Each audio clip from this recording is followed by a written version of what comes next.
Good morning, Franz. How you doing? Your chosen Queen Boo here first thing. How you doing? How you doing? How you doing? Hope you guys had a good night. My cough is getting a little bit worse.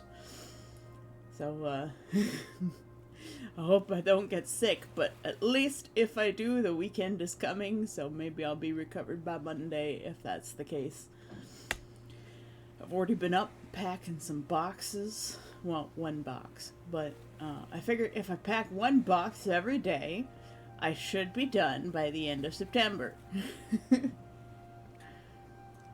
Today was mostly like my more delicate trinkets and my really big seashells. Fantasy! Hello, hello, hello. I'm hoping to get some people from Conquest who want to come on and tell their stories. Maybe for like just like little special chat sessions to tell our my community about Conquest, to get the word out there, maybe get more people interested. I love telling people about Conquest because it's really special to me, because like if I hadn't gone, I probably wouldn't be here, and I wouldn't have so many great friends, and I wouldn't get to meet people like Mystic and Aline and Fantasy, who I get to meet next year, and Etros, who's now my adopted son. So it's very precious to me. So I want everybody to know about it. More friends. But as for what we're doing today, I've got no idea. I'm still really tired. I haven't connected my tablet.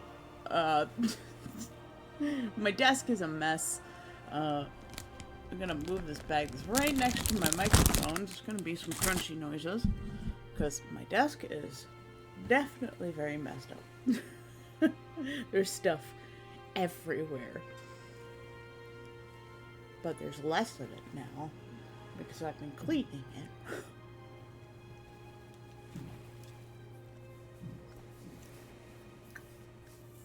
Even if you're not interested in Conquest, Queen Boo, I'm still glad I got to meet you. Because I started getting back into streaming because Arias commissioned me to make Dell's costume and then her costume, and I've still got those other 2 commissions to finish. I'm really far behind. I need to finish this one for Necromancer. And apparently more people want more of my designs. And I'm just getting really nervous about that because I'm so slow. But it's like, if you want a design for Conquest, now is the time to ask me. Because it's it'll take you a long time to make the stuff that I design, probably, unless you're like a master sewist, in which case, why do you need me to design your costume? Because you probably know exactly what you want to make already. Also, I'm eating an ice cream sandwich for breakfast because while I was gone, my roommate ate all my pizza pops. I got myself a pack of pizza pops, and she ate them. I had intended to have them for when I got back. I'm just teasing her about it. I'm not actually upset. I'm a little bit annoyed because I was looking forward to them. And, but I'm not actually mad at her. They were there. She ate them. I'm sure she'll buy me some new ones. She did buy me pizza the other night, so, but we usually split everything. Beat up my roommate. Like, she made sure that pizza was delivered as I was getting home from like an entire 24 hours of travel, basically. So I can't be too mad about it.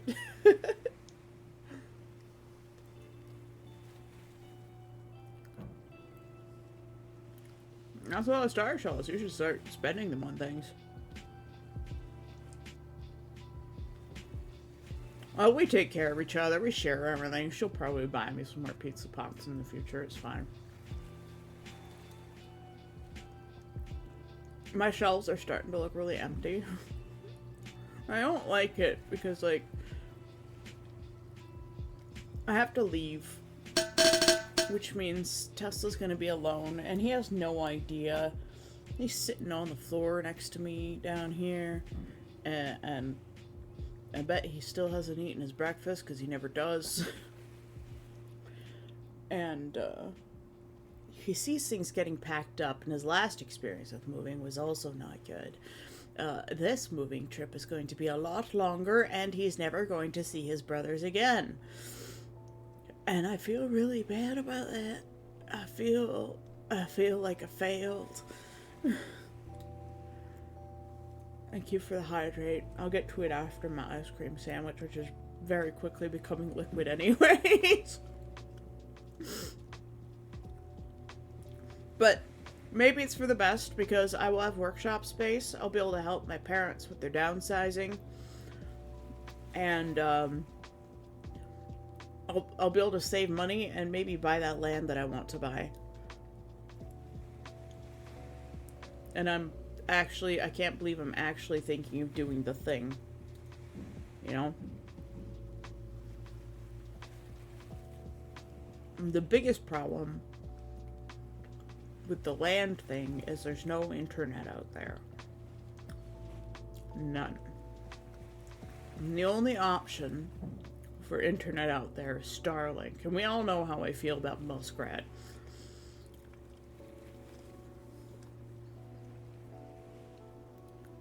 I have a sore on the roof of my mouth, and it really hurts whenever I eat anything, even soft, cold things like an ice cream sandwich.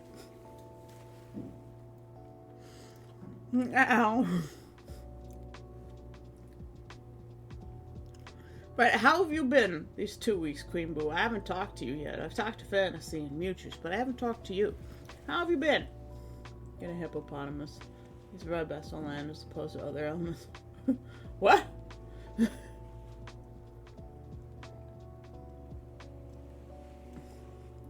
Hippopotamus is an element now? You're tired? I feel you on the tiredness. Tesla, are you gonna eat your breakfast? Or are you just gonna stare at me? Do you want me to bring your breakfast closer? I'm gonna bring his breakfast closer. You haven't done anything, but you're exhausted? Maybe that's why you're exhausted, because you haven't done anything. Zerfina, hello. Hello. My conquest mom, hello. You're now a conquest grandma because I've adopted Atros. Since you're my conquest mom, he's your conquest grandson. You got so much artwork to do. Then do your art, man. That's what we do here. We share time, we co-work, we listen to stories. Hold on, I'm just gonna move Tesla's bowl closer so Libby stops staring at me longingly. Come here, Nugget. Come on. Oh, there's probably going to be a lot more chatting and a lot less arting. Tesla's now on my desk in front of me, so it'll probably mess up my tracking. Servita's like, oh god, more children. I know you like family.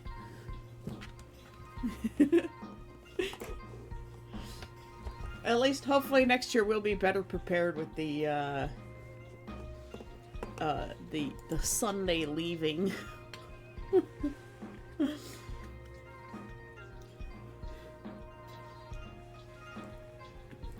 Perhaps maybe I'll look into the shuttle thing so Maddie doesn't have to deal with it. So maybe there'll be like a big shuttle bus for everybody going to Nienburg. Because getting to Nienburg from Hanover and getting back again is like really, really super easy. So, like, now that Atros and I know the way, we could just bring a whole big contingent of people.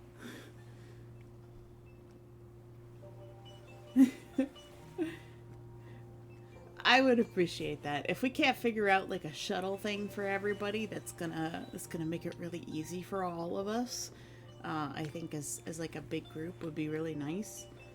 So that like the new people who come too won't be scared because they'll have people to go with. I think that would be really great. And good morning. How you doing? Did you take your meds? I took my meds already. I've been waking up like an hour before my alarm. Maybe it's because of the Germany time. Maybe it's because I got lots of sleep yesterday.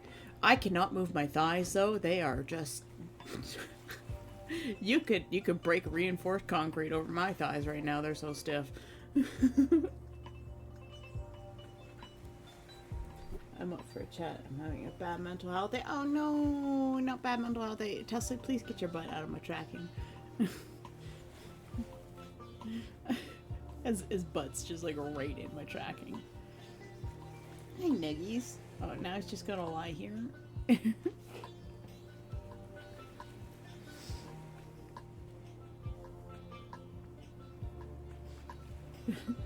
I'll punch the sadness for you. I'll fight it. It'll die. Absolutely. You know, never be afraid to ask your party members for help with the boss fight. That's what we're here for. Oh, the piles of room, man. I have walked over 21,000 steps today. What did you do, Seraphina?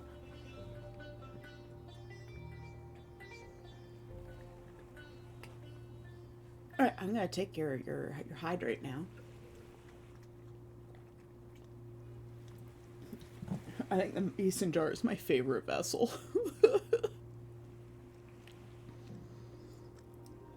Oh. Yeah, you're in like healthcare and stuff, right? Do you know how much you walked at Conquest? I don't have a step counter at Conquest, but I assume that I walked more than I probably walk in the entire year. Fantasy has booped my snoot. It is the boop snoot. Like the droop snoot. Oh, but it is the snoot that gets booped. The boop snoot. I do miss saying that on occasion. Demolition.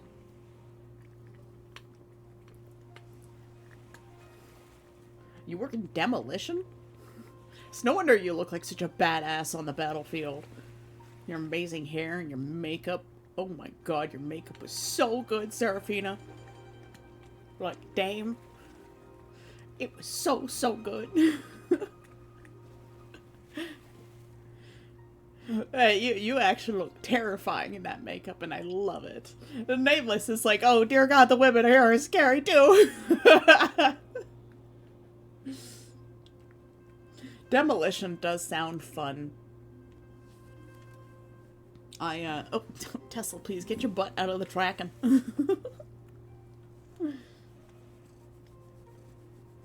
Yeah, Demolition does sound kind of fun. The tearing down of Dendronia was a little bit melancholy, but also, like, it was a lot easier than putting it up for some reason. It is hard. It is hard. I am looking forward, though, to possibly, cleaning up that land and, like, making a house out of a military base and stuff. Like, I need to earn lots of money. I need to earn so much money. I know I don't need to pay for, like, the land outright. This is what mortgages are for, but, like, I don't like owing people things. And I still owe Etros probably about, like, 90 euros for my half the trip. So, I bought him a few things at Conquest, like some food and stuff, so that covered a little bit of what I owed. I just didn't have the money up front because I had to pay so much extra for my flights. Yeah. Also, good morning, Ross. How you doing? Well, thank you for stopping by, Seraphina. If you want to come on someday and, like, share your story for Conquest, I am offering that to people to come on. And, like, I'll maybe, like, draw you a little picture of your character ahead of time if I know. And that way you can give a little chat. We'll set you up with, like, a reactive avatar on Discord or something. But you take care. Make sure you relax, get some rest, get off your feet.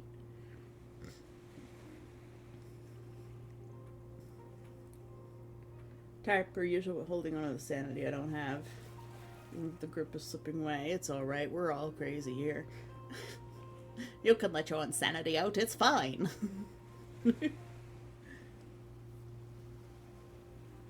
Cool, cool. Yeah, yeah. Because then I'll be able to give you a little drawing, and you can sit where Havarti is, while we have like an interview or something.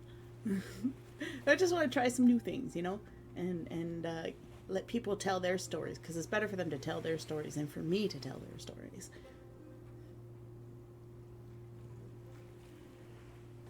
Let's see if I can get Tesla to purr the microphone.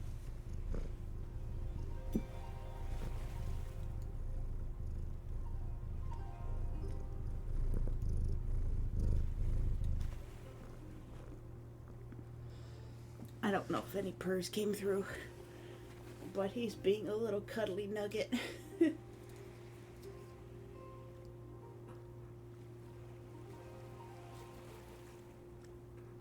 Oh, Ross is quoting things again. Here we go. Back to our regularly scheduled programming. Alright, I'm gonna go put Tesla's leftover food away. And I might make a cup of tea, actually, because my throat is very sore. I'll be right back. Chatter amongst yourselves. It would help if I bring my mug with me, which has been sitting here for 2 weeks, basically. Knocking shit over. Okay, antique mirror. Don't fall over. Yeah. Alright, Tesla. I'll be right back, guys. I just need some tea.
Feel like such a prepared streamer.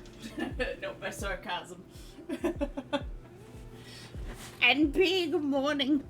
I just stepped away making a cup of tea because I got a sore throat. Let's try plugging in our tablet, see if we can actually get it to function, or whether or not my computer has decided to be like a total dick. Because when I got back, I had to uninstall my Bluetooth, like, from the devices menu and restart my computer to have it automatically try to reinstall Bluetooth functionality to the whole system. Why it did that, I have no clue. But we'll see if our tablet decides to do something similar. Oh, there goes my voice. Ah, no, I'm getting the sickness. I spent a good, 2 hours yesterday melting the ends of one of the tassels that our Asian contingent called Hightower gave to me, and I found another one of their tassel pieces on the ground, like in the market, and I didn't know who it belonged to. I looked for them, could not find them. I asked around, still couldn't find them. So I kept the extra tassels, so I'm just collecting tassels now. So I've still got that one to melt the end off of, so that it doesn't fray.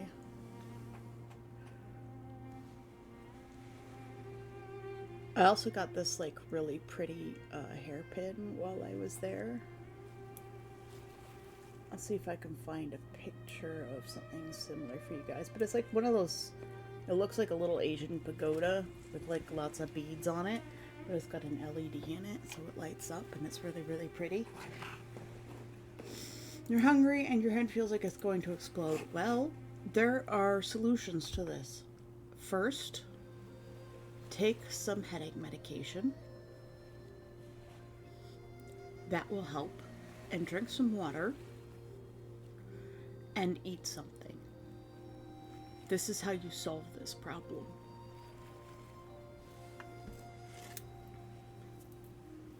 I know it can be tough, and I'm not being facetious or sarcastic. I know it can be difficult, but you also need to take care of yourself. Alright, I'm gonna go get my tea. I'll be right back. And then we can chat some more.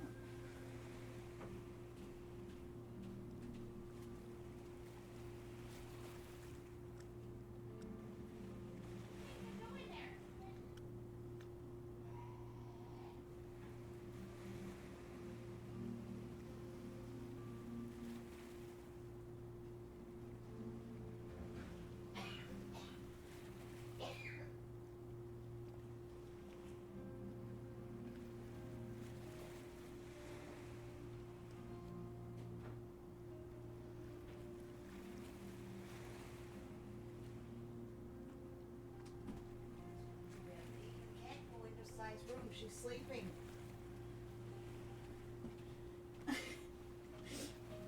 River's trying to get into Sai's room. I pass by him. He runs into mine. Hey, little baby. Come here. Oh, plastic bag. It's cat time. I sound like a mum. I'm old enough to be a mum.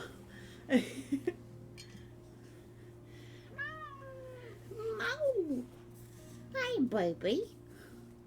You're just a baby.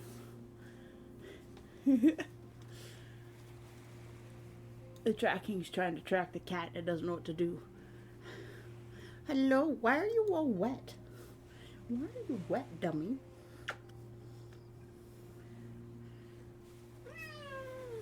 Meow.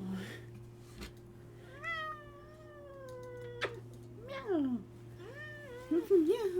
Yeah, he's adorable. I'll miss the goblin. Are you a goblin? Do you chew on everything and destroy everything?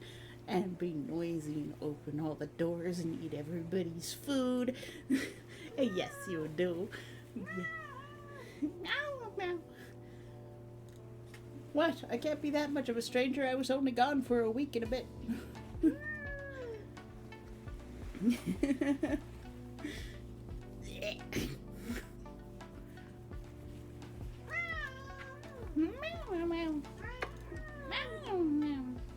Alright, off you go. Cat time. I will miss him. Alright, let's use this hotel toilet paper that we stole from Germany. Actually, I think this one's mine. Clean up the bits of tea water here. Dampness, don't want damp everywhere. At Conquest, you have to bring your own toilet paper, because otherwise you will never have any toilet paper. And Etros hadn't brought any toilet paper because he didn't have room in his bag. And So as we were leaving the hotel, they went into their public washroom and grabbed one of their rolls of toilet paper for him. And I don't know if we ended up using the whole thing or not, but somehow I have ended up with toilet paper from the OT tent and most of my other roll that I brought with me.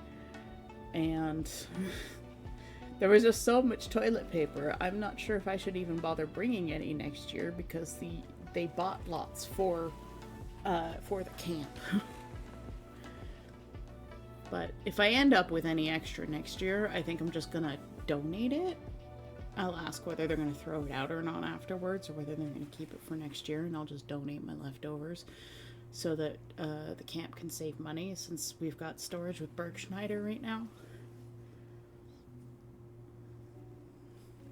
Sorry, I'm a bit quiet. I am actually losing my voice. You would think that I would have lost my voice a few days ago already, but why wouldn't you use the bidet? Probably because the outhouses don't have a bidet. The hotel has the bidet, but we don't stay in the hotel for the event. We stay in tents. Also, I'm not sure how to use a bidet. I have no idea how to use one. The hotel has one. It's like the separate bidet that's next to the toilet. And I'm just like, how does this thing operate?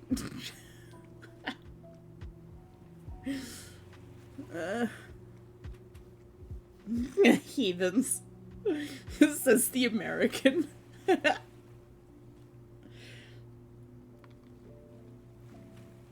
Oh.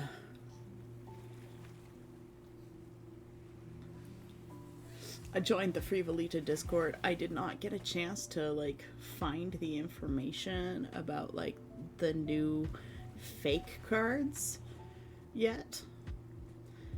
I did see the new Frivolita card that Carl got that was like a special limited time, like only released at that event for that quest kind of thing.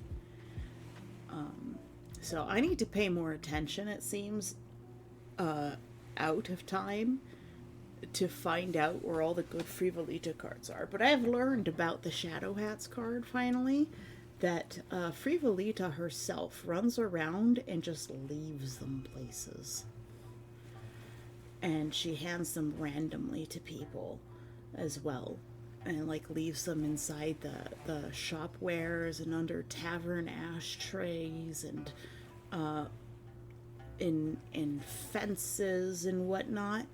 So I've really got to pay attention next year.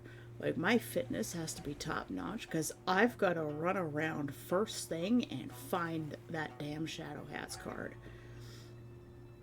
Because I need it. I desperately need that card. Because I need to get the pin.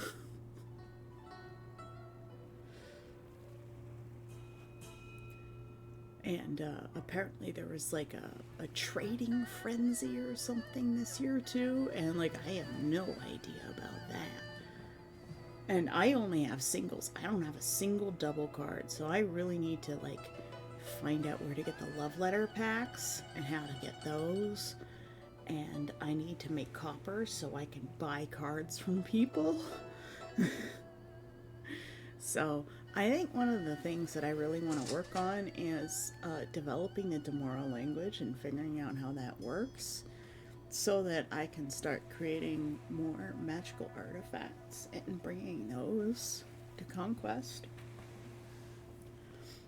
Apparently we were doing some land healing. I don't know if we actually healed the land or not. That was all battlefield stuff that I had nothing to do with. But the plans for next year are already churning in my head. And like, if we go to my jacket design, where is my pen? I don't know where my pen is. Oh, Lord. Everything is messed up. Okay, this is charge cables for these things. This goes in this drawer. Guys, my whole setup is a disaster right now. Like, everything is everywhere. Alright, this bag is for Trash. So I'm just gonna hold that, hang that on the knob there. I have to find my tablet pen somewhere on my desk. I'm such a good streamer, right? What even is my life? Alright, this is my quill. That goes up there. These are pouches, character pouches.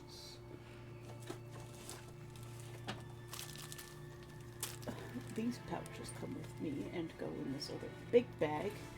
Eventually I will find my pen on my desk. And then we can get back to regularly scheduled programming.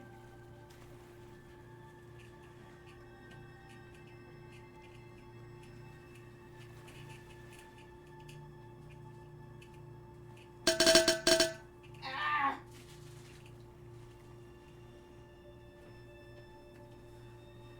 It's a sneak attack.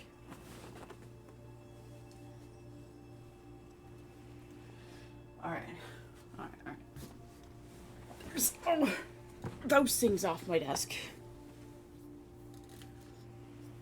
Thank you for the hydrate, Death Sound.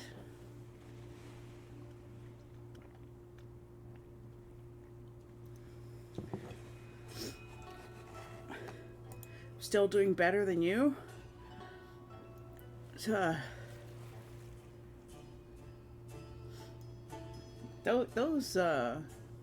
Those emotes are not working. They're just words. Alright, let's drop our microphone into the corner here. And put our scissors here.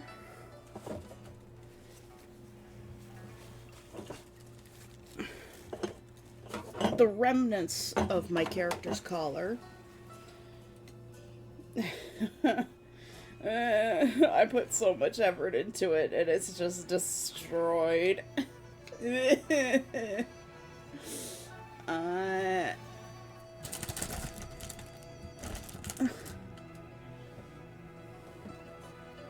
resin go in there. Oh, while it's there, where is my pen? Where? There's the remote for my walking pad, so now I can take a walk, at least.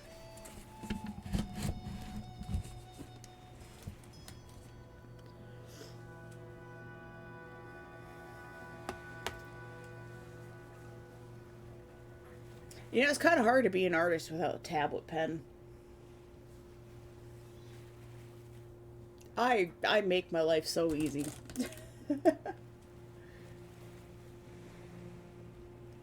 7TV isn't set up anymore. I don't know what 7TV is.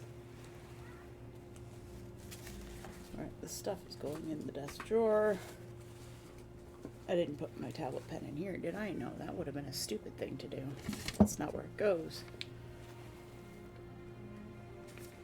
This was my conquest to do stuff. It's a list that I actually still need the information on that paper.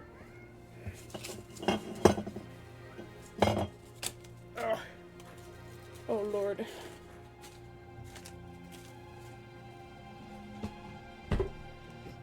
Okay.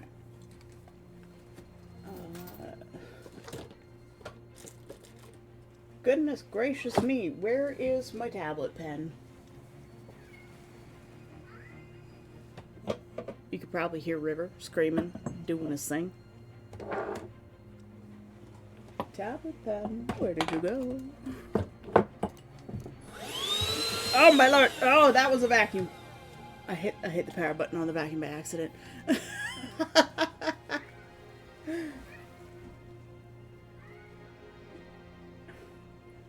life. I think this migraine will sound like are deafening.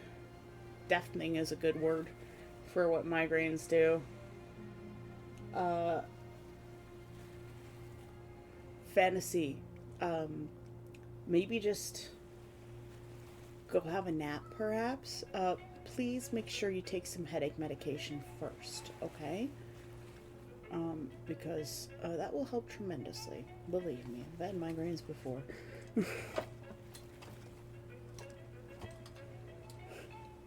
Yeah, so I'll just draw on paper, and you guys will never see any. These are batteries. Where did?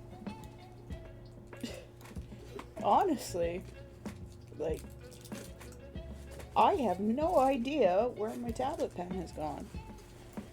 The inkwell and everything are missing.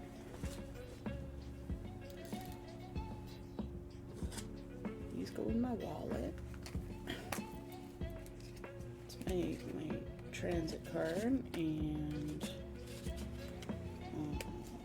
a credit card that needs to be replaced. I'm not going to do that until I move. Goodness. Is it somehow on the windowsill? For some asinine reason? No, it's not. It's just straight up missing, guys. How am I supposed to be an artist without my tablet pen? Ignore the crashing sounds. I'm literally, like, stripping my desk clear at this point.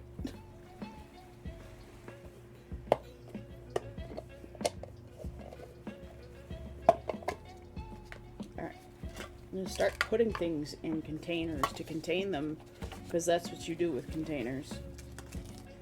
And things you need to contain. You put them in containers.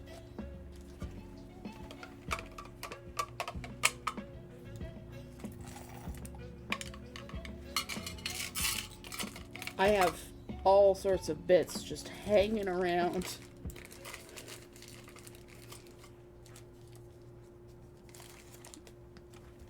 Stuff for my character, stuff for Conquest, stuff that I'm working on. I did manage to find the shells that Arias gave me. They were tucked into another little bag that I had separate.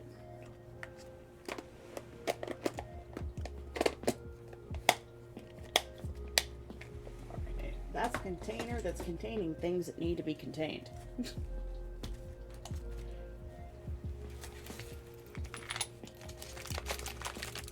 These are more seashells. People keep giving me seashells. Contain yourself. Yeah, really. That is rock sugar. That's just gonna go straight into my tea. Why I have loose rock sugar hanging around? Because Etros asked me to get some rock sugar for him for his tea the last morning. And I grabbed too much, so I shoved it into, one of my pouches, and it went all the way back from Germany with me. Alright. That is everything cleaned up, and I still have not found my tablet pen. It's not back behind my monitor.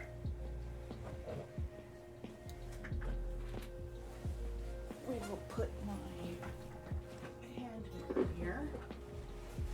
It's on top of the computer. It is not.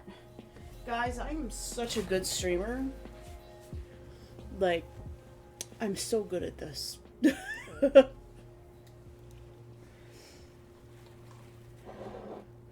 Alright, I'll put the drink over here.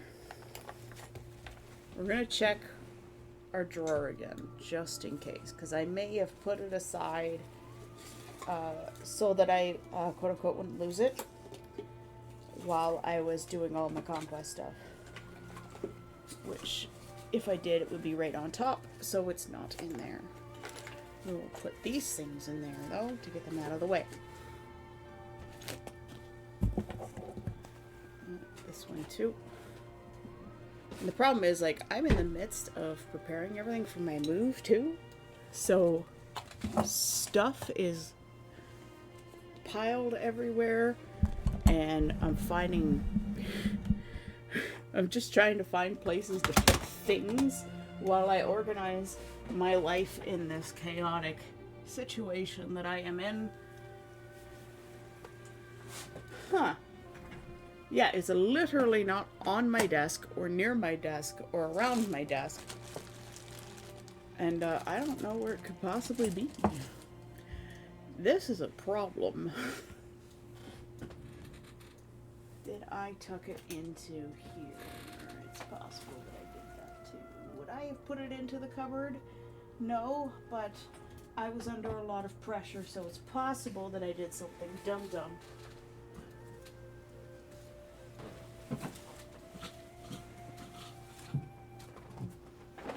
Did I put it in the toolbox? That would have been a very dumb thing to do.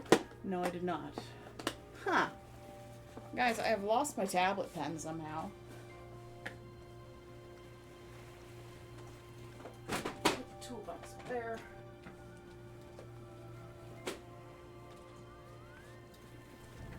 I am very sorry for this.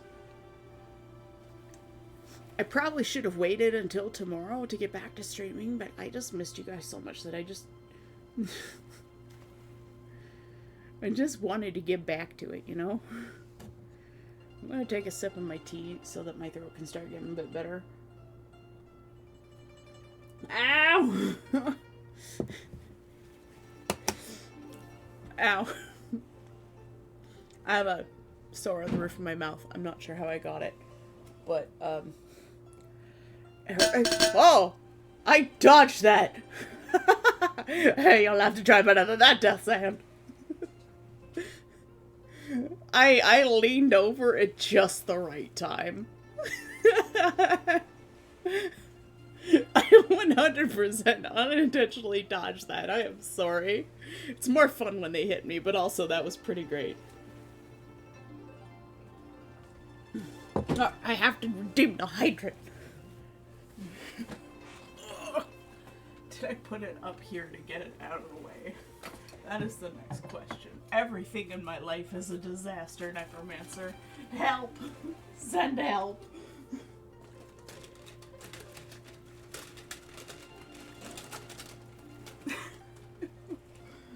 Where could I have possibly put this one object that is the most important?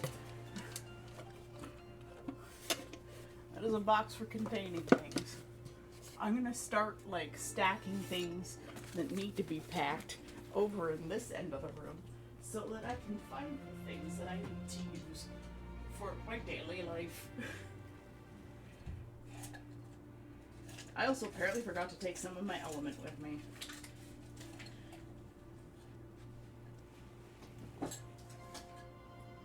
This is, like, one of the most infuriating things, you know?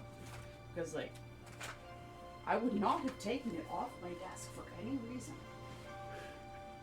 And it's just straight up not here.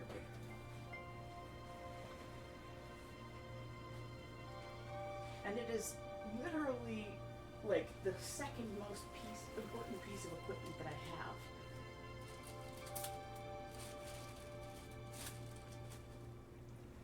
Which is just unacceptable that it is missing.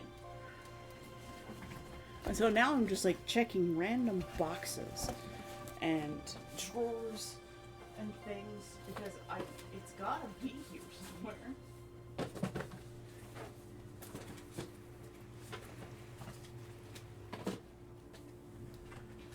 Huh. That is a conundrum. Did I find drink? I redeemed your hydrate. It's the tablet pen that I'm missing. Ah! Let's take another sip of that.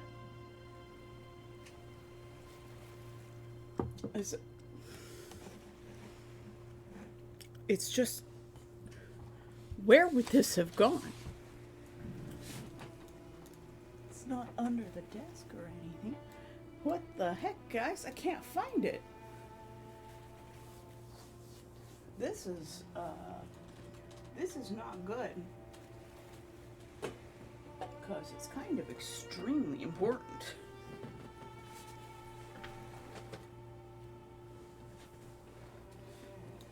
Did I, for some reason, tuck it into my marker bin like an idiot? No, it's not in my marker and pencil bin. But I am gonna pack some things into there while I'm here at the desk.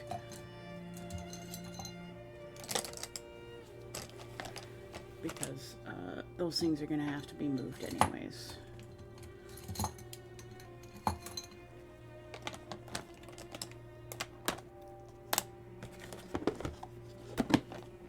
They're gonna get packed up eventually, so I might as well pack them up while I'm cleaning up looking for this very important piece of equipment.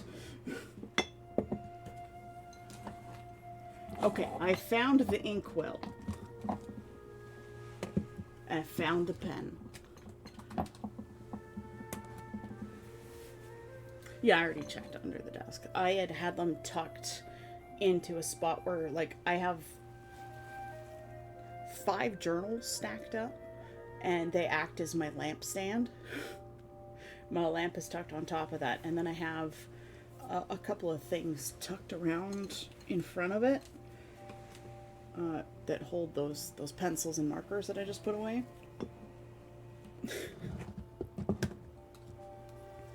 And now I have unleashed all of the dust that was hiding on my desk in corners and places. But the inkwell was tucked in right next to these journals where my lamp control is, and I couldn't see it. There is so much dust and junk and cat hair on my desk now. At least once I move, I will have workshop space, and my desk will actually be usable as a desk and not as a literally everything activity zone. Have you checked the last place you saw it? It's always the last place you look, too, you know?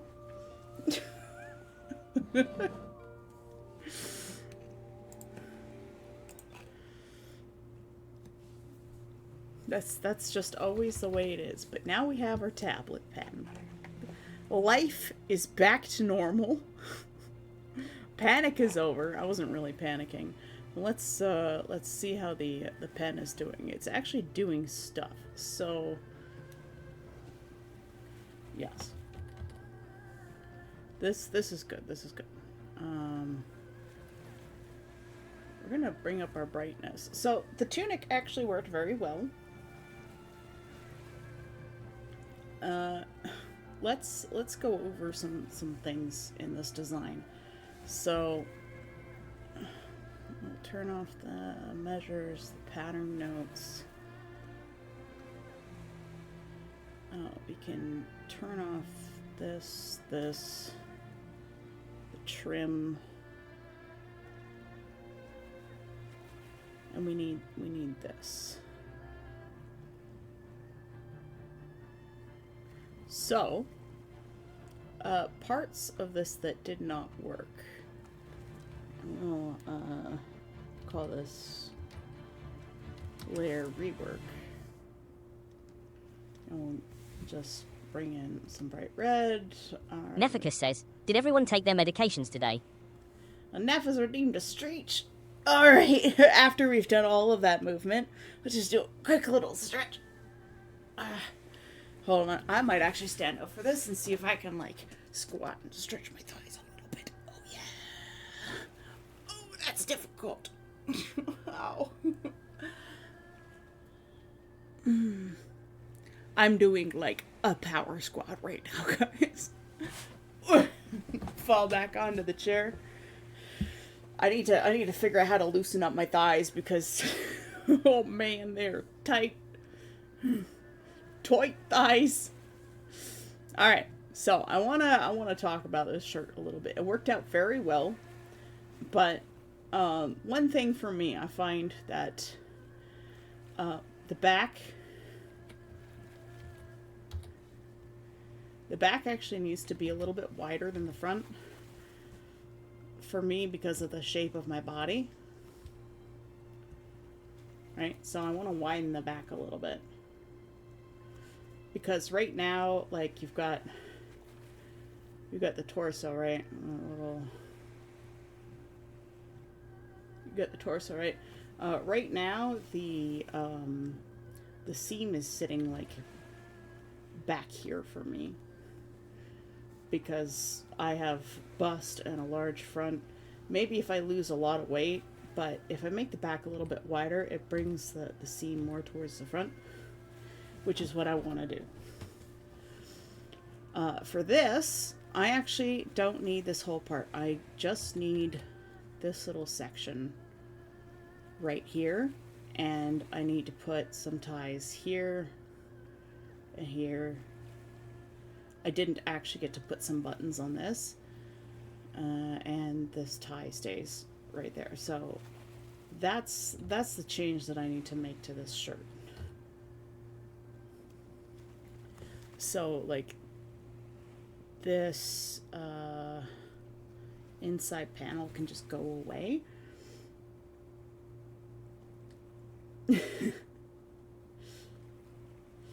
You have the power. Yeah. So these are the changes that I would need to make to this shirt. It uses less fabric because the inside panel is a lot smaller, and it would theoretically be easier to make in the long run as well. My initial measurements, I made it way too long. And then because of the way the fabric was set up, like it was already folded, it already had like a center fold. So we'll go back to like this color here. The fabric was already folded like this. So I decided to just lay my pattern out on it and cut it like that.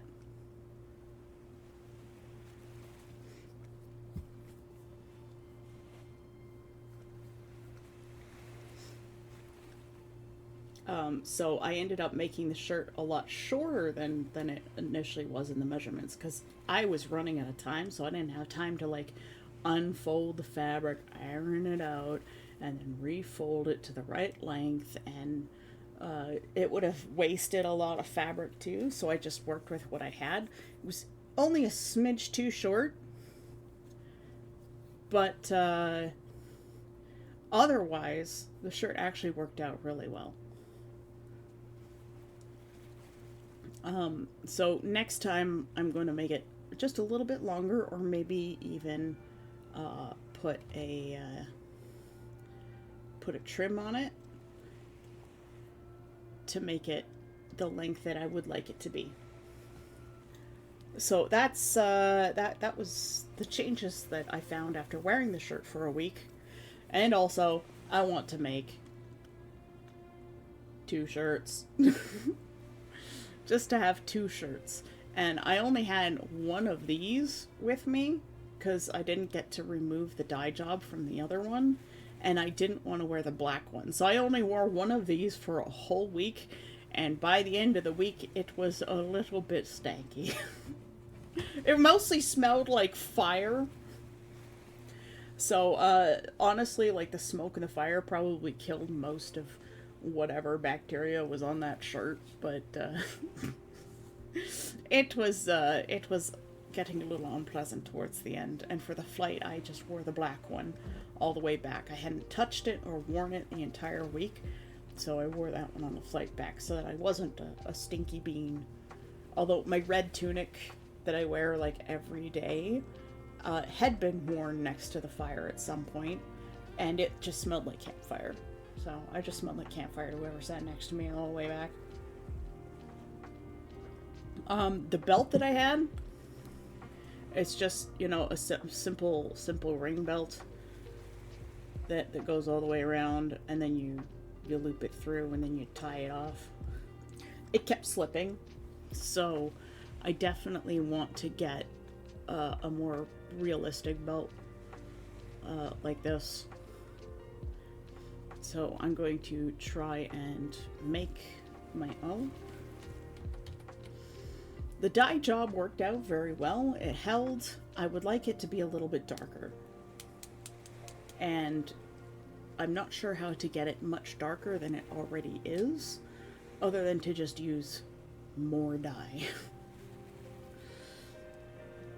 But it turned out really well. Still brighter than I wanted, but also like I had more aquamarine than teal, or vice versa. But like, I think I needed 2 bottles of teal to get the darkness that I wanted for it. But it still turned out really, really well. I do want to look into getting much nicer fabric. So now that I have a pattern that works pretty well, these are the changes that I want to make to my adventuring gear. So this is the stuff that's really, really easy to wear and move in. Probably end up at the battle. Conveniently, my collar's shattered. So, the bench that I was sitting on actually broke, and my collar caught between my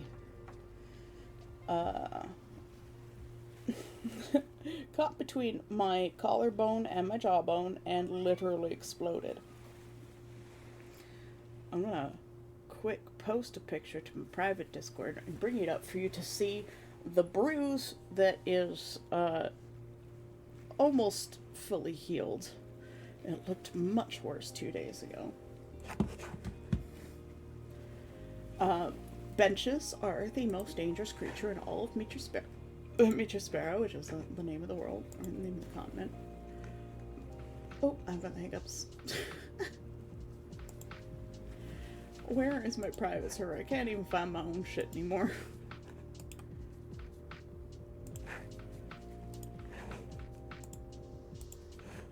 So that is the bruise that I have on my elbow right now. When I went to see the Johanitas, which are the medics, so literally St. John's ambulance, but they say Johann, so they're called the Johanitas in Germany. They're like, is your arm broken? And I was like, I've never broken a bone in my life, so probably not.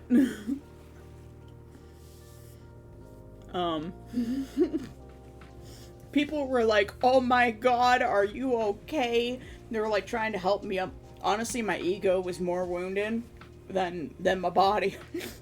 Because the entire camp witnessed it.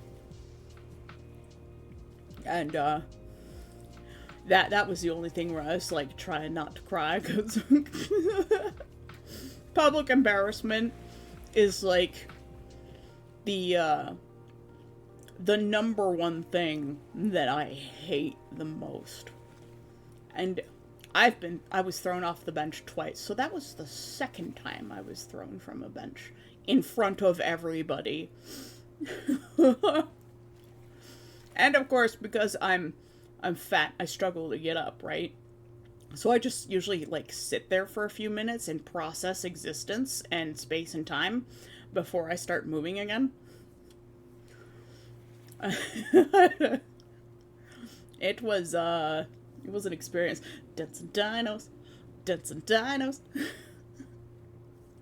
Hey, Conk, how you doing? I was just sharing the story of the bench that threw me. Well, actually, the bench that bit me. One bench threw me, one bench bit me. It escaped from under my ass, and I went straight down backwards and hit my elbow on it. That is the recovered elbow. The scrape somehow has healed quite well, considering most of my other cuts and scrapes on my body never heal. They take months, especially on my legs, but that's a sign of diabetes, which is why I need to lose weight. Actually, Neff got Havarti to work. So, maybe Havarti's working. He's I mean, he's a bit finicky, but the pet read command does not work anymore because I changed it to something else. So that you guys don't know what it is. You have to pay star shells! But because Havarti doesn't always work, I lower the price of Havarti's star shell cost. But yes, that is the injury to my elbow. The Johannitists were like, oh my god, is your arm broken? And it was not. It's fine. It was just badly bruised. And what you have missed so far, Conk, is I was just talking about changes to my tunic that I want to make. But also, I need to up my costume game like whoa. This includes like fabric choices and stuff. So over the course of the year, I'm going to be not only trying very, very hard to lose weight, not only for my own health, but also so that I can have more fun at Conquest.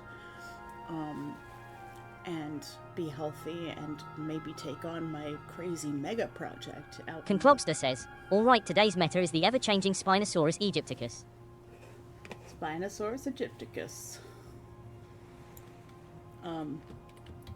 Take on my mega project in the Canadian wilderness. But, like, I also want to spend less money on fabric. Because I'm at the point where my sewing skills have gotten good enough. My sewing and patterning skills have gotten good enough that I am confident in using better quality fabrics to make the clothes that I want to make. Yummy, yummy concrete in my tummy.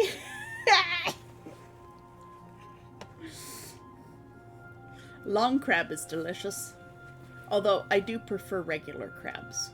So lobsters are generally safe from me. I do prefer just crabs.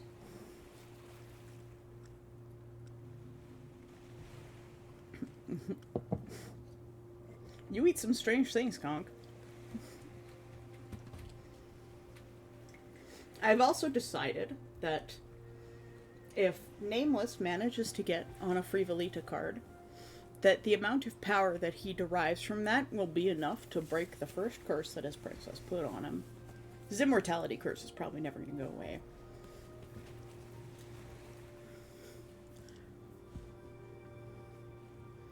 You can eat me, just not my crown. Oh, baby.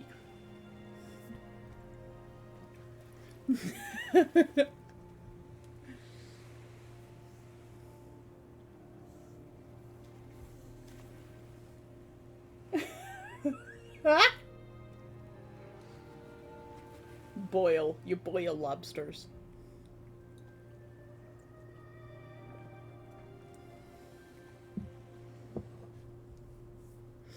I have a couple more of these little rock sugars. I'm going to throw them into my tea because I left my tea bag in too long while searching for my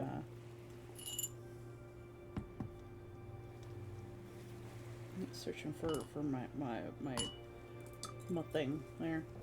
Also, I tried a Dutch shot called a duck shot called Vlugel.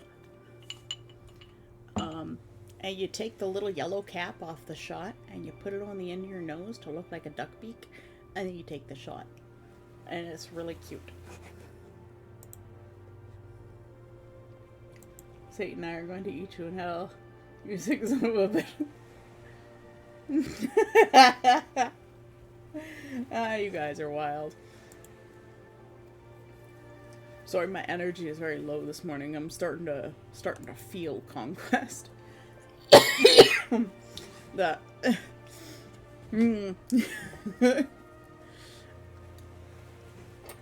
parts of my lungs are starting to rebel. I'm starting to feel things. It's happening. The sickness is coming. Lobster always haunts me with sweet potatoes. What's wrong with sweet potatoes? The sweet potatoes are delicious. Especially you bake them. Very, very good baked. I don't have a spoon, so I'm just going to stir with the end of my comb. Just use the handle of my comb to stir my tea. Yep. You know, my immune system is pretty good, though. Like, people were getting fevers, and like they were catching them real quick too. So I don't know if they all caught it from Etros somehow, or whether they brought something very similar from somewhere else. But like at least 4 people in our camp, if not more, had a fever that broke within a day. And they would go and they would rest, and then they were feeling kind of all right the next day, but like bad fevers too. Like not really bad, but there were still fevers. Like how often do you get a fever, especially in the summer, right? I dislike their existence. I'm gonna yap about Spinosaurus real quick. Right, I copied the name, and I didn't go look it up. Here we go. We're looking it up. We're looking at Spinosaurus aegypticus is a genus of large theropod dinosaur that lived in North Africa during the late Cretaceous period, approximately 194 million years ago. It is known for its distinctive sail-like structure on its back and is considered one of the largest carnivorous dinosaurs. He's a pretty boy. Kind of a pretty boy. Let's bring up the picture here. Create new from clipboard. Not sure what the purpose of the sail on the back is, but they're being the sweet potatoes, not lobster, because I don't know their pronouns. Lobster, what are your pronouns? Lobster's pronouns are he, him. Spinosaurus is designed specifically for eating fish. It's known for the sail and never being consistent. Never being consistent. I love it. I will eat the dinosaur. I wonder if dinosaurs taste good. I want to eat a dinosaur.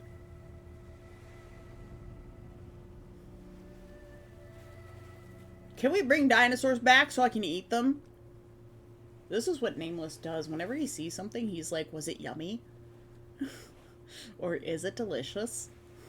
Because he really likes food. He's very curious about food. He's curious about food and guns, apparently. And seeing people get shot with guns. He's seen it enough now that he's like, oh, that's interesting. What else can it do? We don't know if it was fully aquatic or semi-aquatic. Jurassic Park comes to mind, except maybe if done properly. Which isn't gonna happen. You'd think they taste like chicken. Well, probably, maybe. I don't know. Would they be more gamey? Like, maybe more like goose or something?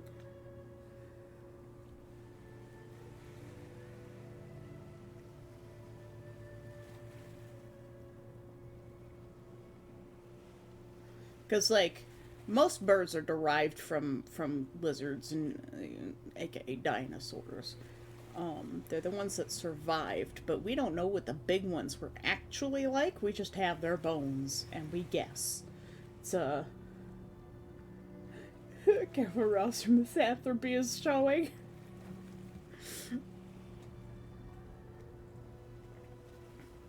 Yeah, we don't actually know what they were like.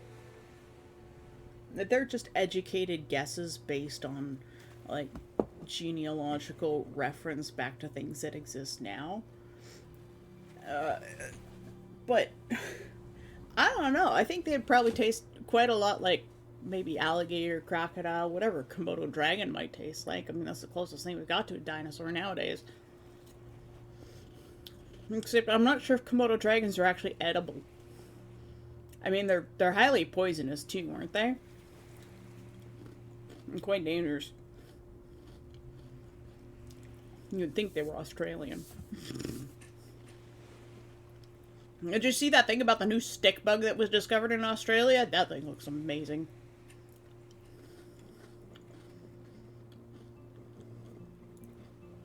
And apparently it's harmless, which for Australia is kind of shocking.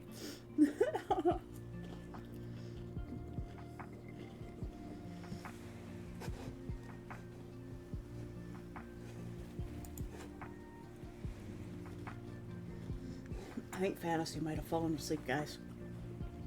I hope they did. I hope they feel better soon. And having migraines is the worst. I haven't had a migraine in a long time. Well, actually, I had one recently. But other than that, like, I don't get them as frequently as I used to, and I think it's because I cut sugar out of my diet for the most part. And here I am eating butterbeer flavored goldfish crackers. Some people say that alligators taste like chicken. People say a lot of things taste like chicken, but I think it's because chicken is just like a common reference. But you never know. Maybe dinosaurs taste more like pork. Maybe dinosaurs don't taste good at all. Maybe they just taste awful. Or maybe they taste kind of more like goose or duck or something. But dinosaurs don't look like they're very fatty creatures. But we don't actually know. Unless we, like, actually recreate a dinosaur as accurately as possible with genetics, we won't actually know what they taste like. And that's a bit sad. Yes, Mewjuice has had alligator before. And tell us the flavor profile of alligator, Mewjuice. Regale us with your adventures in foodom. Oh, she can just say that because she's had it.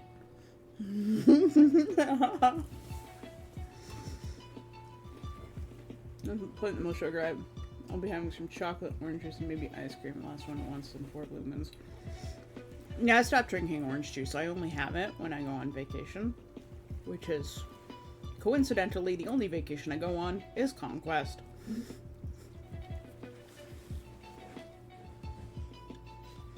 But I would think that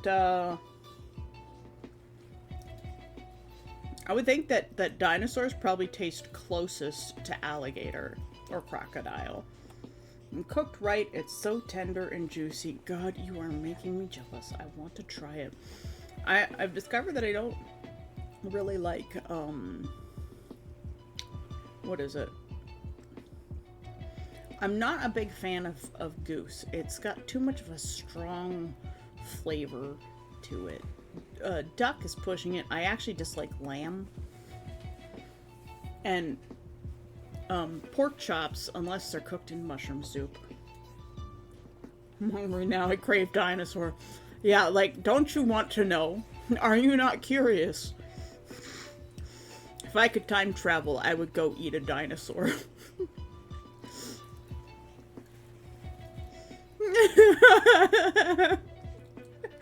Never thought I'd say that. Yep, well, weird shit happens in my chat. I'm not only very serious, but I'm also sometimes very silly.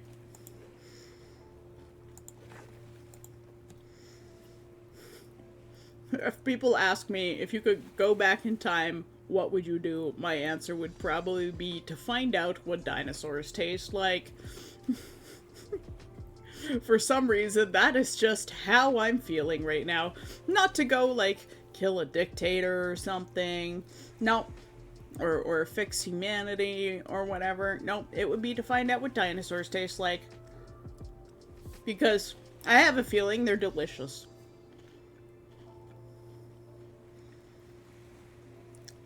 I suspect that they are quite delicious. I mean, they ate each other, so clearly.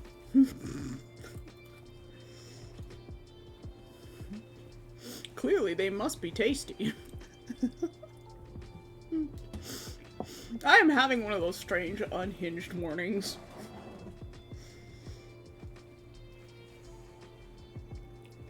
It's the same thing, the woolly mammoth. What did it taste like? See, I don't want to eat anything endangered, but if I'm, like, going back in time and I know the species is going to be extinct anyways, I'm going to eat that, like, one that I find.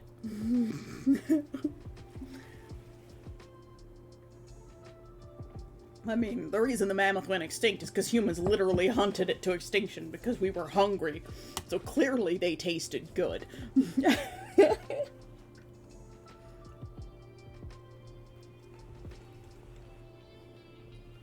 There's a whole lot of connected streamers, a lot of the same viewers like you, Zeogrim and Doodlebug.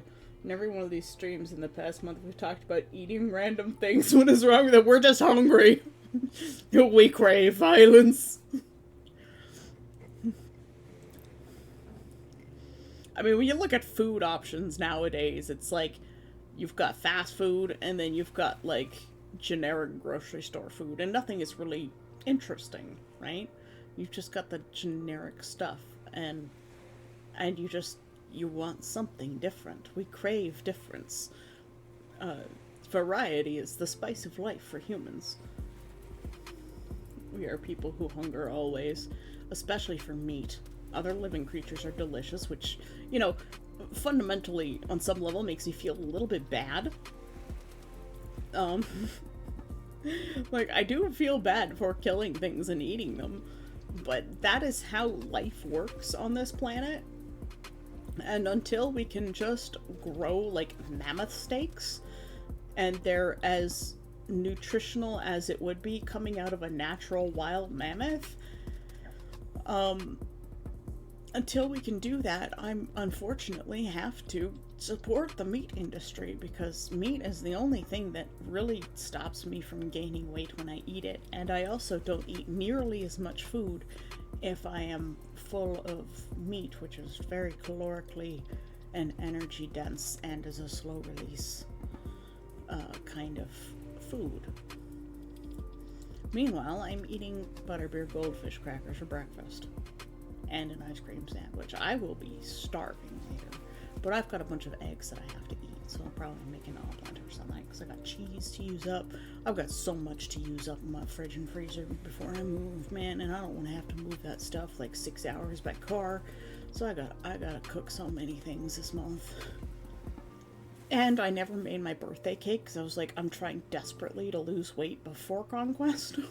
No, I didn't actually end up losing any weight. I only gained weight, despite the fact I was trying so hard. I didn't lose any weight at Conquest either, but I have noticed that my face has slimmed down. So it's like all the weight went away. I'm like, I sweat out all my water and replaced it all with muscle.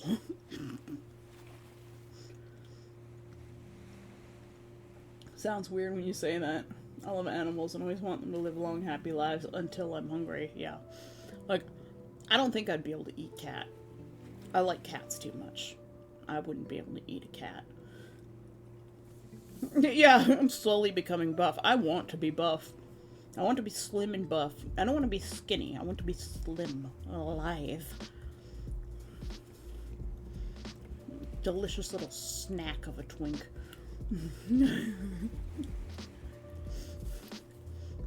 And then Sly tempts me with butterbeer goldfish. They taste kind of weird, let's be honest. Like, they're not great.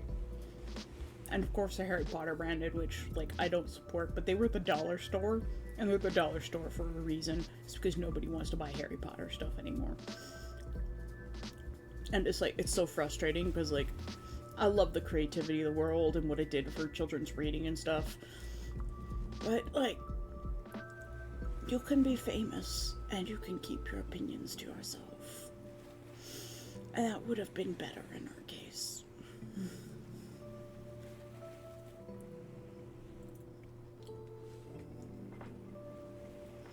Like Enya, she's a famous singer.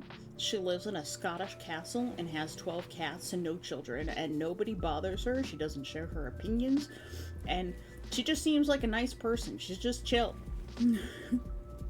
I talk for a living, so I have to share opinions, because that's just the nature of what I'm doing here. But I try to have good opinions, and I try to change opinions that I find out aren't the best opinions, because I want to be a better person, and I like to surround myself with people who make me a better person. I am willing to admit when I do and say things that are wrong. And, like, you know, back in the day, in the, like, 90s, when people were making, like, jokes about gay people all the time, like, that was normal. And then I have since changed that opinion, and I only make those jokes with other gay people that I know are comfortable with those jokes. Because that's how you change and grow. I was at a Lucy Dacus? I don't know who that is. There was a Lucy concert last month, and the support band was all trans women, so naturally we chanted Harry Potter shit. Yeah, you're allowed to love Harry Potter, but some people, like, take the hatred of J.K. Rowling too far. And you look what happened with Silvervale. All she wanted to do was play a game from an IP she loved. Now, like, you have to remember, there's a lot of people who worked on Harry Potter that are gay and are trans, and they have families to feed. And, like, the IP isn't just solely Rowling's anymore, right? It's become something bigger than her. So, you can tell her she's a piece of shit. And I think it's okay to still like Harry Potter, but, like, don't go out of your way to support it. You know, encourage children to read the books because they are good books, and reading is good for them. And if that's what brings them into the world of reading and curiosity and fantasy and brings light to their life, I think that is, like, the most important thing. And that's what Harry Potter did for a lot of people. You know, it brought back that love of reading and imagination, and, like, look how many young writers came out of it. I mean, some of the young writers aren't very good, but they're young writers, right? And they have lots of opportunity to grow and become better writers. And that's the good thing that Rowling did for this world by creating Harry Potter. It would be nice if she could look at her opinions and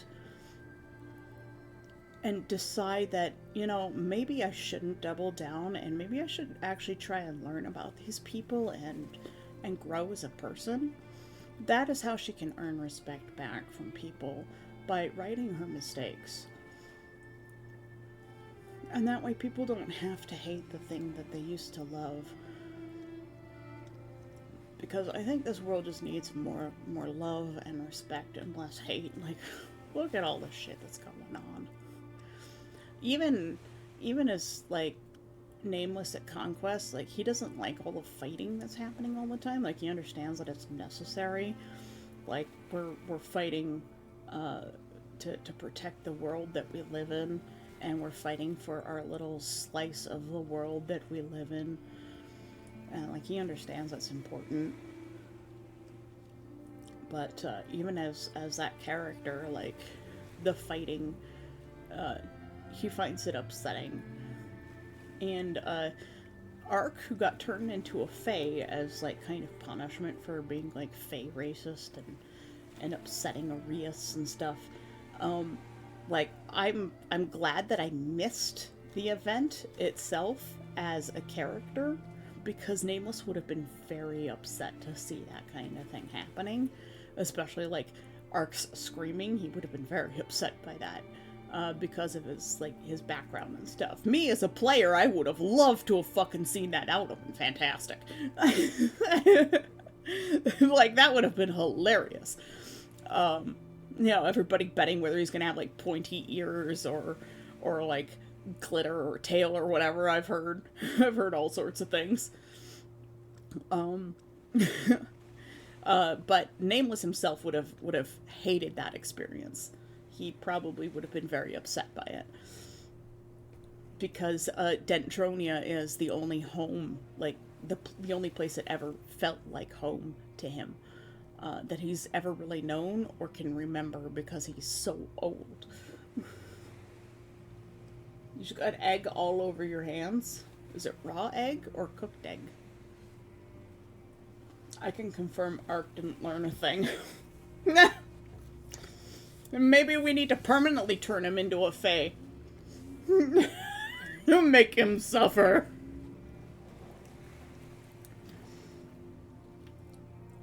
Transphobia in the legal system is pretty big in the UK right now. Yeah.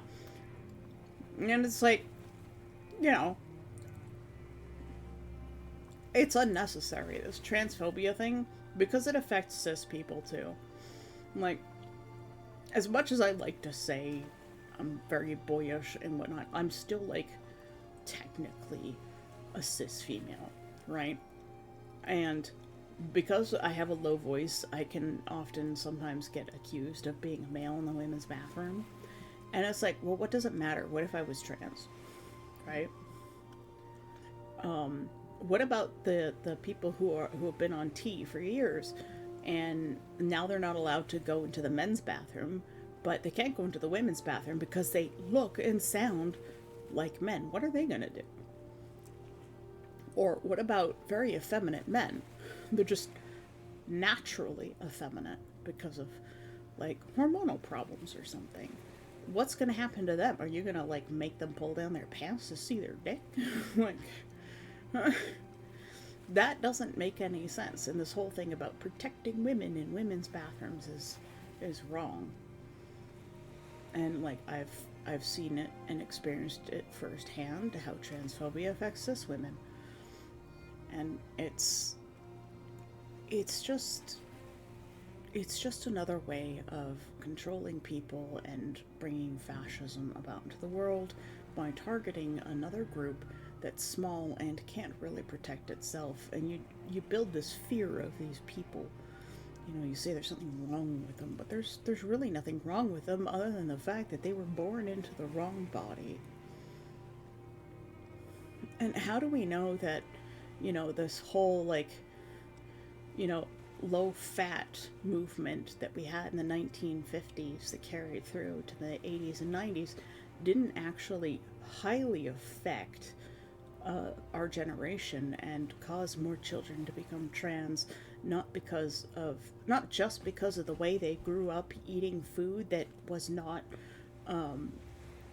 nutritionally dense enough for us, but also like when our mothers were pregnant with us.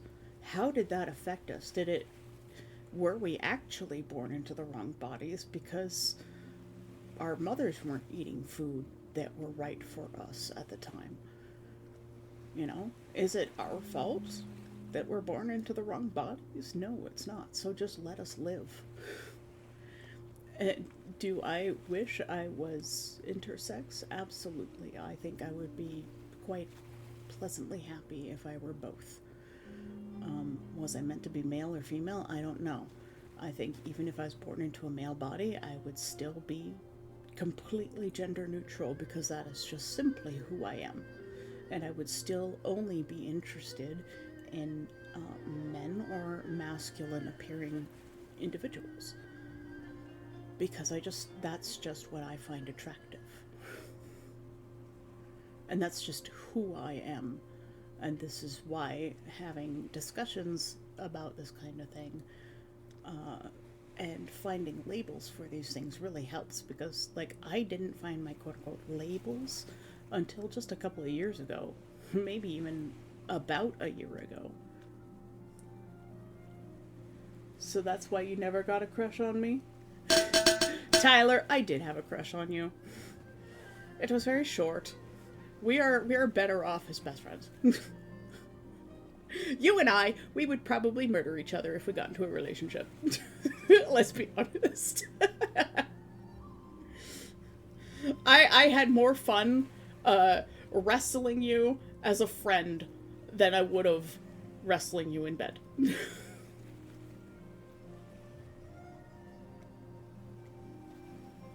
So it's until I did something stupid, which was pretty fast. I don't know. Why? Did you have a crush on me? Because I don't notice these things. I apparently accidentally flirt with people all the time too, and I don't realize either. Like I was with Sai and Christine and them, and we went to this pierogi shop in Toronto, and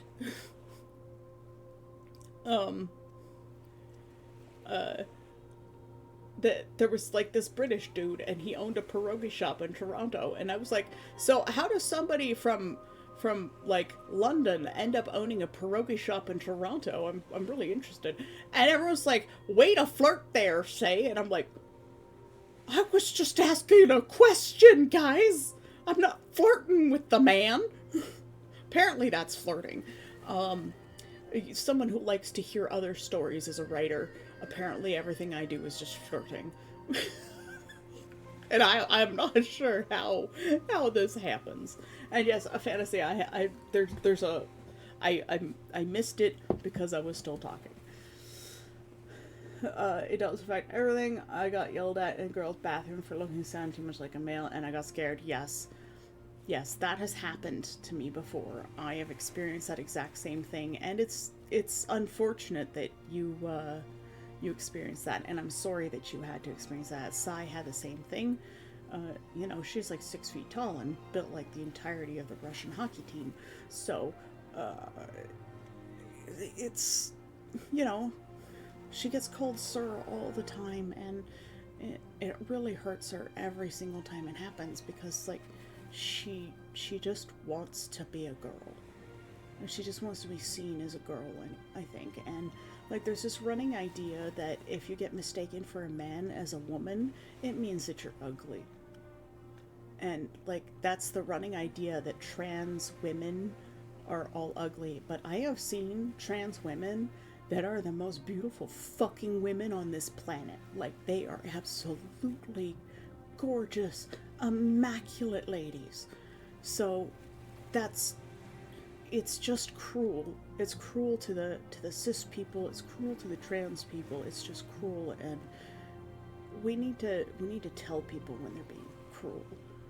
And the reason they get mad when you say that is because they know they've done wrong. Let's see. Most transphobes who are led by fascists, they fail to realize that even if they get their wish doing what they want, do they really think they wouldn't be next on the chopping block down the line? Yeah, they forget that. They don't see it. They think, oh, I'm not going to be affected by it. This doesn't affect me. Until it does. If we can have gender-neutral bathrooms that work perfectly well, why can't we have gender bathrooms in which trans people can use whichever they feel comfortable with? It makes no sense. Yeah. It's gender-neutral bathrooms, they aren't a problem. Because you know what? In Europe, while they don't have gender-neutral bathrooms, they still have gendered bathrooms. Guess what? The stalls, they go all the way to the floor and the ceiling, and they have a closed door. If the bathrooms were like that, and then urinals perhaps maybe just separate, we wouldn't have a problem. Because guess what? The bathrooms are all the same use, and you just go into a closed private stall. Like, is this such a concept that people can't wrap their heads around? I've seen it in action, and it works quite well. There's no way to slip a camera through the door. If you feel like you need to go into a private space, perhaps use maybe the handicapped bathroom. Just make sure that you're not going to be in the way of someone who is handicapped.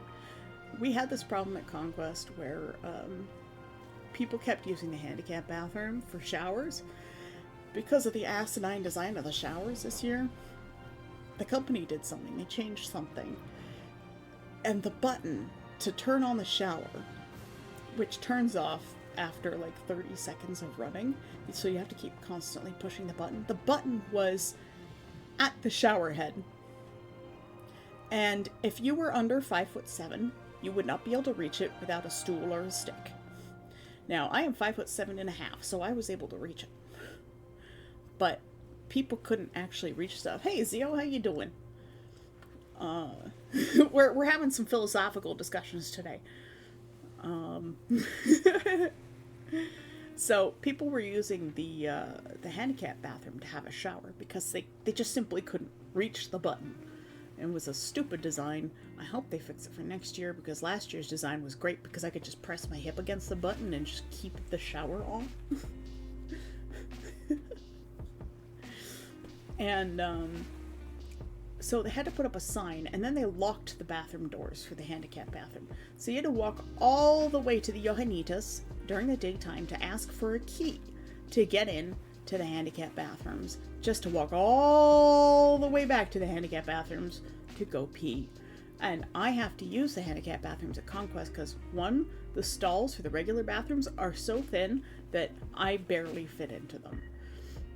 And two, I have to hold on to something when I go to sit down on something like a toilet, because my knee gives out otherwise and I fall over. So last year I nearly got stuck in one of the little tiny stalls, because I was like, I don't want to use the handicap bathroom because I don't want to be in the way of a handicapped person who might really, really need it. And then I nearly got stuck between the toilet and the wall, which would have been terribly embarrassing.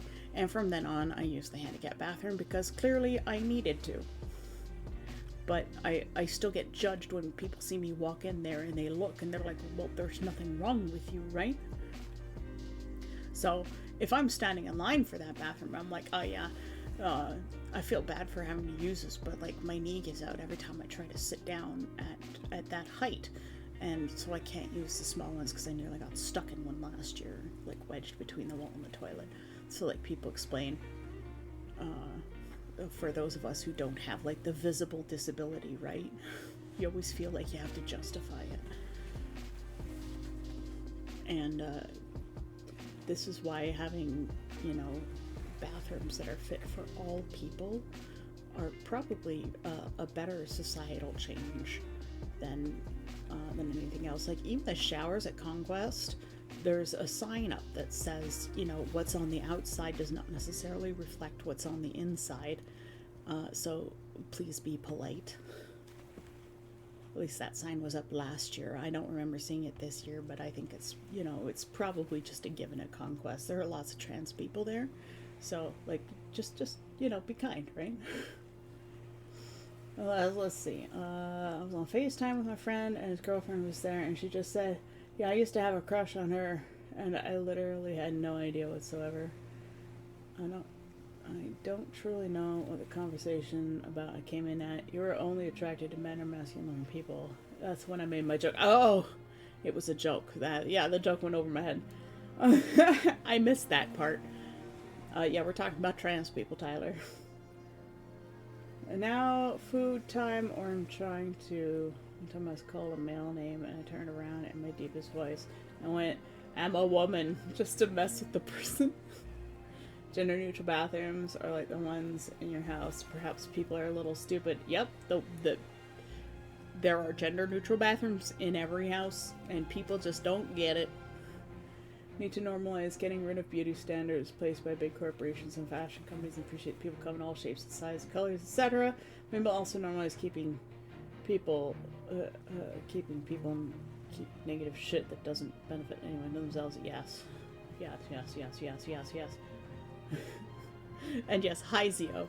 Sorry, I went into a philosophical talk with my own experiences. This is how everybody sees the world, is through their own experiences. So I always feel the need to explain. I beat up anyone who fucks with trans women because I'm a cis woman, very feminine. I love feminine clothing and pretty much makeup and everything else. If anyone wants to love that femininity, they should be allowed, because for me it's an absolute blessing and nobody should be denied the whimsy and femininity. Masculine whimsy is also fabulous, but also as a very feminine person that I can personally focus on. Yep. And again, it's a reflection of your own personal experiences. I think men who wear makeup, they look great. You wear it right and you look fabulous. I can consider handicapped due to my bad legs. Yep. Thank you for the hug fantasy. I had some depressions at Conquest. I think I missed my meds one day, so that made things a little bit tough. And like, I always feel very useless as Nameless, kind of the way I feel useless in my real life. I always feel a bit like a failure, and it's hard to cope with that sometimes. And seeing Nameless struggle even in a fantasy world, me struggling in a fantasy world as I do in the real world, is tough. Because it's like I can't seem to be successful even in make-believe. But I have to remember that those are just feelings and thoughts, and that there are people who do appreciate me, and they always show me and tell me how much they appreciate me. And I don't know how to really express back to them other than to say thank you and how much I appreciate them back. But I always feel like I need to do a little bit more. My disabled vet friend, he is an Amazonian warrior-sized woman, literally had her knees shot in Afghanistan, but you know she doesn't flash off the pretty knees with the scars. So when she's using things like electric wheelchair, the handicap bathroom, place like that, they tend to give her shit to. What the hell?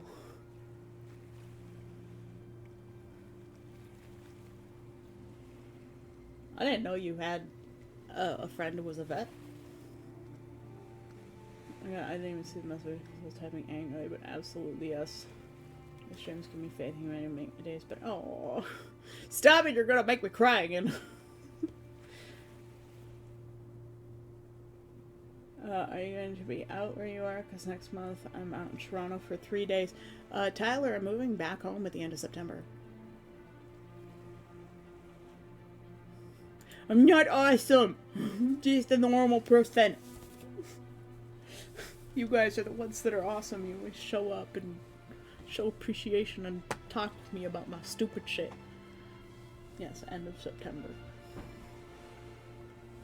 At the beginning? Well, I will be here. I will be packing.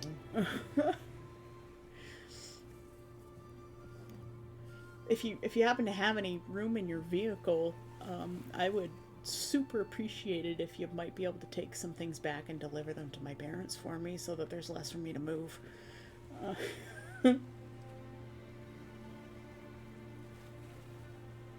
Just a normal person must mean really awesome.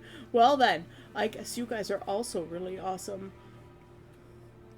Perhaps super awesome. So there, the trash ape has spoken. Yeah.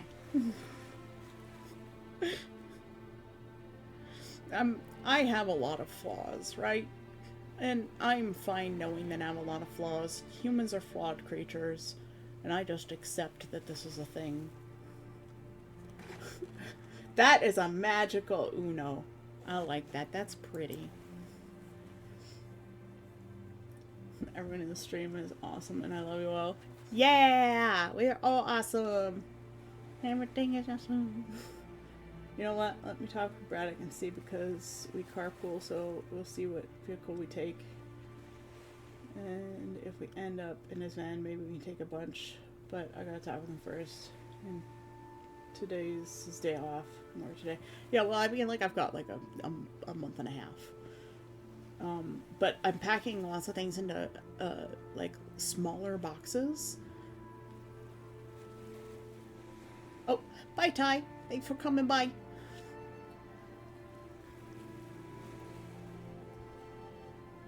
Yeah, I'm packing everything into lots of smaller boxes so that it's easier to move everything. Like, it's more trips, but it's easier to move smaller boxes than really big, heavy ones. So, like, all of my books are being spread out across boxes, and my clothes are being used to wrap up delicate things. You gonna continue lurking? Well, thanks for chiming in, Zio. Yeah, it's a heavy subject. I don't always like to talk about the heavy things. I like to be unhinged. We were talking about what dinosaurs taste like earlier, so feel free to watch that part of the VOD because it's weird and unhinged. Yesterday's VOD is really good too because I talked all about all the shenanigans of Conquest.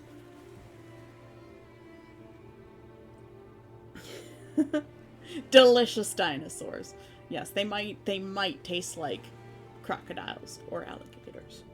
We won't know for sure unless we ever make a dinosaur and eat it. And then the world would probably hate us because they're like, you ate the dinosaur? Why would you create something? Why would you create life and then eat it? And I'm like, I don't know, we do that with chickens every day. Always watching. Welcome back. Just want to know how dissimilar dinosaurs taste to dino nuggies. I will have you know I have never had a dino nuggie in my life. It's a travesty, I know.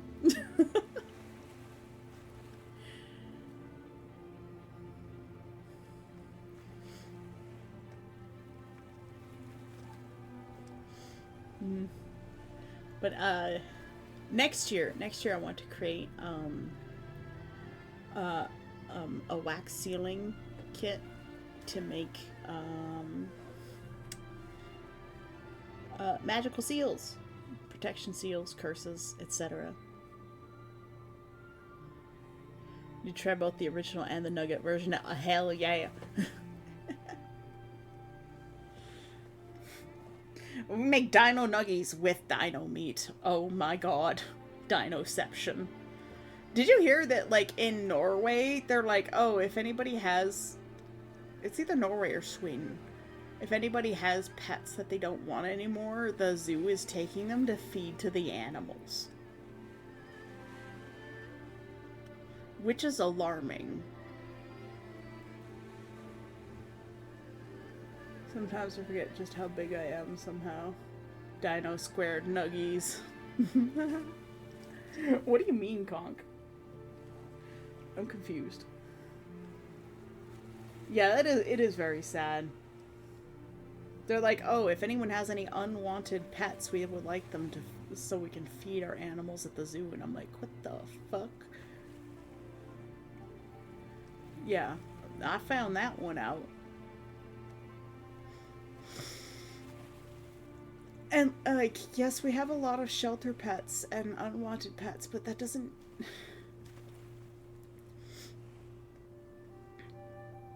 The ones that are going to be euthanized. Okay.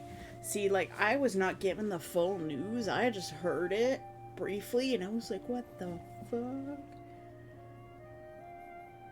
Look, if the pets are going to be euthanized because they're dying or they're irrecoverably injured or whatever, like, that's not a waste. Like, you don't... It's good food for the other animals that eat the meat. Like, that's not terrible. But, like, just unwanted pets, like, that would be terrible. Yeah, if the animal is being put down, then... and then turned into to feed, like, that's not... I don't have a problem with that. The way I heard it was just like, unwanted pets. We want to feed them to our zoo animals. And I was just like, what the fuck? Hold up.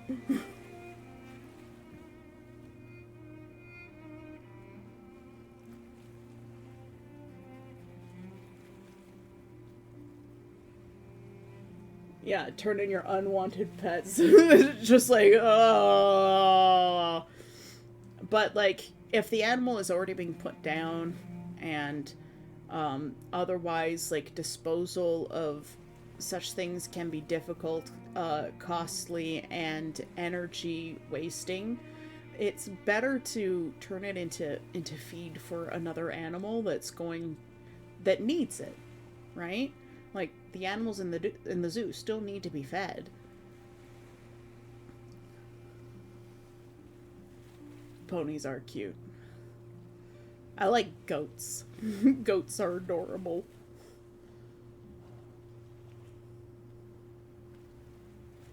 It's like bear fighting of old. Oh no. Yeah, as long as the animal's not still alive when it's given to the carnivore, I'm fine with this.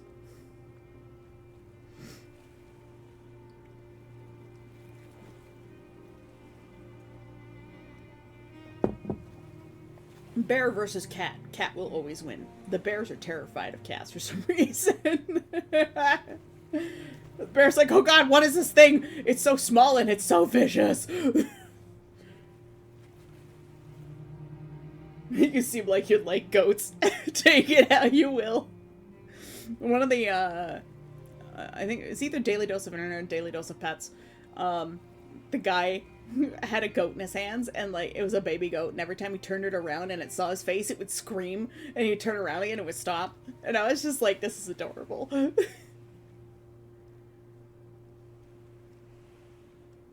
Bear versus cat sounds like us versus spiders. Mewtwo, so I'll have you know, I am no longer afraid of spiders.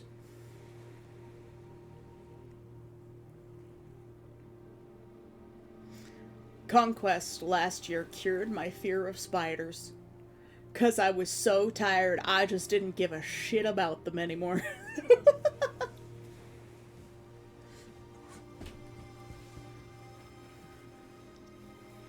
Yep. If Tyler needs me to take care of any spiders for him, I can take care of them. I just picked the book now, and I'm just like, away with you. Go that way. It's fine.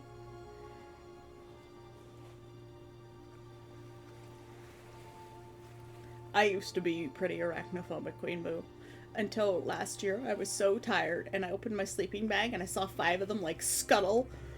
And I was just like, you know what? This is my tent hotel. This is my bed. Get the fuck out. I just picked them up, tossed them all off to the side, and I was like, if there's any more in my bed, you have sealed your fate. And I climbed into bed. I was just so tired, I couldn't give a shit anymore.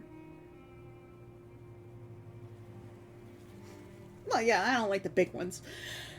The big ones, I mean, the ones at Conquest are all like little tiny ones. The only spiders I actually like are the little tiny, like, adorable jumping spiders. Because they're just cute little fronds. They're just little tiny fuzzy fronds. And, like, ever since I, like, really started doing a lot of research on beekeeping, like, now I'm just like, oh, there's this wasp in my face. I'll just like, blow at him, make him go away. Like, I don't freak out anymore. There were these huge beetles at Conquest this year. They were big suckers. They were like the size of pennies. And they were shiny and like midnight blue. Big suckers, like the size of your thumbnail. The thick boys. I hadn't seen them last year, but damn!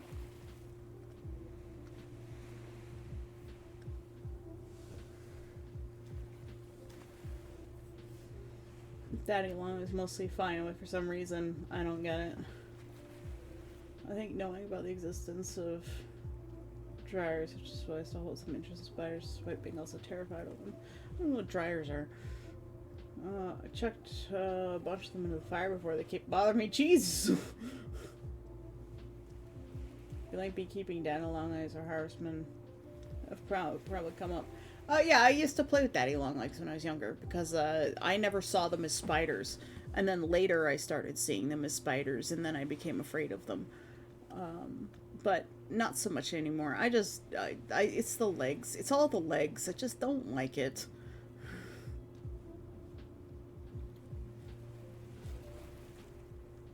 He sent a message. Conk, you're terrifying. You're like, you keep coming back, I shall burn you alive! Yeah. I have more of a problem with caterpillars. Like, there are scary caterpillars in the world. What? This is more sad than sweet potato burgers. Alright, have a good nap, Ross. I still haven't done any art. I spent all that time looking for my pen and I haven't really done anything. I just wanted to, like, discuss the changes that I wanted to make to the costume a little bit. Sleep schedule 2 Fubard. Oh no. Sometimes it's necessary, absolutely. I still wouldn't like big spiders, but the ones at Conquest are all very tiny. They're not big ones. I would have a problem with, like, you know, standard house spiders and stuff a bit. Like, I'd still feel squeamish by them. The idea of spiders is really...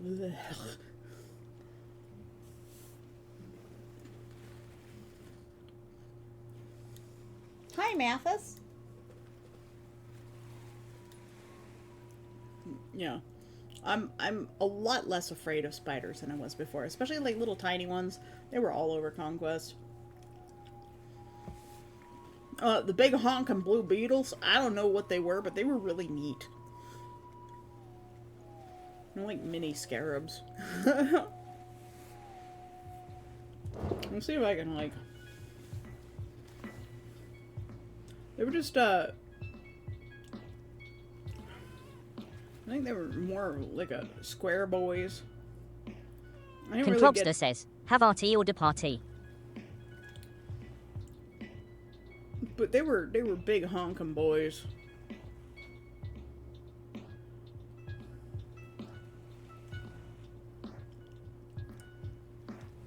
Kind of like that. They were more square, boxy things, and they were like midnight blue and shiny.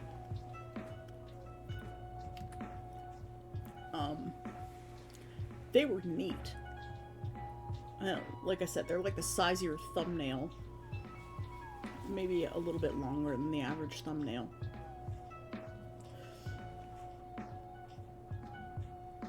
That's the best drawing I can do of one. I don't know what they were. But, they were pretty cool. They weren't everywhere. I only saw, like, 2 specifically. But I wasn't exactly looking for them either. But I hadn't seen them last year. So I don't know if they were new. Also, apparently, like, Lyme disease was really prevalent in the area this year as opposed to last year. Because, well, the world's heating up. So, Lyme disease is moving farther north. I didn't get any ticks, though. I don't know if anybody did actually get any ticks. I hadn't heard about it. But they're like, oh yeah, the ticks are bad. And then, like, nothing. Never heard anything about them. There were lots of horseflies, though. The horseflies tried to get me a couple of times. Now, I've never had a tick in my life. And I would like to continue that. No. Ticks are gross. And they carry horrible diseases. Oh no. That's why I don't let my cat outside. But also I live on the 14th floor. Not for long though. Tesla will have lots of things to watch in the windows at home. Yeah, horseflies. And flying horses. They bite real hard. I got bitten by it was either a horsefly or a deer fly on the bottom of my foot when I was like 5 or 6. Like square in the middle of my bottom of my foot. God, it hurt. Yeah, they're horrible. Just don't be under them when they take a shit, you know? So, it's quite dangerous.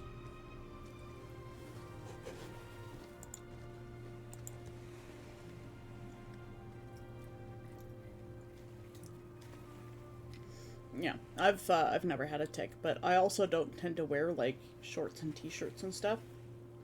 There was one guy at Conquest, and, like, his costume consisted of normal shoes.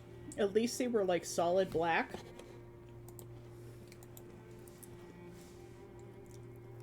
It didn't like the term ride her. Used to help my friend ride her horses in the summer. I never ended up using my whip on the horse, only to scare away all the flies. Oh god, you have Lyme disease 4 times? Jesus Christ.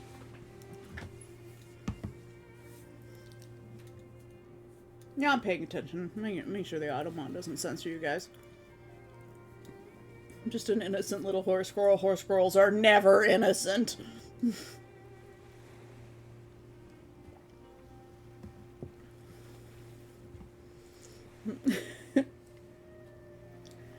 What was I saying? I forget.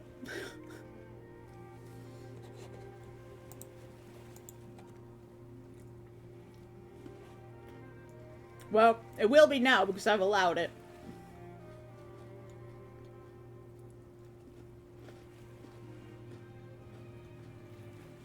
Oh, Lamau, this is true. I used to be when it was bad. Yeah, my cousin was a horse girl too. I don't know, I just never got into horses. And the only horse I ever really liked was the horse from Rainbow Bright, Starlight.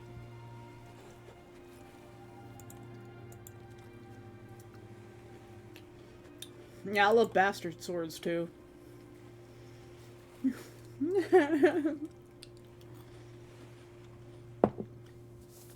Like, come on, Twitch. Like, I allow people to swear in my chat. Can't I just have a setting that says people are allowed to use swear words? And just have a filter for particular ones? Like the C word. I don't like the C word. So we'll leave that one out.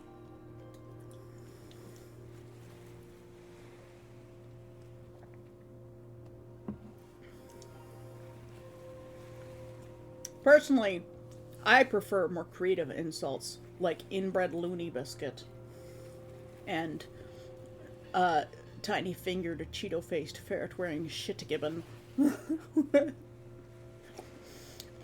I think eloquence is better, but sometimes just using a good plain old swear word, you know, nothing beats it. It's to the point. It's frank, blunt, and sometimes you just need a good boot to the head.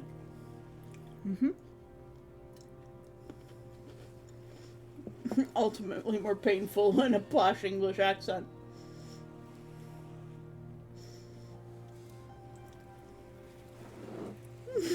He calls him a damp washcloth. When I first met Mewtwo's boyfriend, I was like, he's very quiet, a bit like a houseplant. And now I call him her dryad because he's a houseplant. He's just a very quiet man.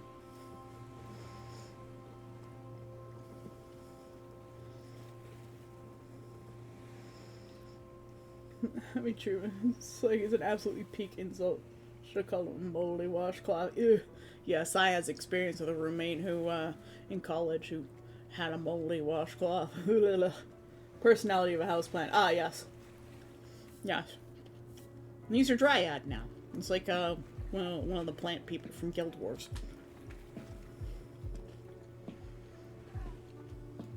Mathis, what are you doing? You playing with the end of my bed? Hello, Moomers. You sweet baby boy.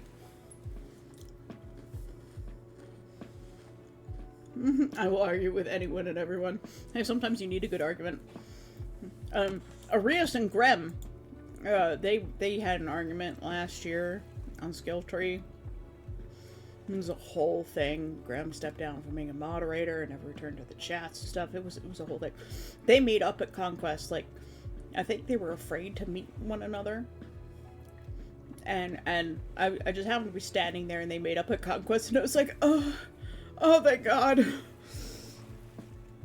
And I'm glad they did. It was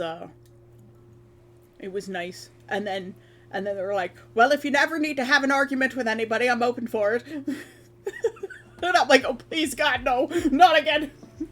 But at least we're all on the same page of we didn't mean anything bad and we're still friends and make new friends. And I like that better.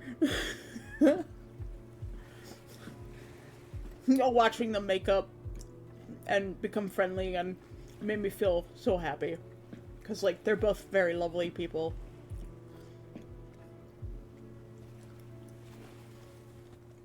And then Nameless went with Amara and a couple of other people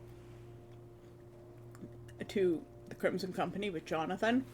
And we were sitting there drinking with him, and he was in his emo Jonathan mode, where his eyes are all black. Like, he has black sclera lenses. And he becomes, like, really super emo. Like, not even Bismuth has this many edges. And, and Amara's like, you're just a sad, lonely man. And they get into, like, this mind war with one another. And Jonathan's like, you know what? You're the new project. And Amara's like, what? And Nameless is like, holy shit, what's going on? He's like, I only came here to drink and try and make Jonathan feel better because he's a sad and lonely man, but I'll never say it to his face. But she did. And he's like, you've got guts. You're the new project. And he's like, you'll find out when your friends leave. And so we all got up and left. And then, like, the next day we find out that Amara is Jonathan's new apprentice. And yeah. It's gonna be great. I really wish I could get to know Jonathan outside of game, because he seems like a really interesting dude, like, otherwise. But his character is great, too. And, And Nameless is quite the opposite of all the things Jonathan finds like super intriguing in people. But somehow they've become friends.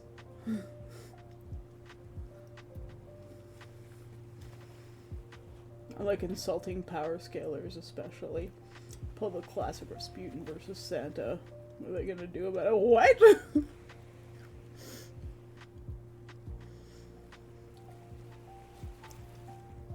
But yeah, Jonathan was being all emo this game. And Nameless had, like, gone through the effort of making a special gift for Jonathan's daughter, and he gave it to Jonathan to give to his daughter, and then he met Jonathan's daughter along the way, and she was like, oh, yeah, no, my father didn't give me anything. And so Nameless goes back to Jonathan, and he's like, why didn't you give it to your daughter? And he's like, why didn't you give it to her? And I'm like, well, it was a gift for you to give to your daughter. And he's like, well, if you gave it to me, then I can do what I want with it. My daughter is, like, burning through my coffers anyways. And I'm like, don't you, last year you cared so much about your daughter. And Nameless is just so eternally confused, because he's like, Rasputin is an unkillable lich. Santa is, well, Santa. Okay.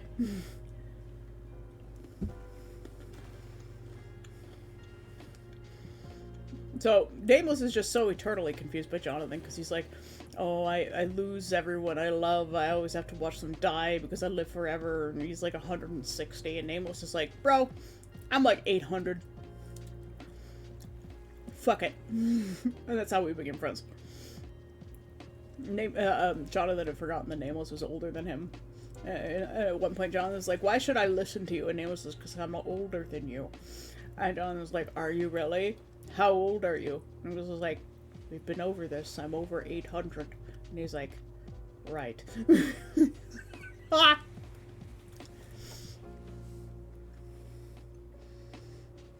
But I think probably if Jonathan and Nameless have a moment, like private moment alone, you might find out how insecure Nameless actually truly is. And even though Jonathan's like, oh, when I'm like this, you know, I'm actually dangerous and blah blah blah, and Nameless is like, you make me feel safe. But Nameless generally has pretty good intuition for people.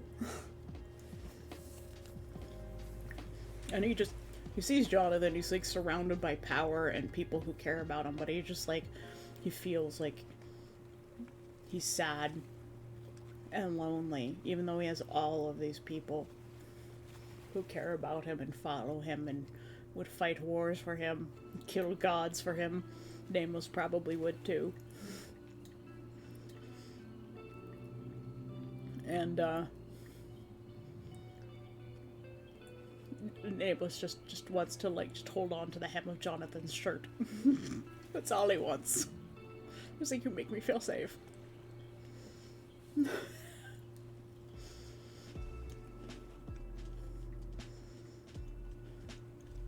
Yeah, I think Nameless is actually a pretty gentle being for being, like, almost pure demon. I can't even steal pouches in-game. I can't bring myself to do it. And even though I know that in some cases there's stealable pouches now that have entire decks of Frivolita cards in them. And I think that is the only thing, the possibility, the chance of getting an entire deck of Frivolita cards is the only thing that will make Nameless even consider stealing a pouch.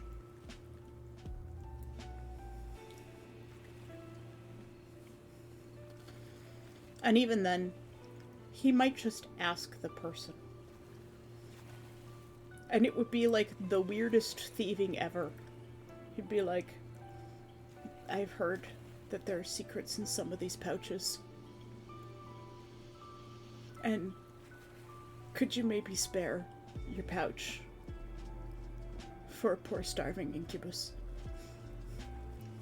Enjoy your alert, Conk. Thanks for the meta today, as usual.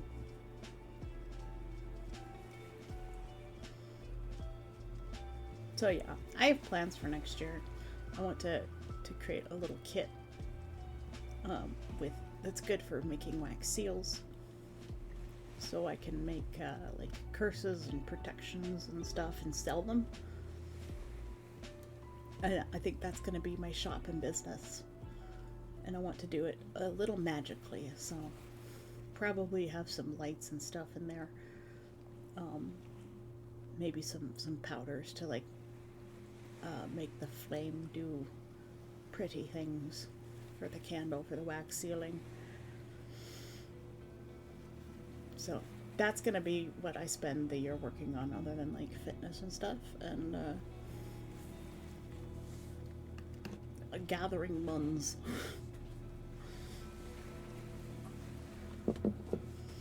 Yeah, those are my plans.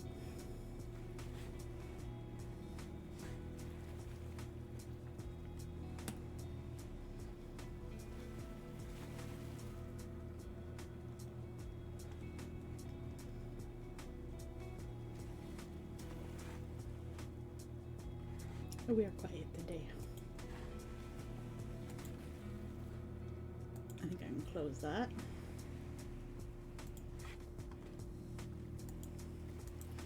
I want to finish this painting, but also like I want to paint like a really big version of it to put on display. So I'm wondering if I should just open up a new file and start over.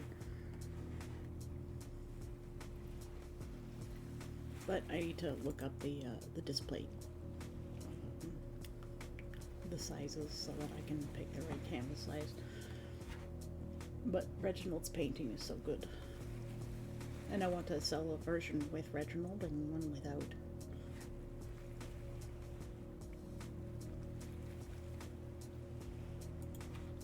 We'll see if we have something else to work on. I don't want to quite work on Necromancers today because I'm very sore and rusty.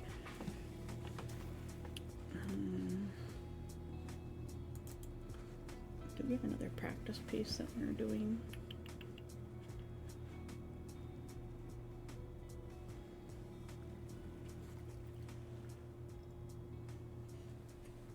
I don't have anything quite set up yet that I want to, that I'm really feeling today. Yeah, maybe we will work on Necromancers. How about that? We'll duplicate it so that I don't mess it up. What I have worked on.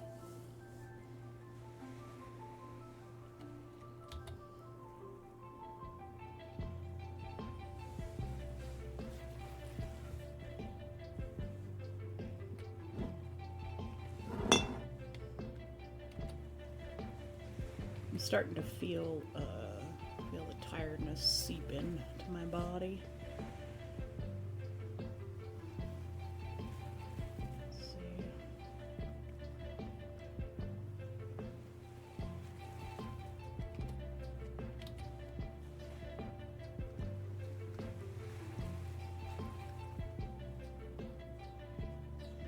The wrist. Yeah, I'm probably gonna slide into a little bit of quiet and just keep working. Because I do want to finish this painting. I am really enjoying it. There's still so much that needs to be done. And don't worry about this base color that I'm using, Necromancer. It's just to lay down shapes. I found that when painting the fingers on this one, they turned out really well. It's because I used that dark base.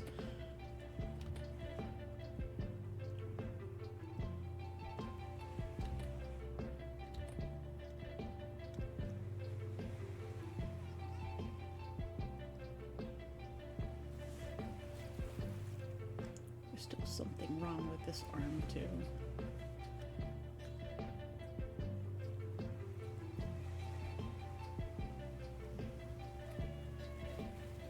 Trust in the process. I'm glad you do.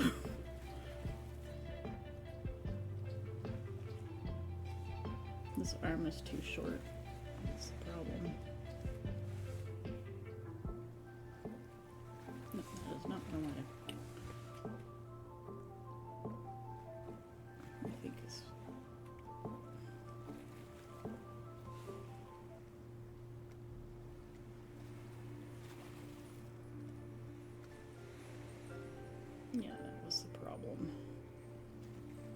have to do some overpainting there, but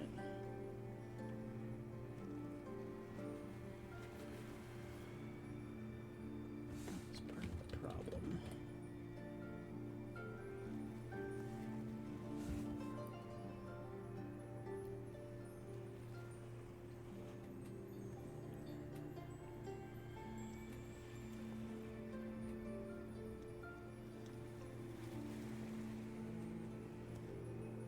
Sometimes it's good to take a break from things.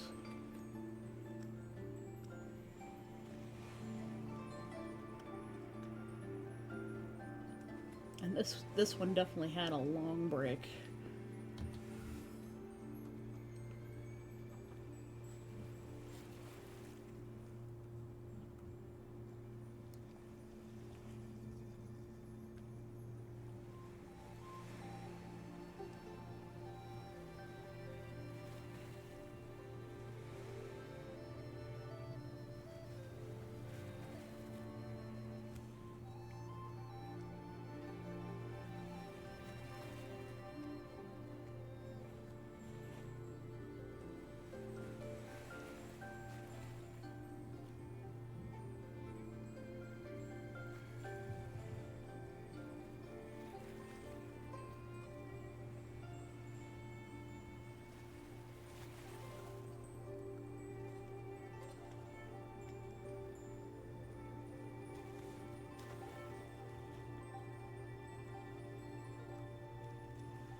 I'll listen to some power metal to get me through this work.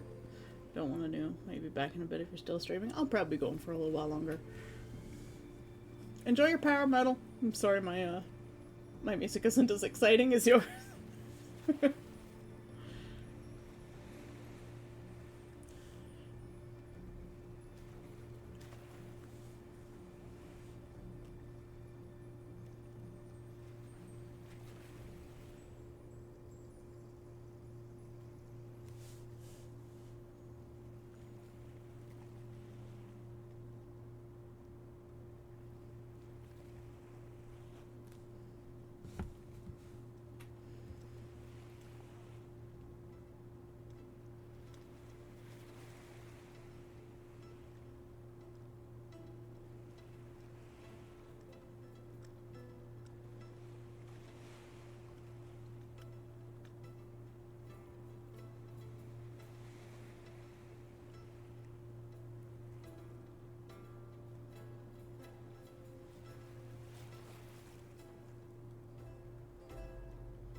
Yeah, my music is very quiet.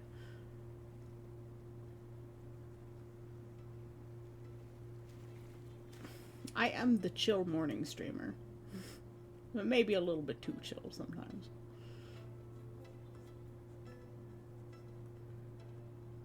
I hate painting hands so much. That's why I've been putting it off.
Thanks for the hydrate fantasy.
I'm in a much better mood after talking to my grandma, going to make spaghetti and meat sauce, just like Mom used to make. Necromancer Snoot has been booped. The booping begins.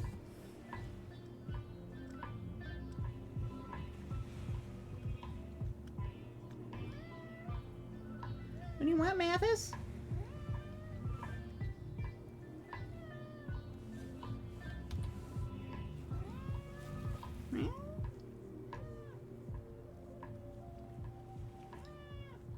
Mathis?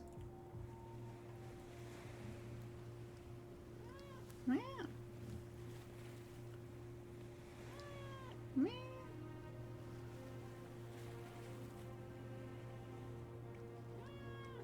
Meow.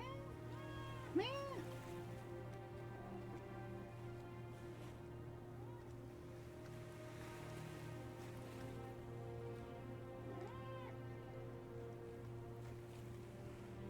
Mathis, what do you want?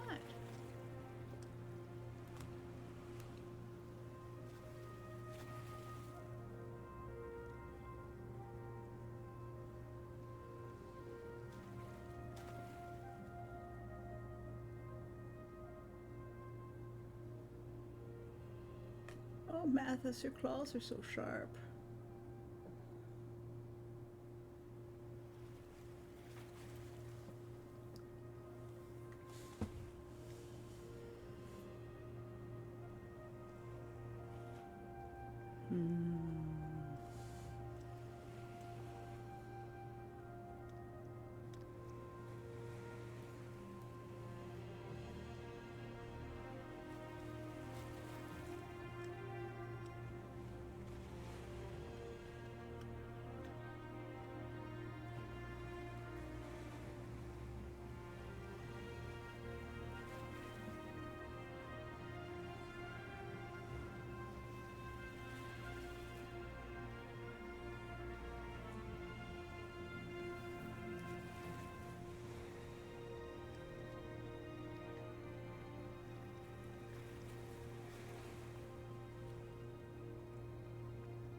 Trying to get the same beautiful effect on the other hand is so hard. A big assaulted help! Meow meow meow. Hello, Malthus. What are you going to do when I'm not around to give you snuggles anymore, huh? Huh? You're going to be so sad. No, poor Mathis wasn't going to have anyone to give him attention.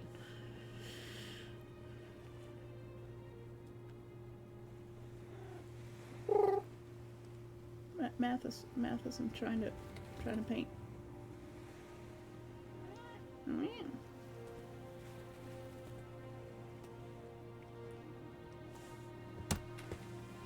Alright, come here, Moon. Oh, I'm trying to actually do work today instead of just chit chat the whole time. But it's secret cat time.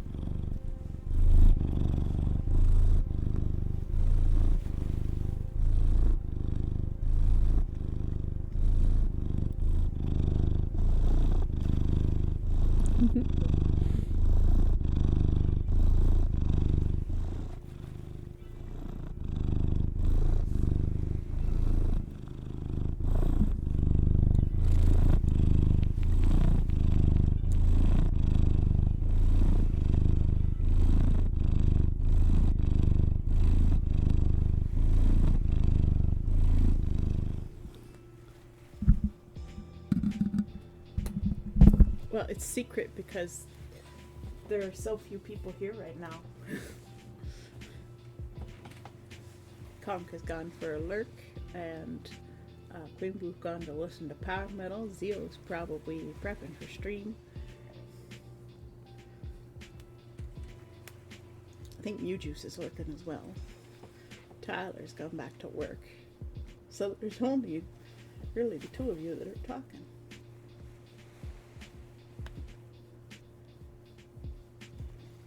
Yeah, I'm not happy with that other arm. Maybe if I flip the canvas. I know you're here. I know you're looking.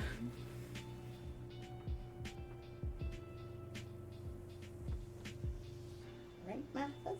Everybody loves your purse. You're such a good boy. Little Bob Patch is so cold. When is your fur gonna grow back in? Are you waiting till winter? You're gonna be so stressed from the move, you're probably gonna lick yourself bald everywhere. That's a big bundle of dust and cat fur and thread and oh god, my desk is so messy.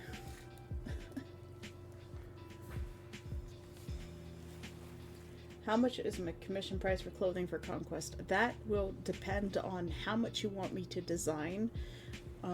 Whether you want dye and fabric suggestions, and how complicated the design is going to turn out to be. So I don't actually have a listed price. The price that I offered to Arias and then Arias's friends was far too low, but I'm thinking of giving special commission prices to Dendronians specifically, because it just helps get my name out there. But if you're not Dendronian, you get a higher price. So it's a discussion. All of my commission prices are always a discussion, kind of like what Evan does, because I find just having a straight up set price for a thing, I end up doing a lot more work than what I actually get paid for. And I have to keep that in mind because I do have to pay my bills. But for you, Fantasy, you will probably get a better price. I am just not happy with this arm, man. That would be why, because there's so much wrong with it.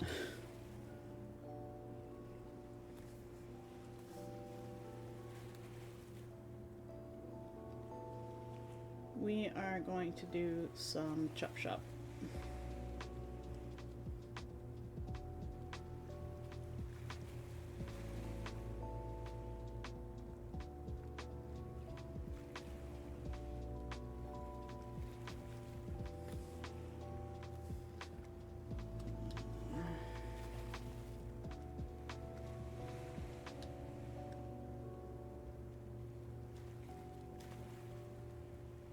There is so much wrong with this arm. I can't stand it.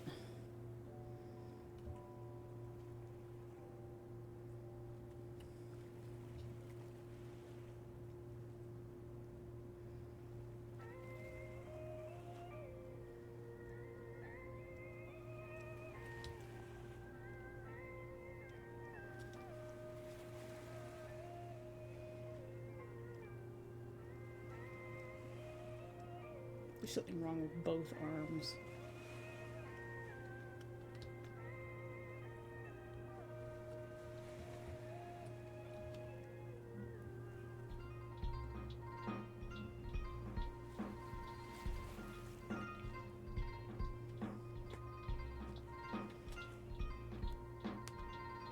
I'm gonna do another duplicate, a little layer, and we are going to do off with her arm. Yeah, we're gonna do some surgery here. It's gonna get really messy, but fixing it should be relatively simple. Oops.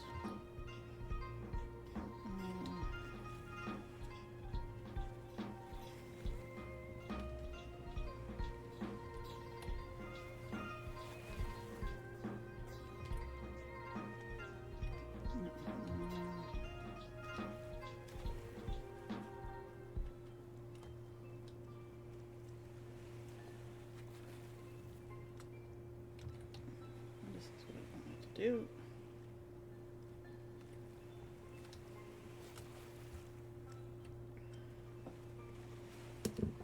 Delete that. Duplicate that. Turn that off. Go back here, delete this.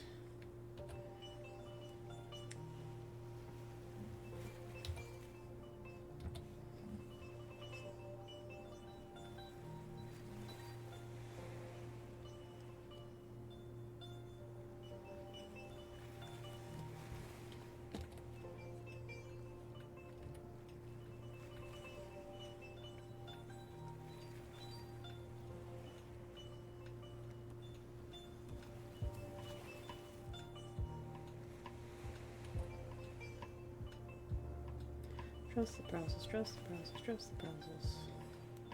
You can do this right, Say. It's fine. You can do this. You're a painter.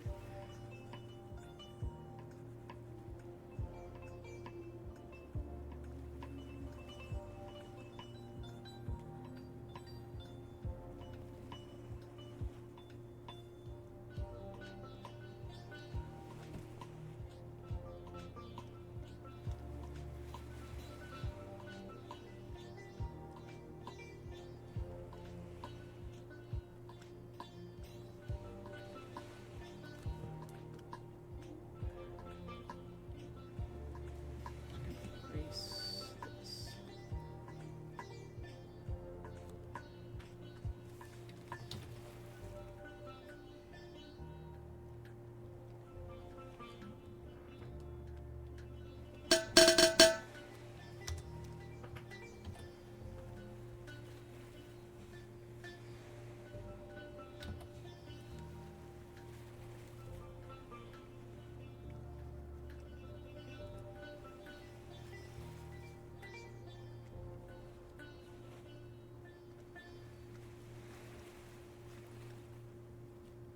Necromancer Dark says, Neficus. Hold on, concentrating.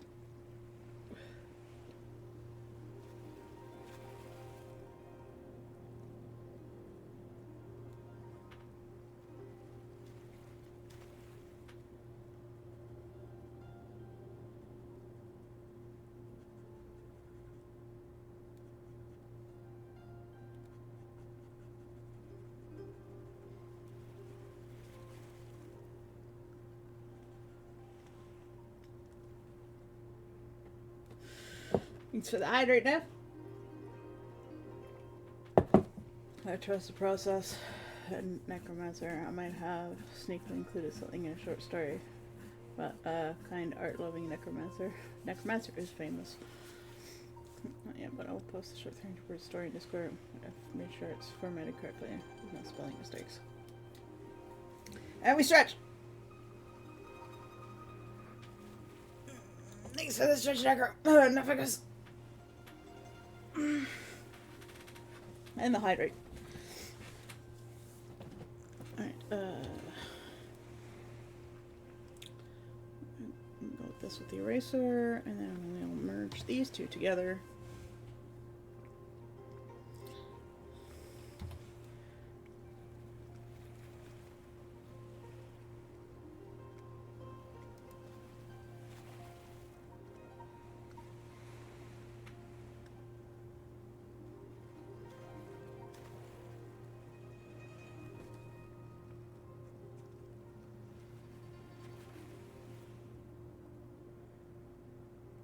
It's gonna look very messy for a little while I figure this out.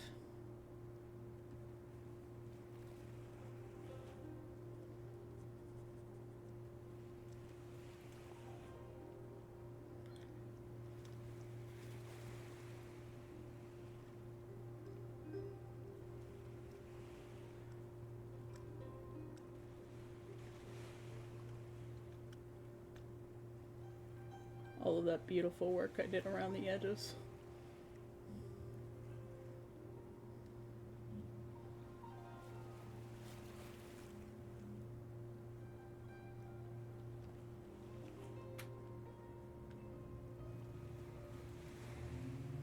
Actually, I have to bring this over here.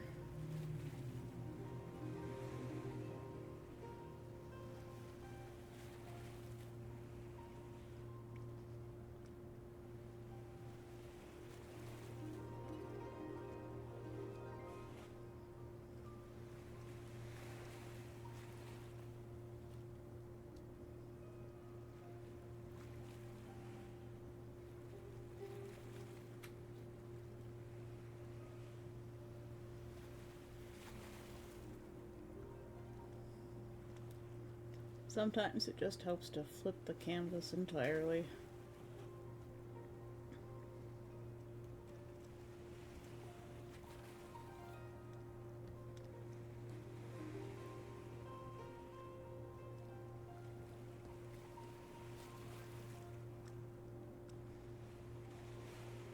I want to be very careful around this spot right here, because I really, really, really like her leg muscle. And I just don't want to ruin it.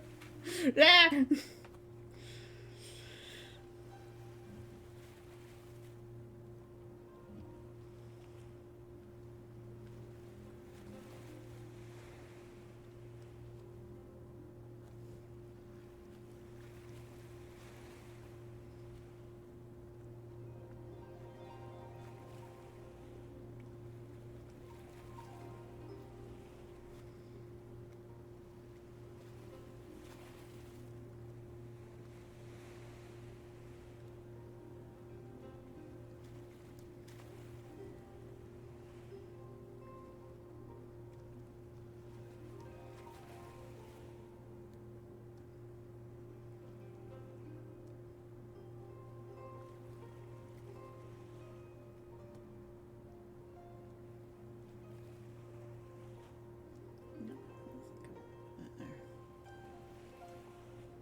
I just sneezed right after I heard a loud meow.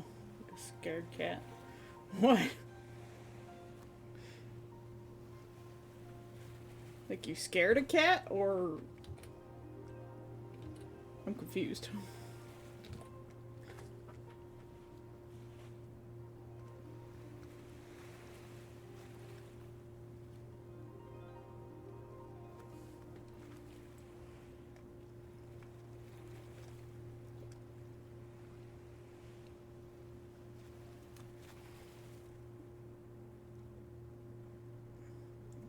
her shoulders, but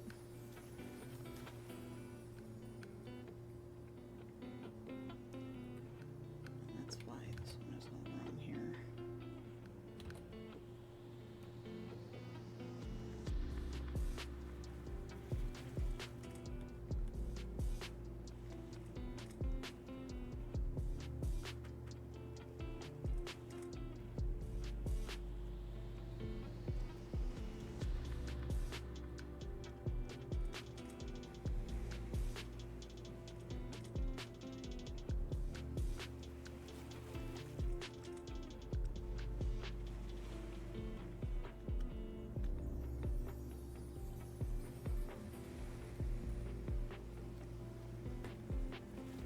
Anatomy.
Really?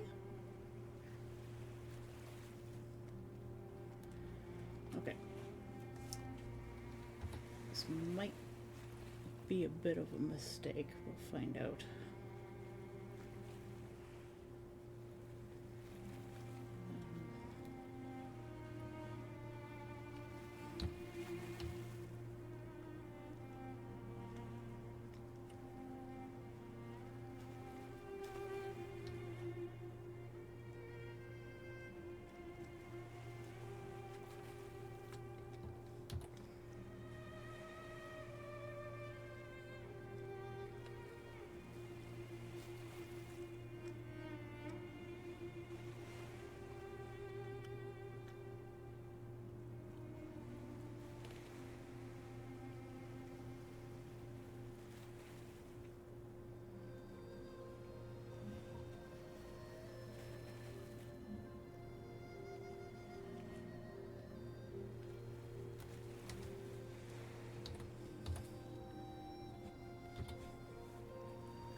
Trust the process, trust the process, trust the process. I probably wouldn't, but I'm gonna have to, because that's just how it works.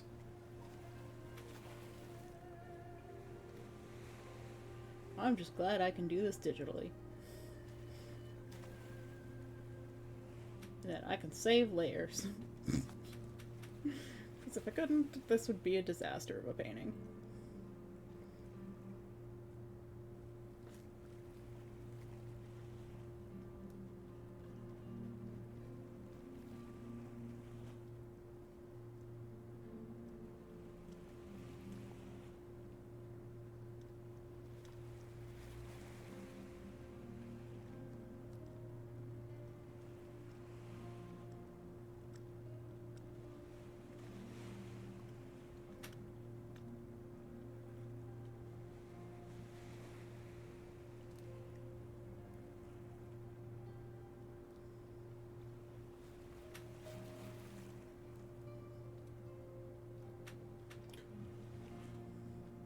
I love the hand, not happy with the arm. Now, this is the most painful part.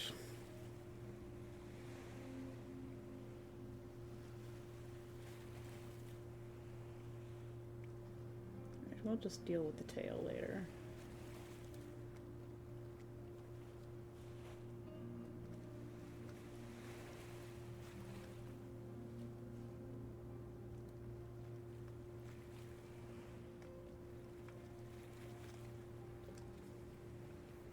You scared the cat that walked outside? That must have been one hell of a sneeze.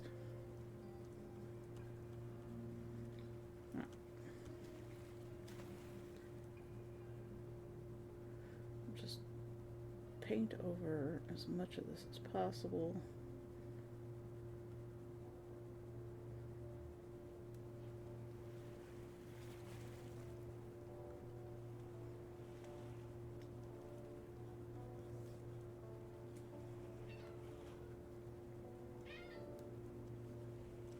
Revy?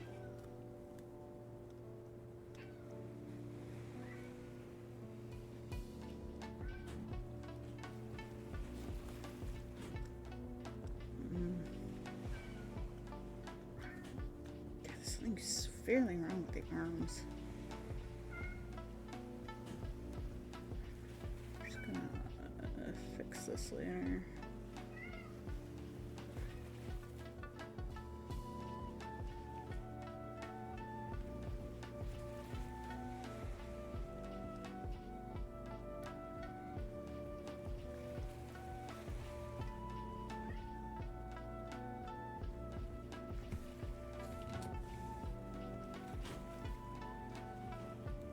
River? He's trying so hard to get into Sai's room.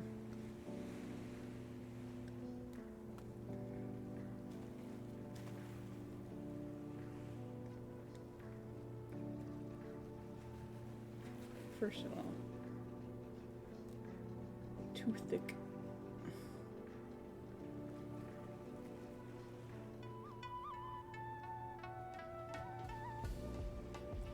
She's lithe, but not scrawny. Like, she's gonna rip you limb from limb in bed.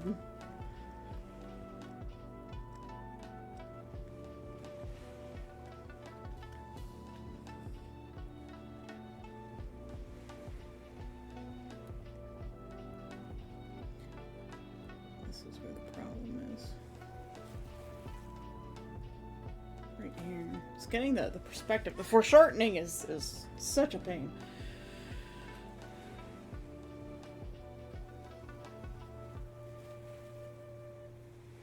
This painting is evolving very fast right now.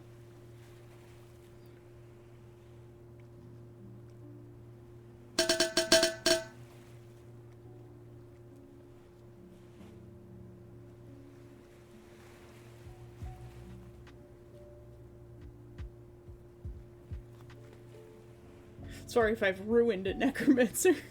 I feel like I've ruined it. But that's okay, because we can just go back to that, you know?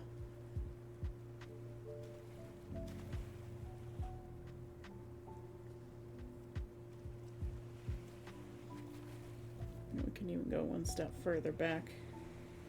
All the way back to the beginning. But you see how the arms are just wrong.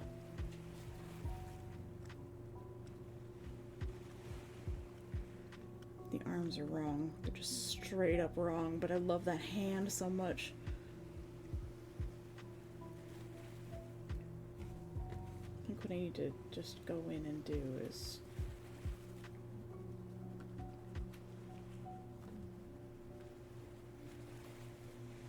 so that I'm not distracted.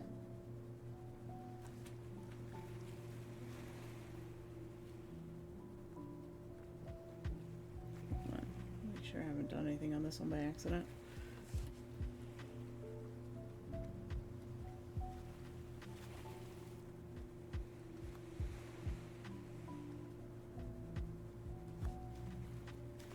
I'll go back in and do the tail afterwards.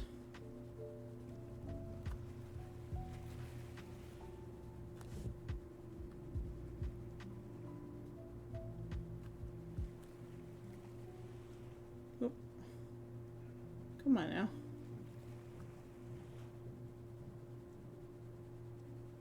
Welcome back. We are, maiming the succubus right now. And I think part of the problem, part of the absolute major problem with her right now,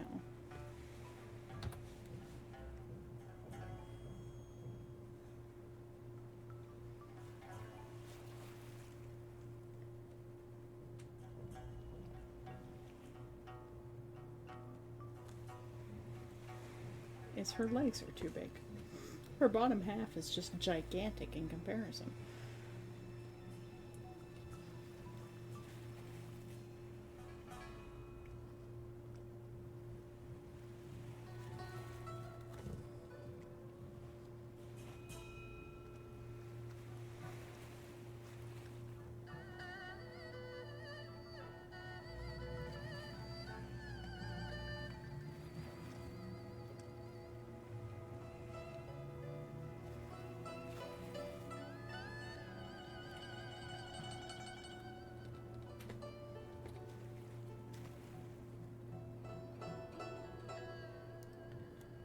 Yeah.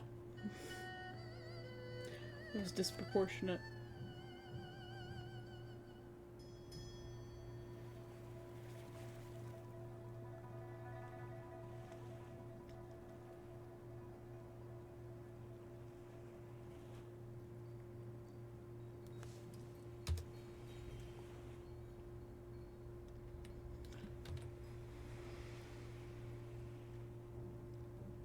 Maim succubus.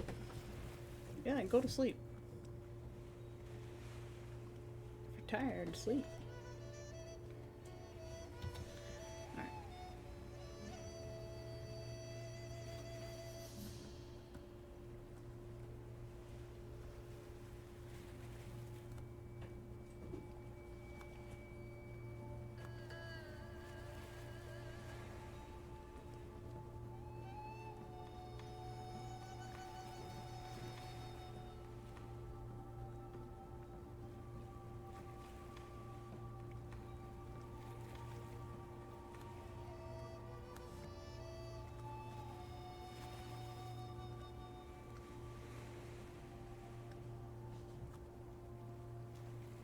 I think I'll probably pull the hand from another layer.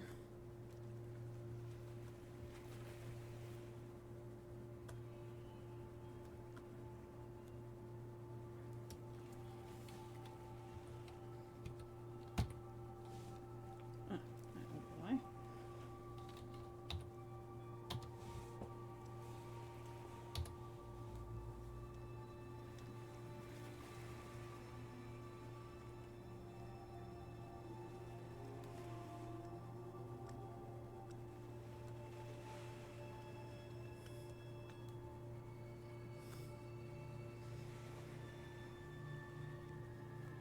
Tay's reaction to realizing the painting is all fucked up is to just fuck it up more. Yeah!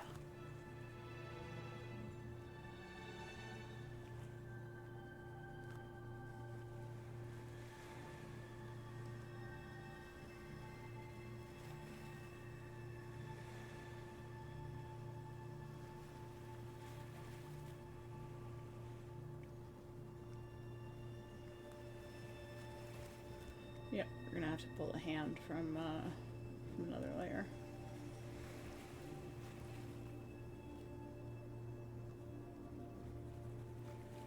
Because I really like that hand, and I don't know if I could replicate it a second time.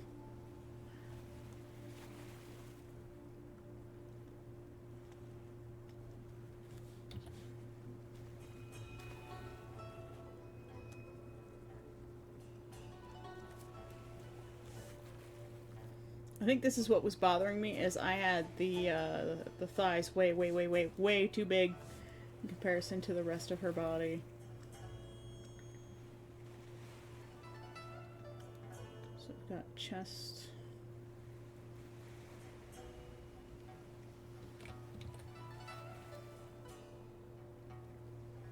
Corset.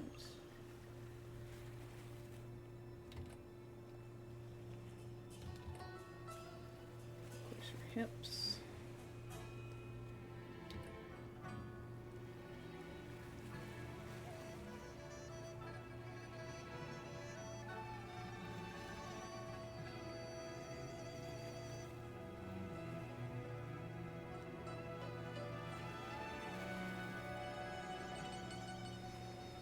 Shoulders.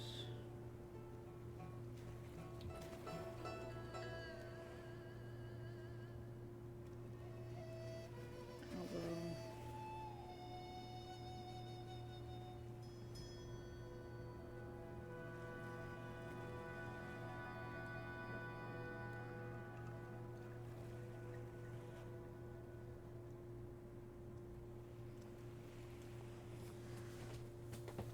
That's more proportionate. It wasn't just thunder thighs. She was like doing the daddy long legs thing. Like, holy shit. They were way too big.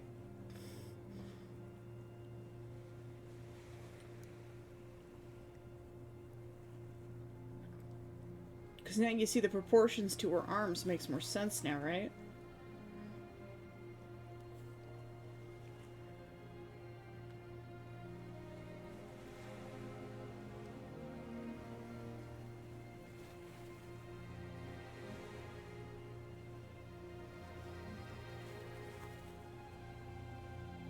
And I think that's what's been bothering me the whole time, is I couldn't get her upper arms right because her thighs were the wrong size.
Flip the canvas back the way it's supposed to be. Yeah, like, see, it's like already 1,000 times better. It's,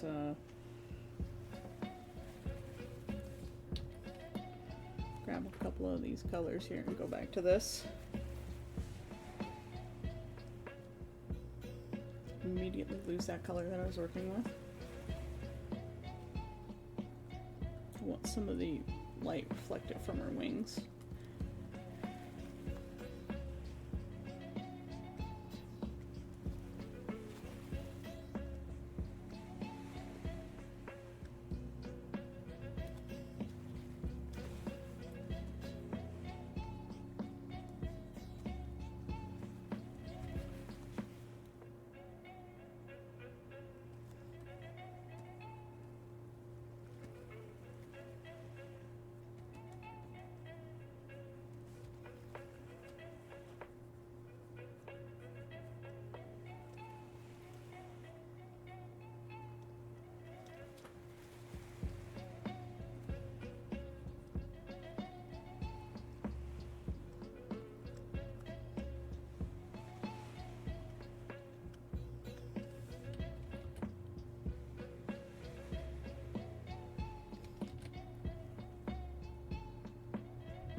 This up here too.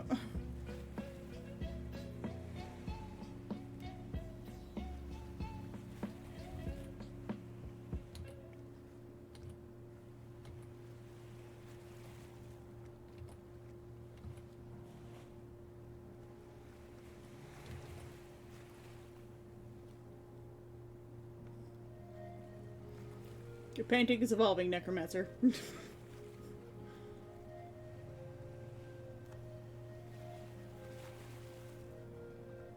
It's evolving really fast. I could not reconcile what I had been doing with the old one. There was no saving it.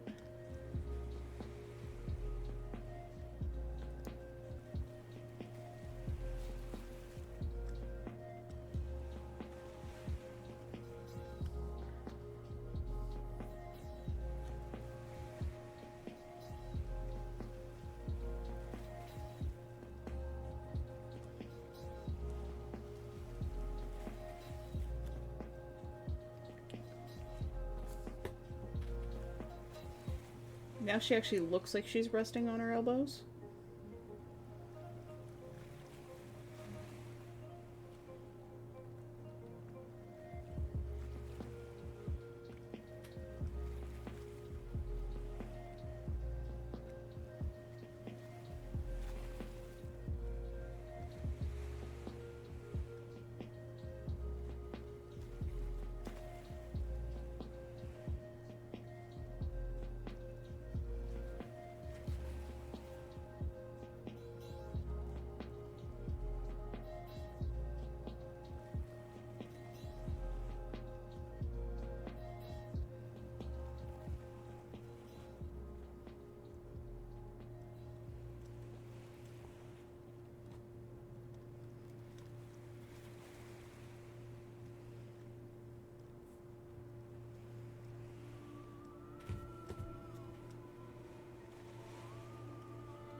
If anything, it will be better.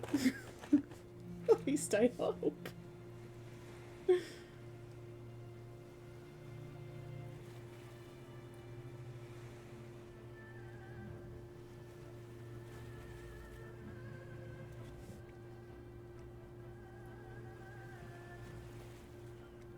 My pictures usually only get better as I gain more experience, at least. So, there's that much going for it.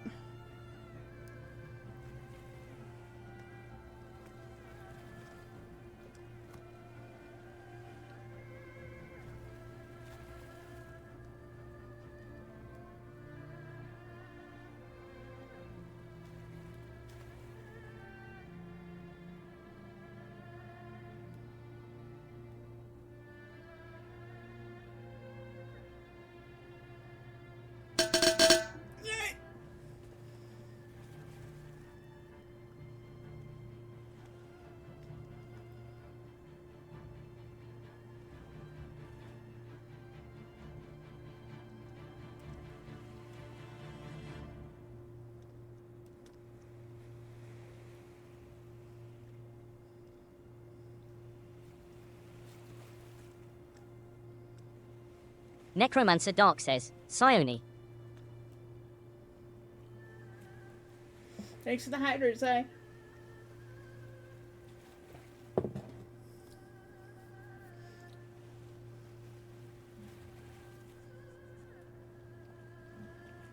As you can see, I've massacred the painting.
I don't know if the stream could hear that, but Gesundheit sei.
This is gonna be so much fun to fix over the next week or two. I'm so looking forward to fixing all of this.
My mic isn't sensitive, you just sneeze loud.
yellow top.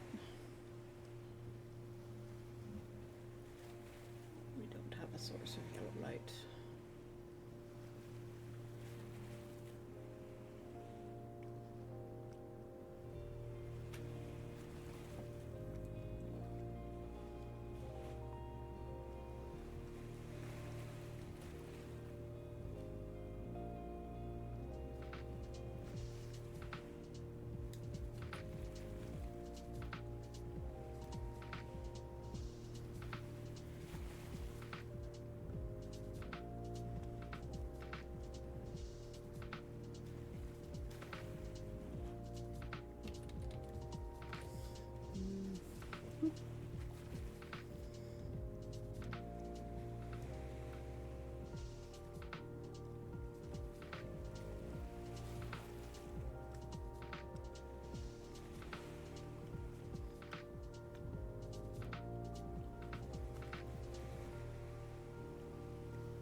Yeah, her thighs were definitely too big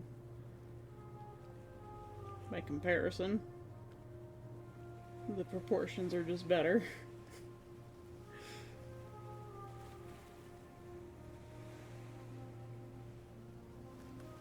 This one's still reversed, so.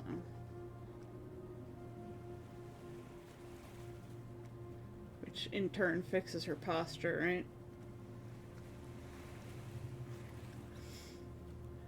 The longer I take, the better the painting gets. Necromancer only ends up with a better painting in the end.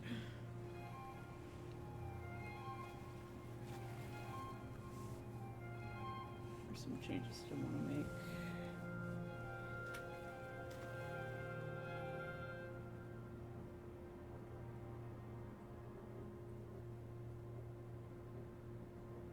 Oops.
Just the slightest adjustments here and there.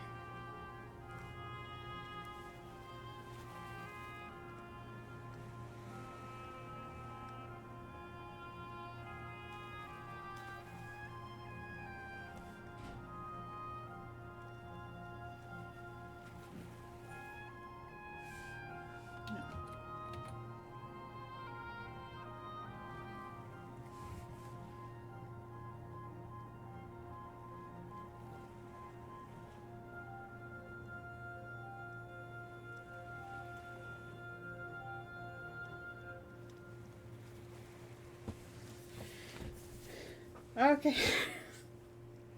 I think that's starting to look better.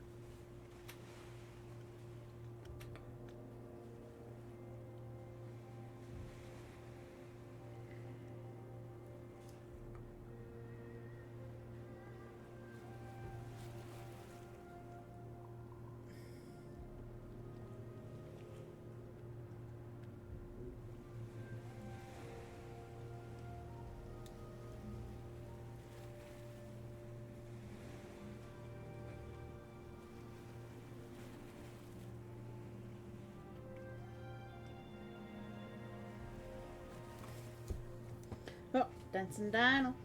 Posture check from Neff. Thank you. Everybody unshrimp thine spines.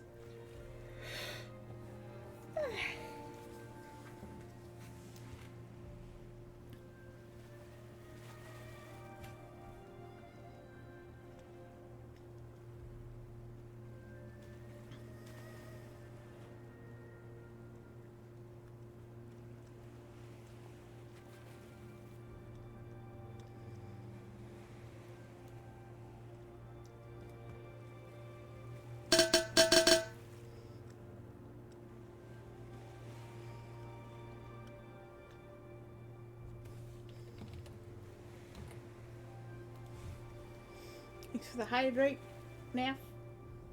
Oh my god, that emote is adorable.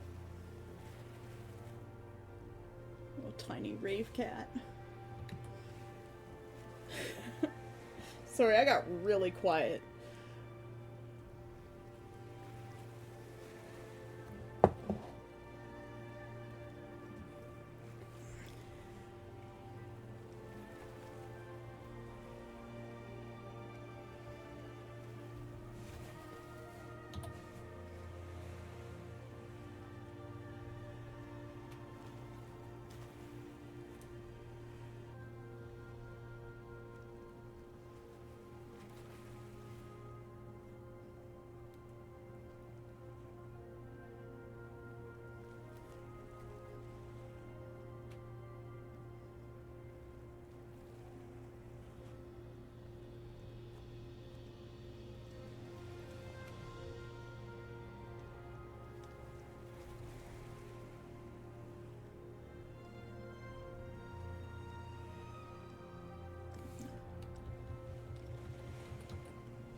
The background's definitely gonna be fun to fix.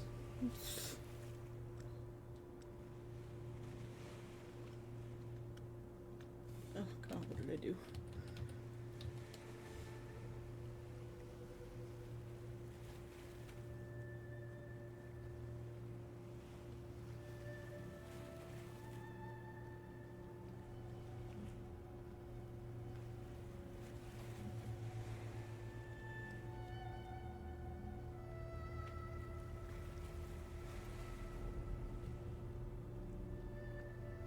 This horn was a lot bigger than the other one, too.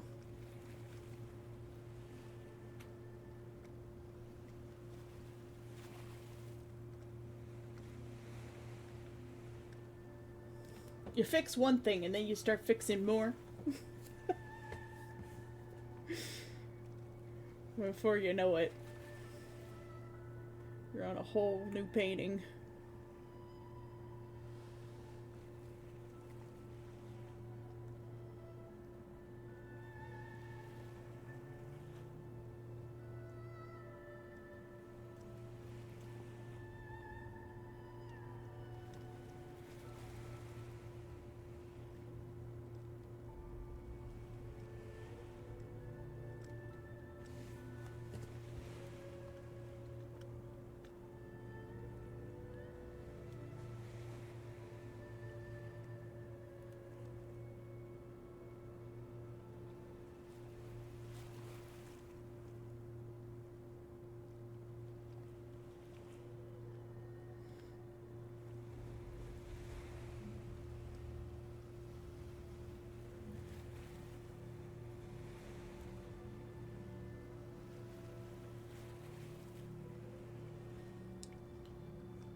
Things are starting to look good.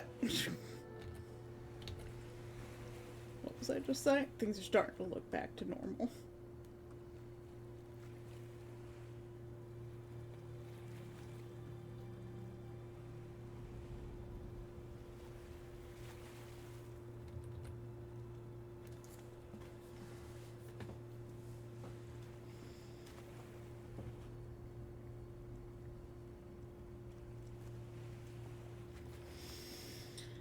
Okay.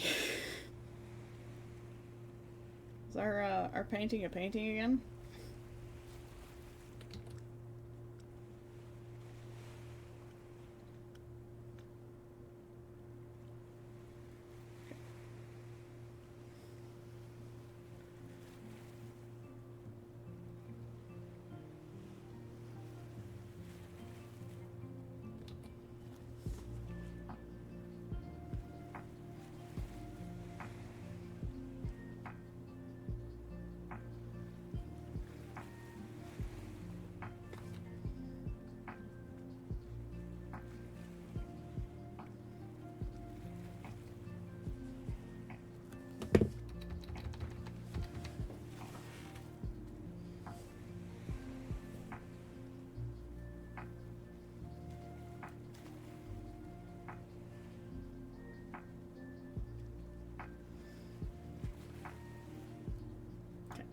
We're back to the mess, but that's okay.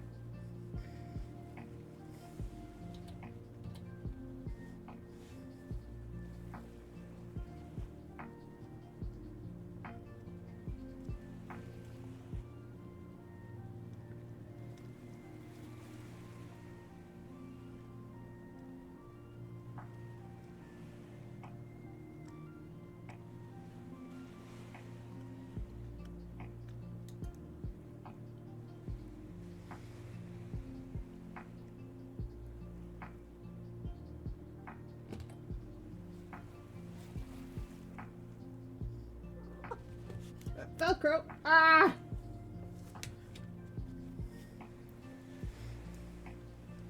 Velcro has decided to visit at the most inopportune time as usual. Okay, Velcro, just sit your ass down right there. That's good. Just lay there. Be still.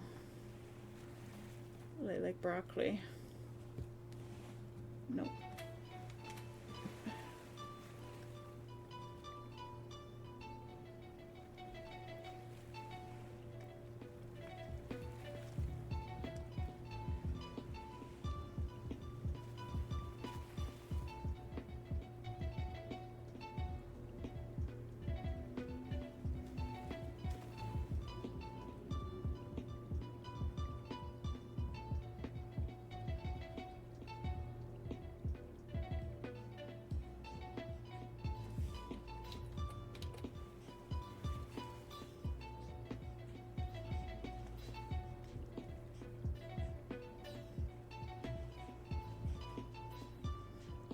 adjustments are happening literally everywhere.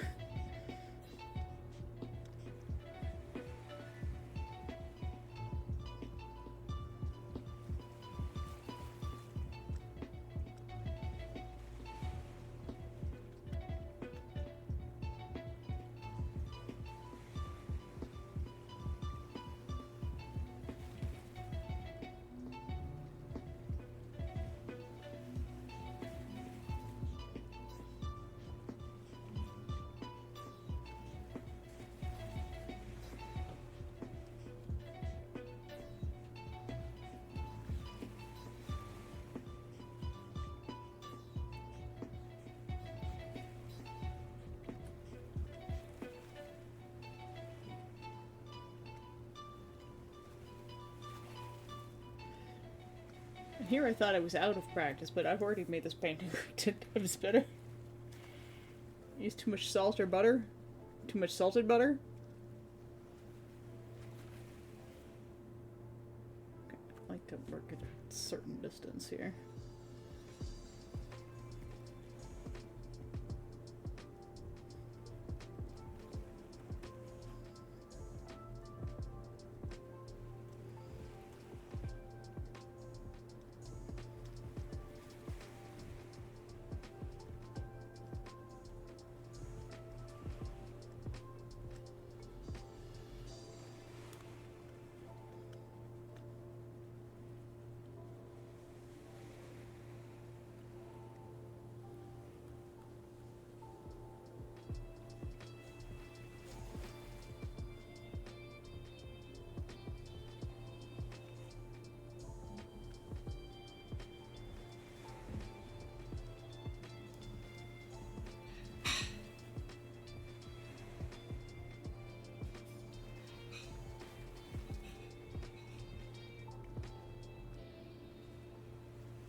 To come back to most of this painting.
Thanks for the hydrate. Because we're deemed to street. Sorry, I'm concentrating very hard. That's why I'm making faces at the camera. There's very much concentration happening here.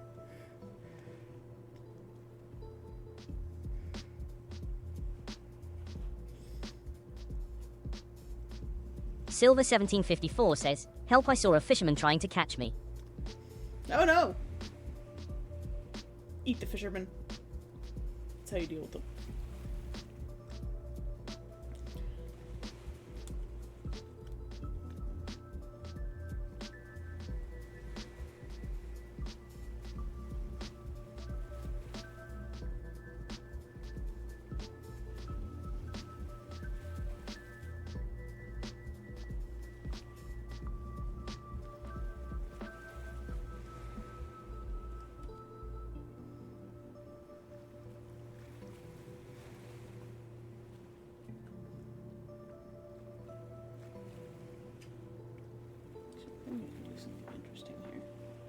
We'll give it a bit of a try.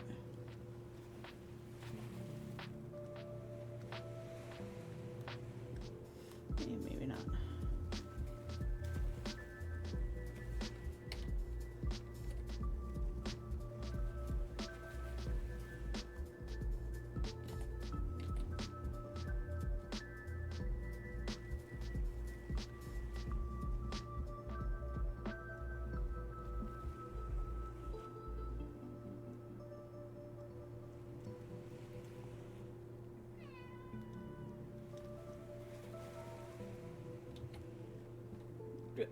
Mathis. Meow.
I will eat them. Where's the shark when we need it? We have a lobster, and a centaur-like lobster at that.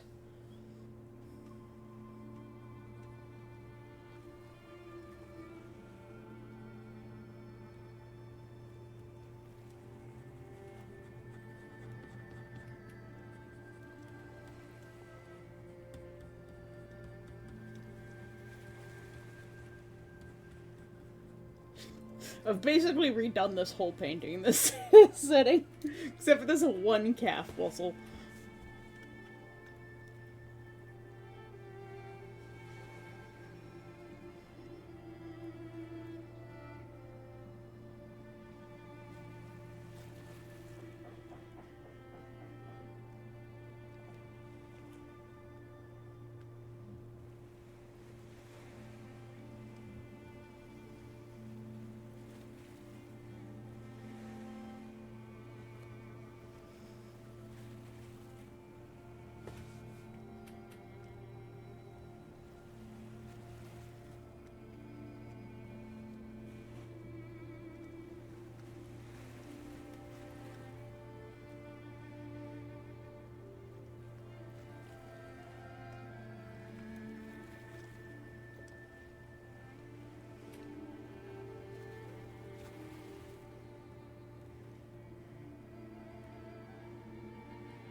Almost 4 hour stream? Yeah, that's pretty normal, isn't it?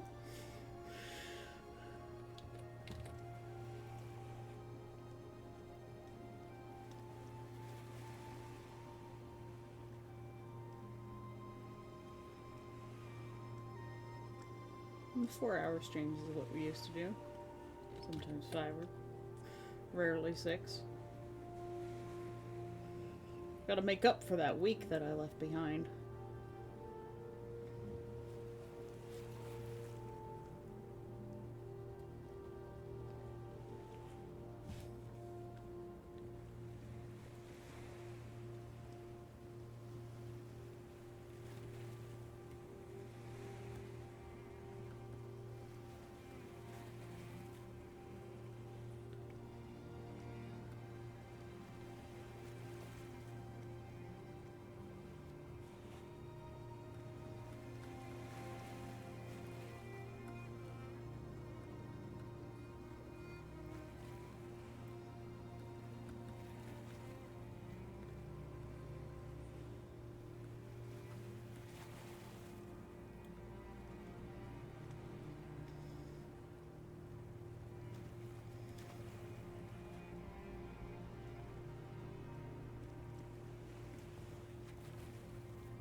So much blending happening.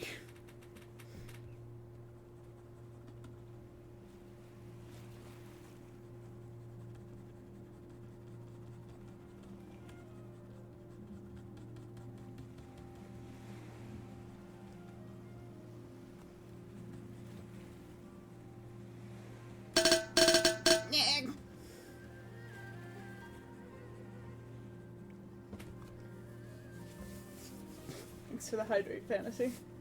I'm almost through my cup of tea.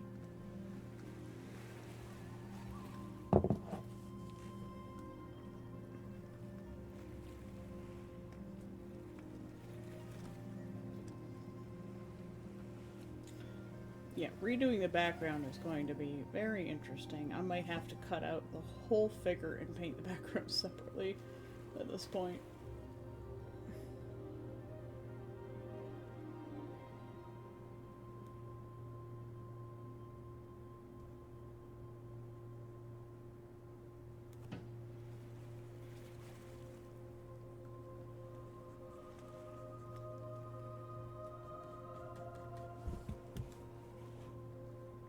Oops.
Conk, take some headache medicine.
Gotta keep it so it's effective as possible. Some suffering is survivable. Okay. It's gonna rain.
Only 26C?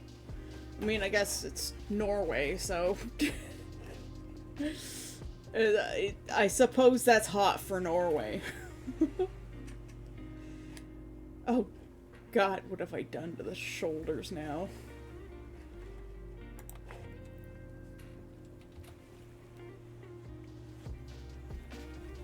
So this is going to have to...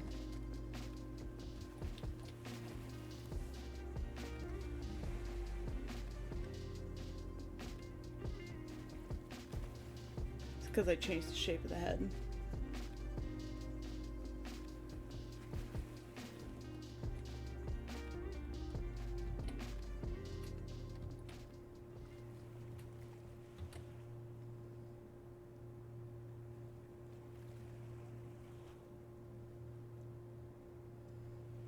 Let's see. Yeah, I made the head smaller and then I changed the shape and position of the body. So we'll just. Whoop.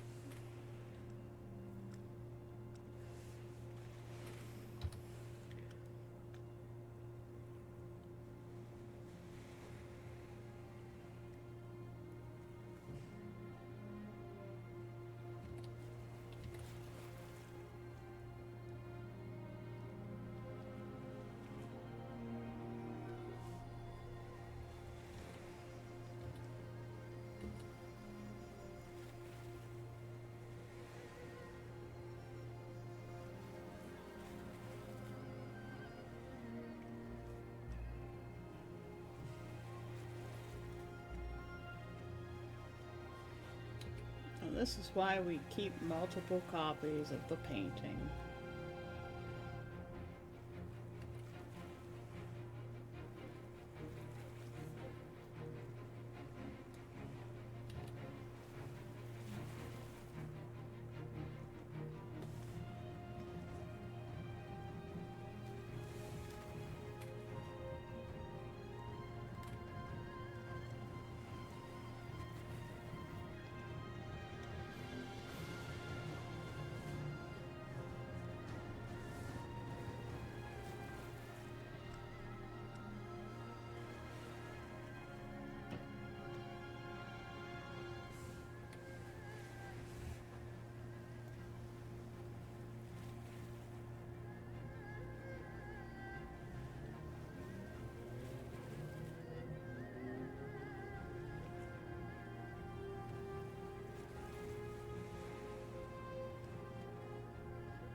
There, things are getting back to normal.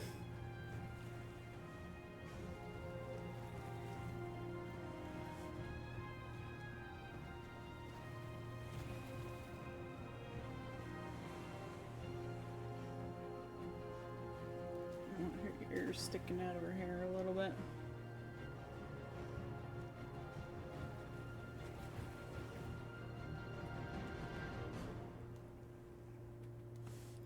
I'm gonna quick drop a new layer on top.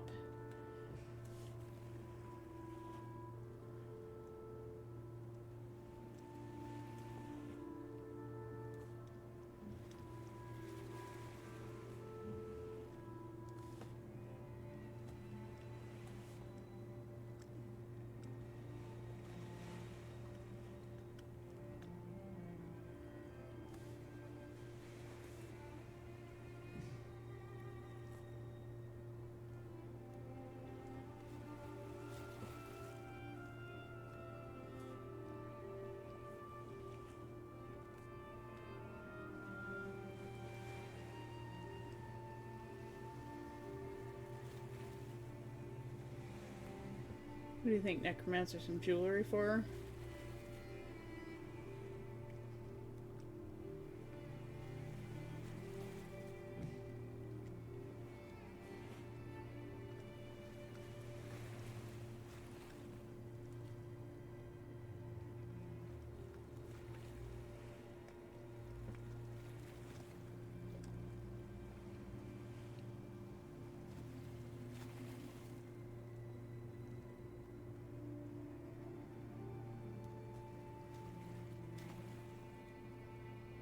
Maybe not that one.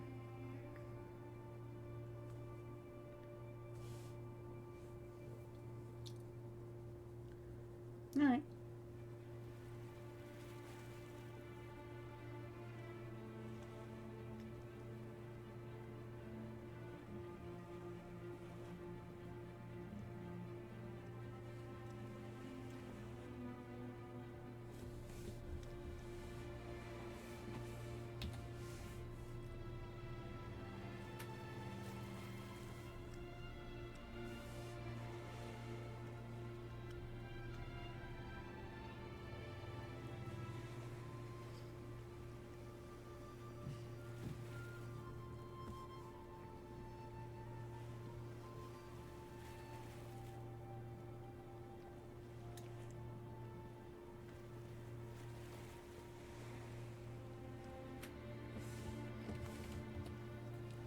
can't see what I'm doing because of the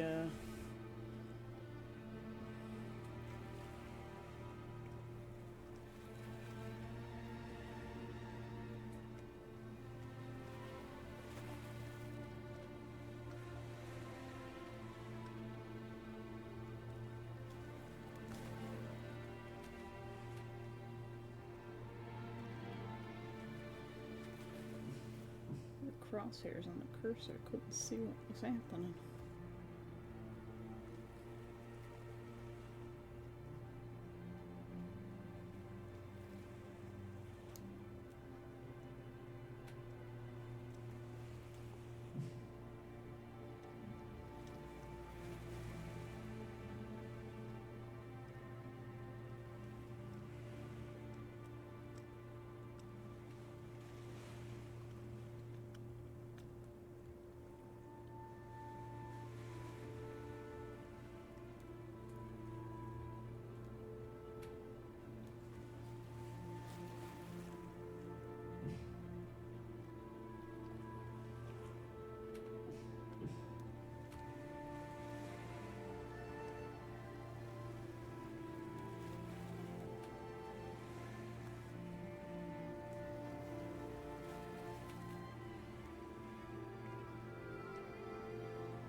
See, this is why you don't wait till you're really hungry to eat, because otherwise then you'll eat too much and then you'll feel sick afterwards.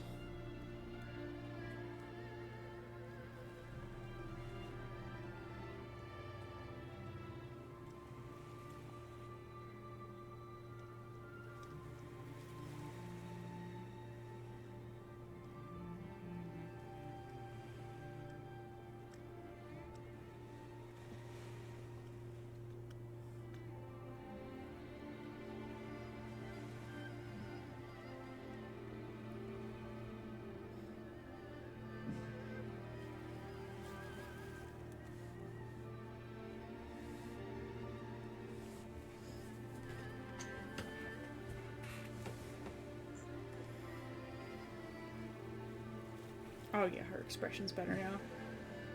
She's not quite as weird looking.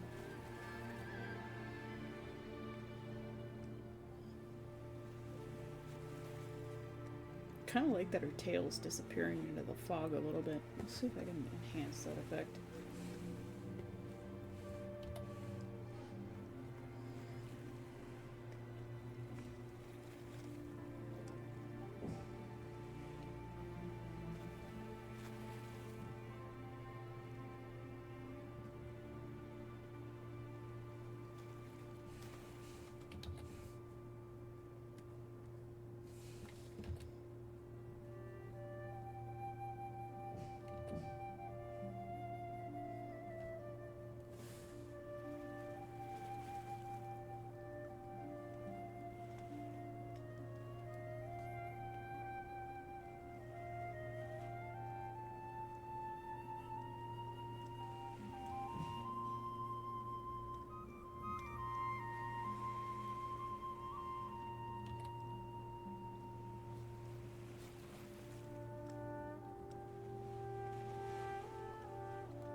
went from an absolute disaster to something actually pretty nice.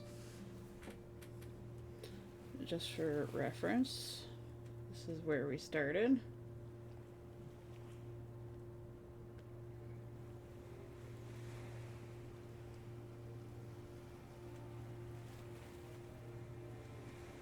If there's anything you like about the original that we started with Necromancer, please let me know.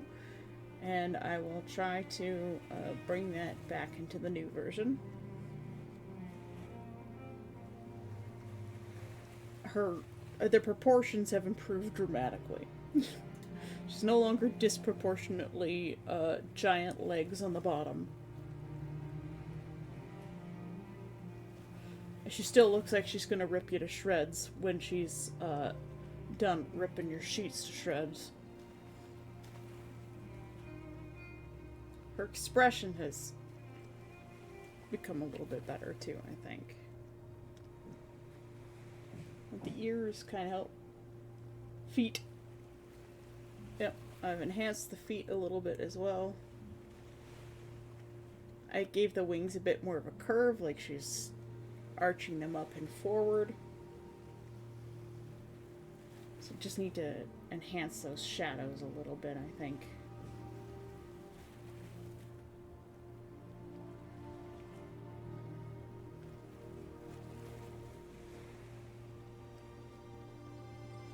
And add a little bit of warmth back in.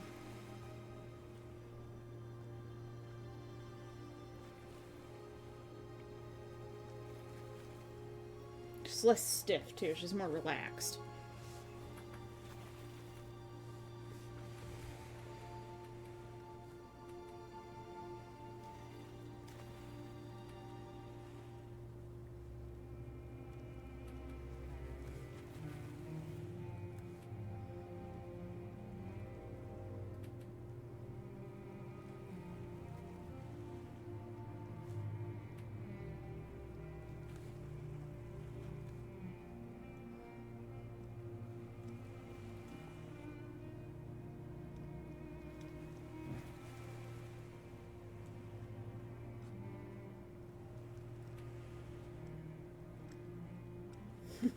Stiff.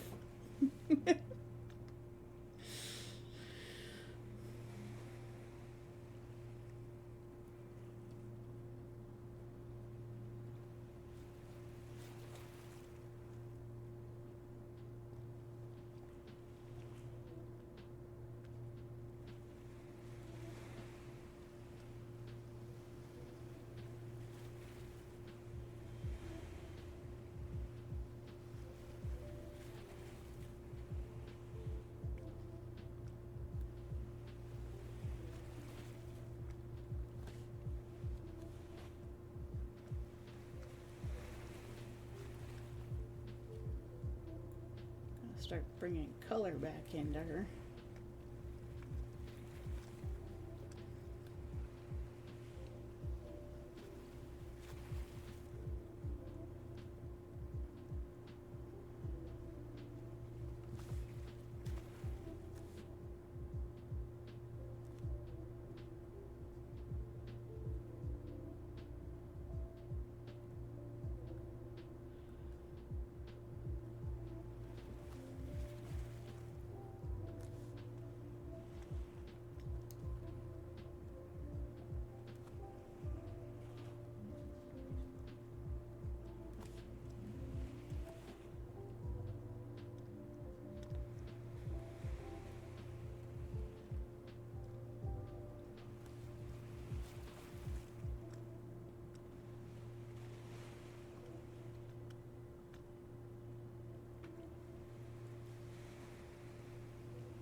Yep.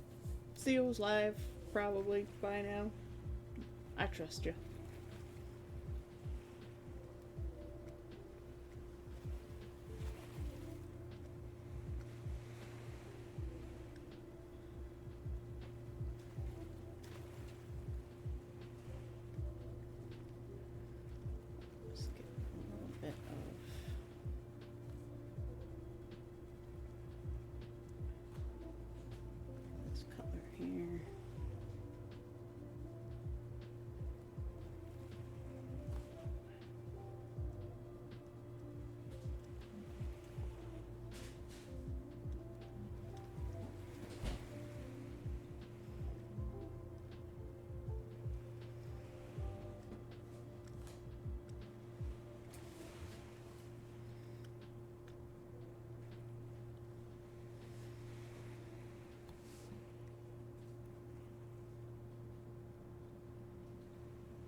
comes the buff shoulders.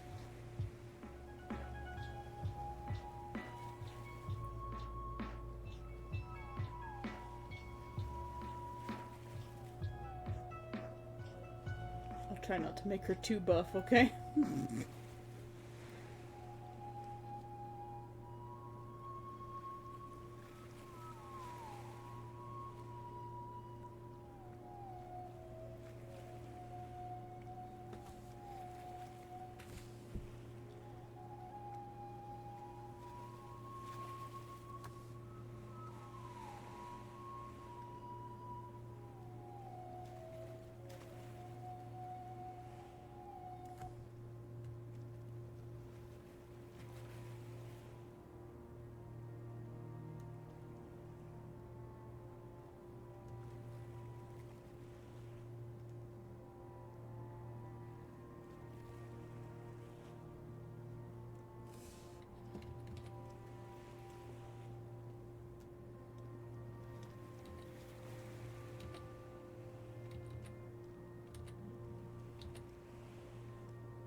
Strong enough to report body and soul.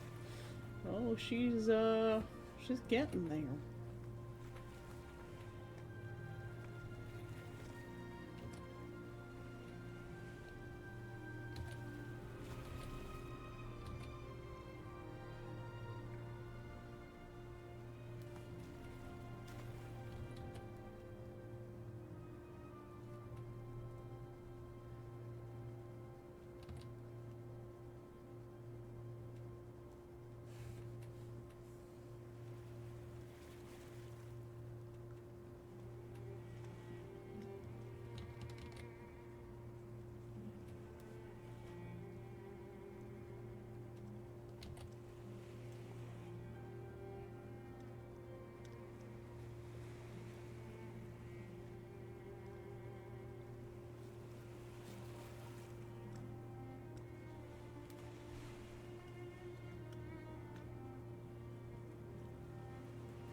I feel like the wings need a little bit more substantial.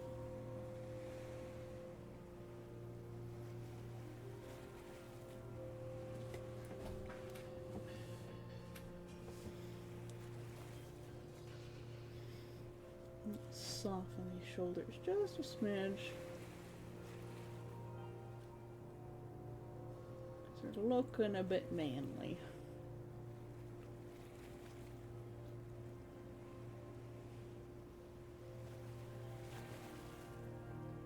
She's a succubus, not a bodybuilder.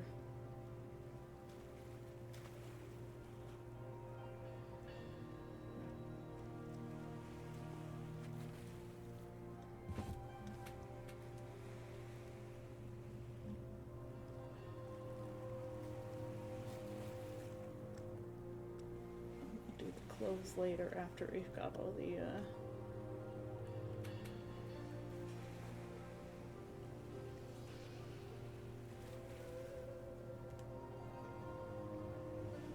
shadows and highlights in.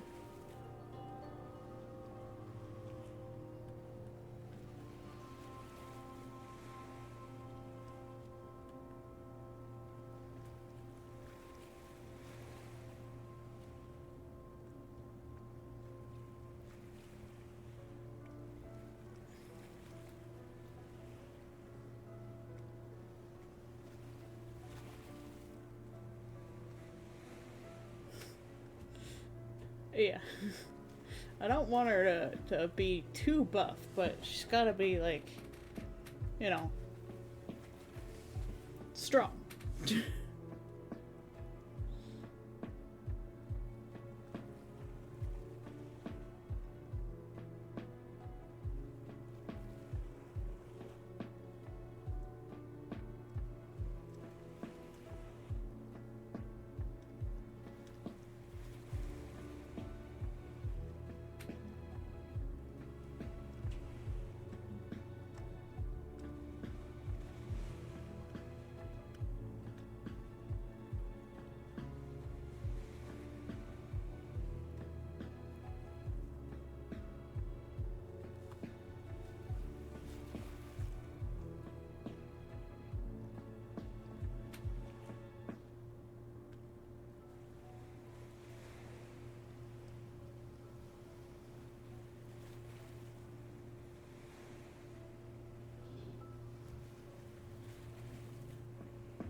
See.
Thanks to the Hydrate Neff. That's my last little bit of tea.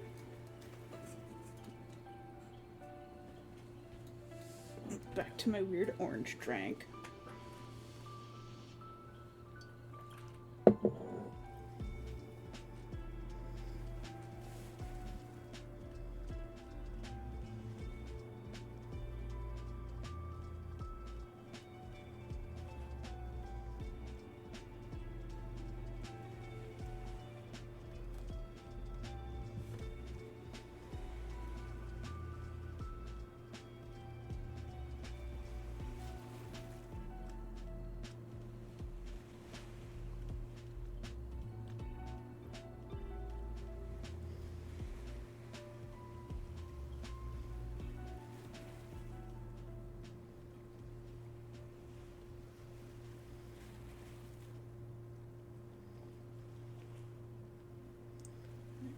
Draw in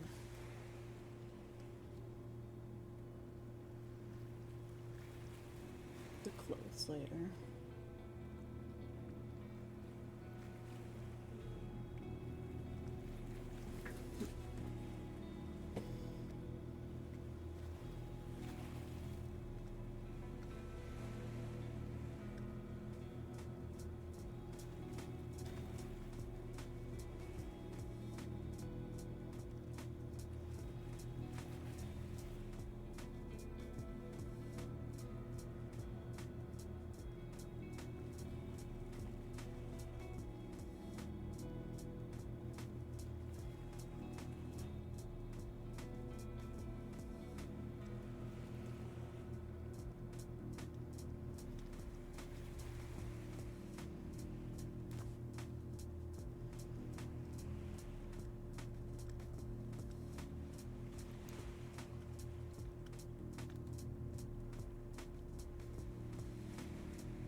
Really figure out what my lighting's doing here in the front.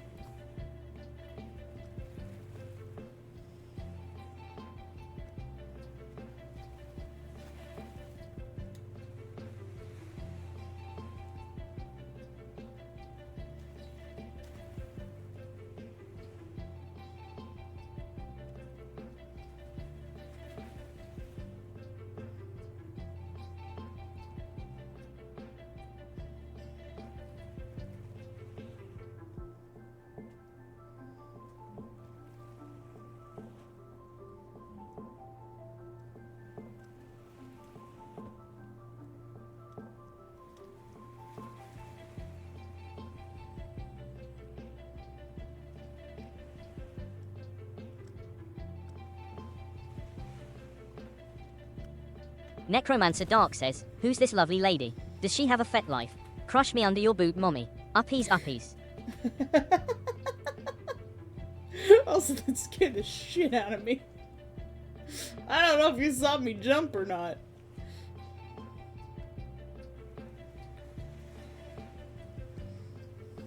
But yeah, she definitely has that vibe. I might just leave the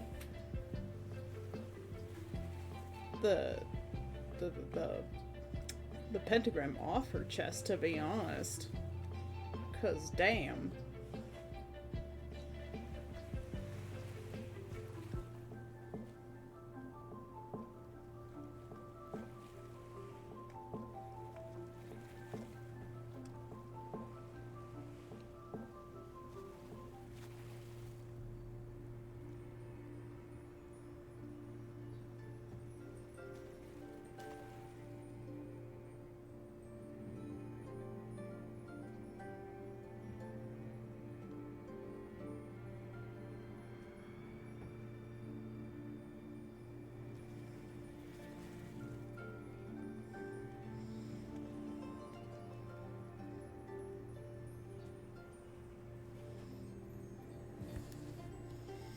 That thing that came up yesterday about, like, people coming to our camp believing that we are the origin of smut in Mythodia is, like, the best thing I've heard about our camp.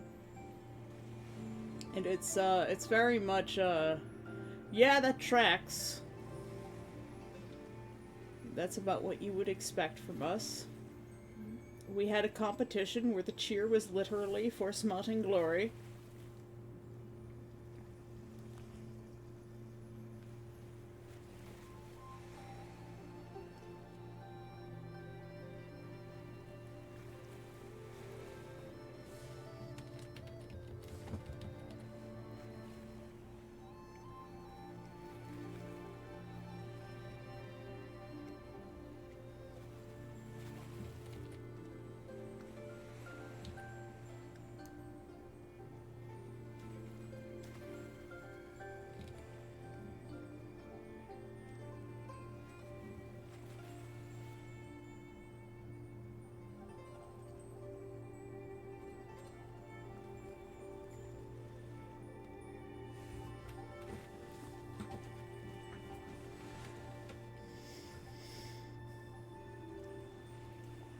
Our camp has a problem. We just like smut a little too much. But there's no problem with that. It's really not a problem.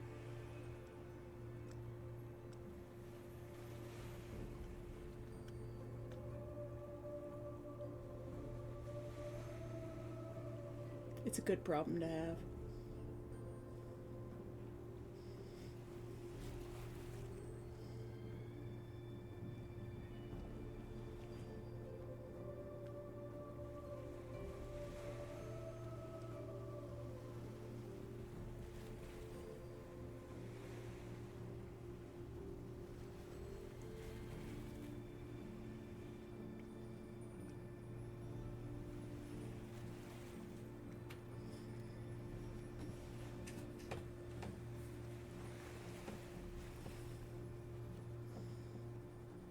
Fantasy is boop my snout. It is the boop snout, like the droop snout. But it is the snout that gets booped. It is the boop snout. Always have the boopage. Just like the boobage.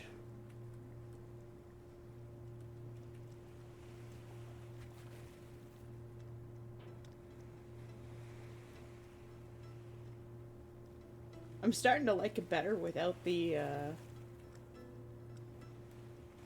pentagram thing on the chest. Because now you see more of her chest.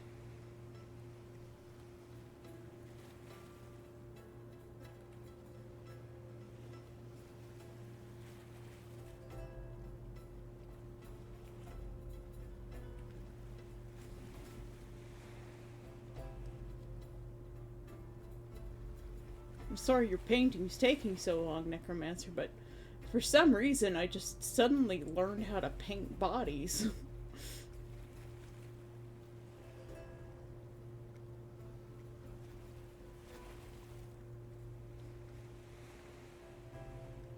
Maybe I did need that break. I I think I might have really actually needed it.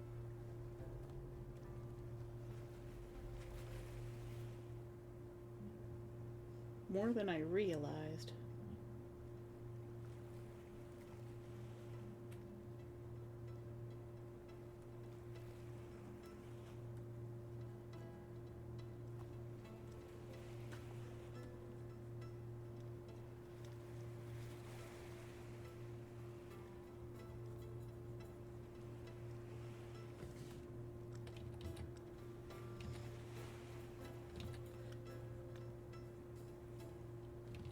I ain't no ladies, but even I wouldn't mind if she held me down a little bit.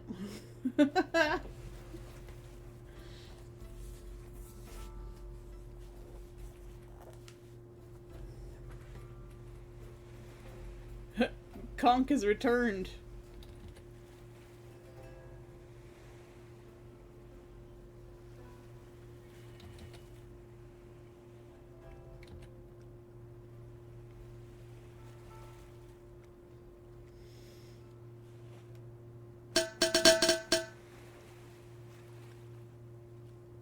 Thank you for the hydrate, Conk.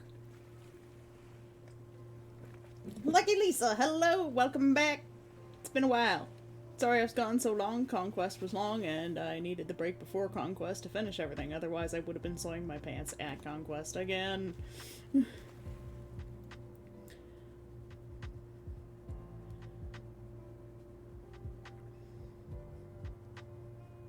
Oh, I taught someone how to paint at Conquest, too. It was pretty great.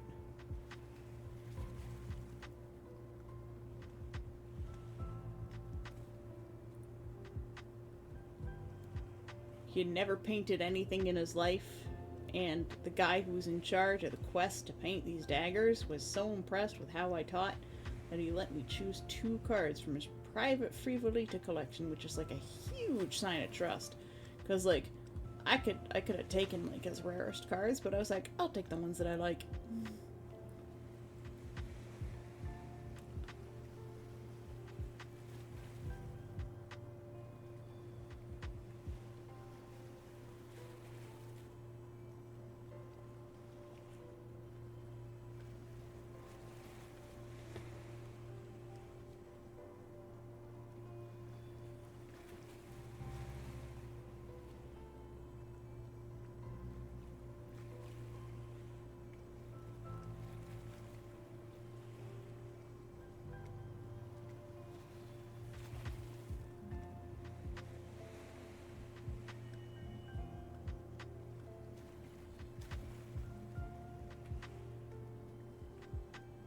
So I got to teach art while at Conquest, and I might see if I can be involved in that quest more next year, because I actually rather liked it, and it would be cool if I could earn some coin doing it too.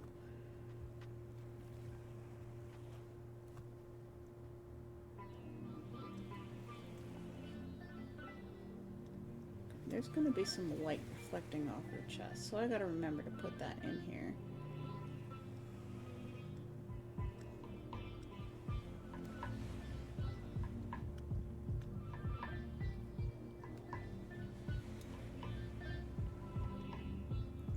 Even see her nostrils at the angle that her nose is at. So we're gonna have to just do some changes here.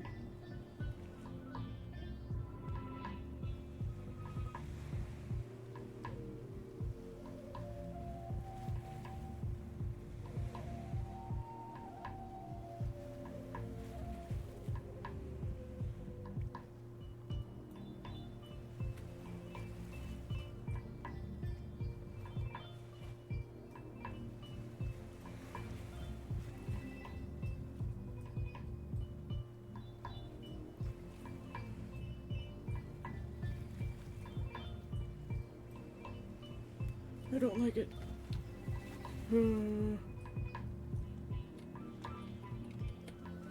We'll fix that later.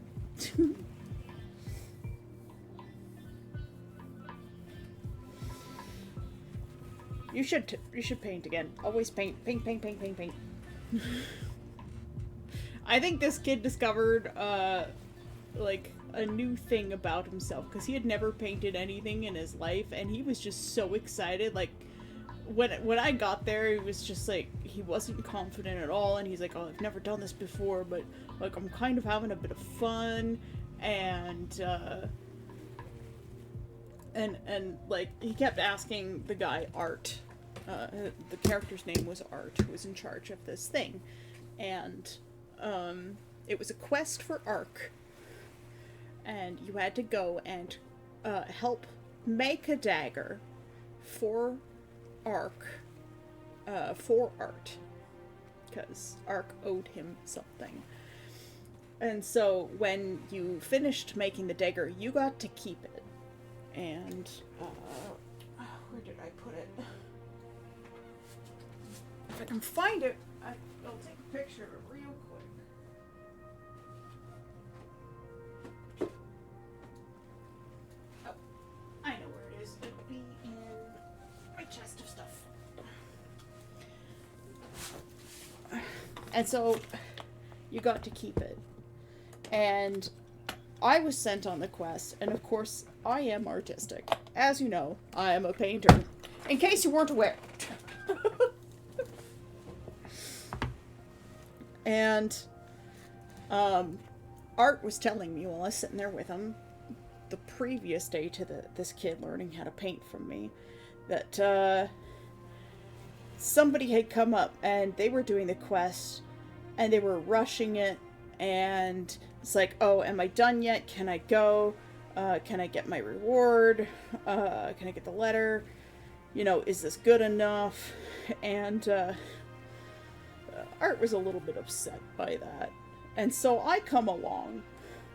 You know, Ark sends me in, and I come along, and I sit down, and I get a little bit of review from Corky, who's on our Discord. He's already there working on the quest. And I go and start working on the quest, and Corky's like trying to give me some little tips and stuff, but I had painted miniatures and stuff before. And like he gave me a little bit of a refresher on some techniques, and then I just went ham. Okay? I went ham on this dagger. And Art was just like, I sat there for like 2 hours painting one dagger. Meanwhile, people are like gone and done in 30 minutes if they can get away with it. And I think he was just like so appreciative that I enjoyed his quest so much. It was like, I wish I could have painted all of them. So I made friends with Art. And the next day I came back to talk to him to ask him more about the Frivolita cards and the treasure hunt, and if he had any more leads on things that I was looking for. Unfortunately, he didn't, but this kid who was at our camp, I keep calling him a kid, but he's like 23. And, you know, he had never painted anything before, and Art was really busy, and the kid kept going, like, you know, is this good?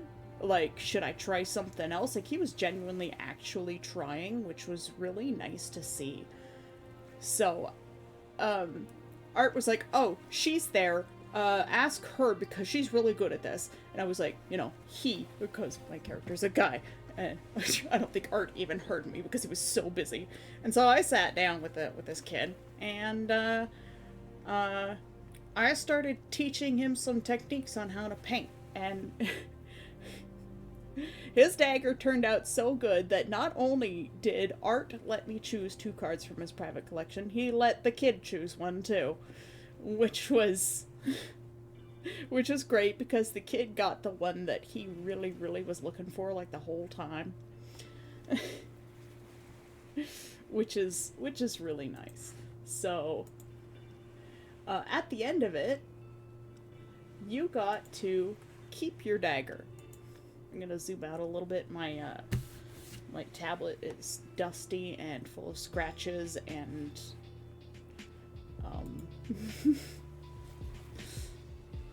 yeah. So arbitrarily, I decided that I wasn't gonna do a wooden handle. I was gonna do a bone handle. You got to keep the dagger, which is extra neat. So I decided I was going to do a bone handle. Art had not told me anything about this dagger. You just picked one from a box. There were, you know, 10 or 12 in the box, and you chose one. Quirky's dagger was different from mine, and the kid's dagger was different from mine and Quirky's. You know, they were completely different knives. And I started doing a bone handle, and Art wasn't really paying attention to what I was doing. And I go to hand it off to him, and he's like, this looks just like the original dagger. The original knife. Because I molded it from one of the first knives of this kind that I ever had. The blade is, of course, my own creation, because, you know, lark blades have to be thicker and stuff, so I had to modify it. But this looks just like the original. How... And I was like, well, it just looked like it should be a bone knife. Well, I should take a picture of the other side of the knife, too. Because the other side is a slightly different pattern. A little bit of the paint has started to chip off. Because it wasn't fully sealed before... like, it didn't... the seal didn't fully set. And it was just a light spray, so maybe I'll touch up the dagger again and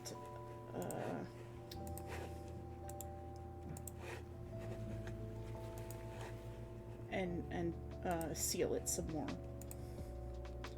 So this is the other side of the dagger, and I was looking at the little like pattern behind the Celtic weave, and I was like, oh, that looks like it should be bone marrow. So I decided to make it a bone handle, and he was just like so blown away. He gave me an extra Frivolita card when I finished the quest, and then I went to Ark, and he wrote a little letter to Ark, which is, you know, he writes a little letter to Ark based on like how the person did.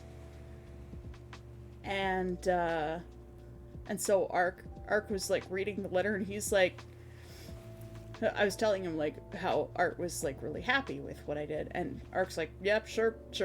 And then he reads the letter, and he's like, wow, you really did impress him. And I was like, I told you. So that is Nameless's first weapon ever, other than his claws. And I'm really proud of it. It was my first time painting a weapon. And it turned out really good. I'm really pleased. I had to ask Art for some white paint. Luckily, they had some on hand, so that I could get the highlights in. It doesn't quite have enough of a highlight that I would like it to. But it was hard to tell because it was really, really, really bright and sunny out. But yeah, so I think this kid, he discovered something new about himself and learned a new skill set. And I hope he continues painting outside of Conquest, because I think he did a good job, and I think he has a talent for it. And so that was probably the best thing that happened to me at Conquest. That is my favorite story of this year. Was the teaching the kid how to paint. For some reason, I just enjoy doing like one-on-one things, and he was a good student. He listened well, and he picked up the techniques really quickly. So I was like super honored to teach him that. It made me feel really good, and that was I can't remember whether that was before or after the depressions that I've been having. Because there was a couple of times where I just spent like 10 minutes like softly crying to myself. But, you know, brain chemistry is stupid. Are you still working on your puppet? How's it going?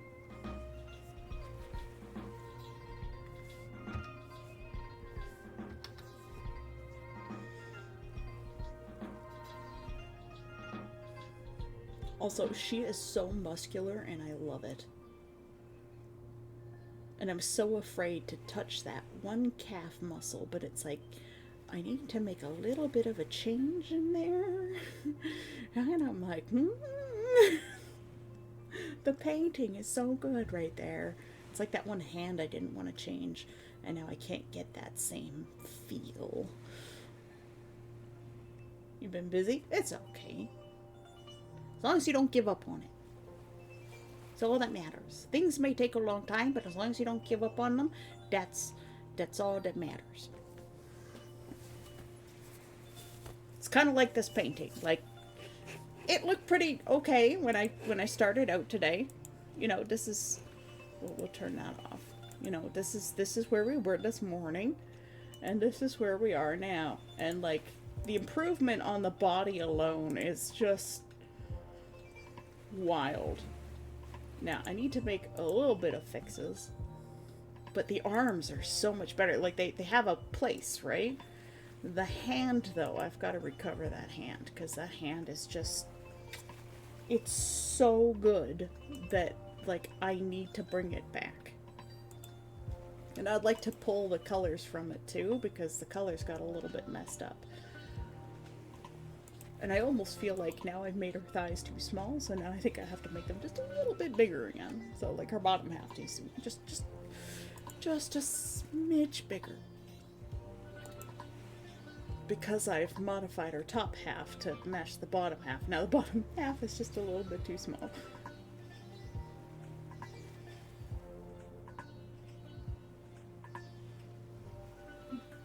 You needed to hear that?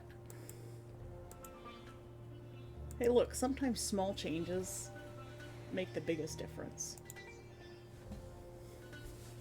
And you don't give up on the things that you enjoy doing.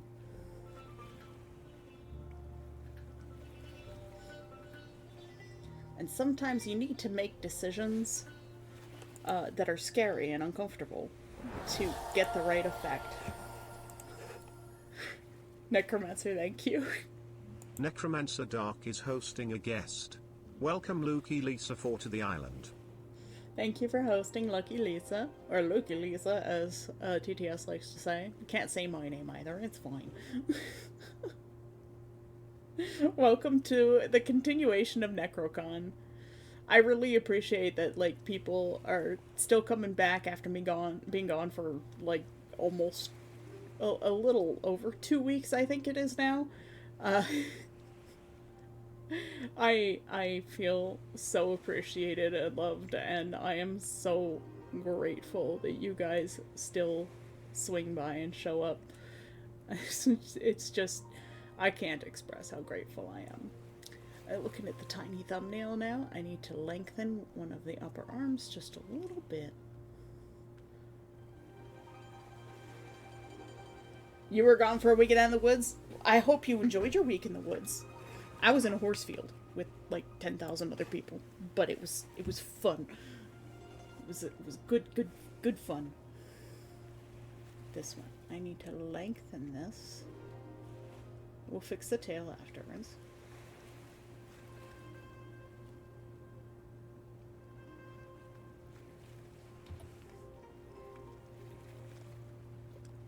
Conquest is, I always learn something about myself, and I always experience some form of healing. Even though, like, I cried a little bit, it's because I was learning things about myself that, you know, sometimes I'm uncomfortable with them.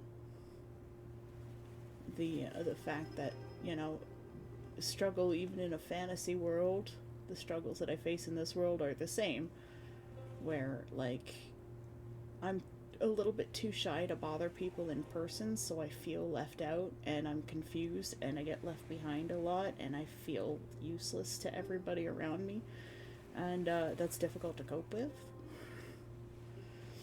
But, you know, you recognize that they are, in fact, just feelings, and that you're not actually useless. And one of the things I had done is I had given Ren some of my sigils while he was running the tea house, And I was like, oh, Lord Fox is coming by later to have tea at your place? Cool.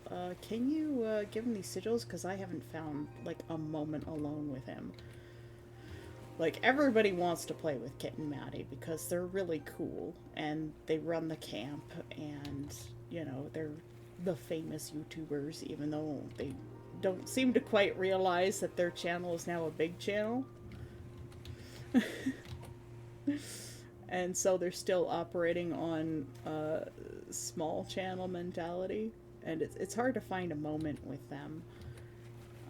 And I don't want to be the one that bothers them, because I feel like I was not very helpful last year in the build crew. I wasn't invited back, so obviously I wasn't that helpful.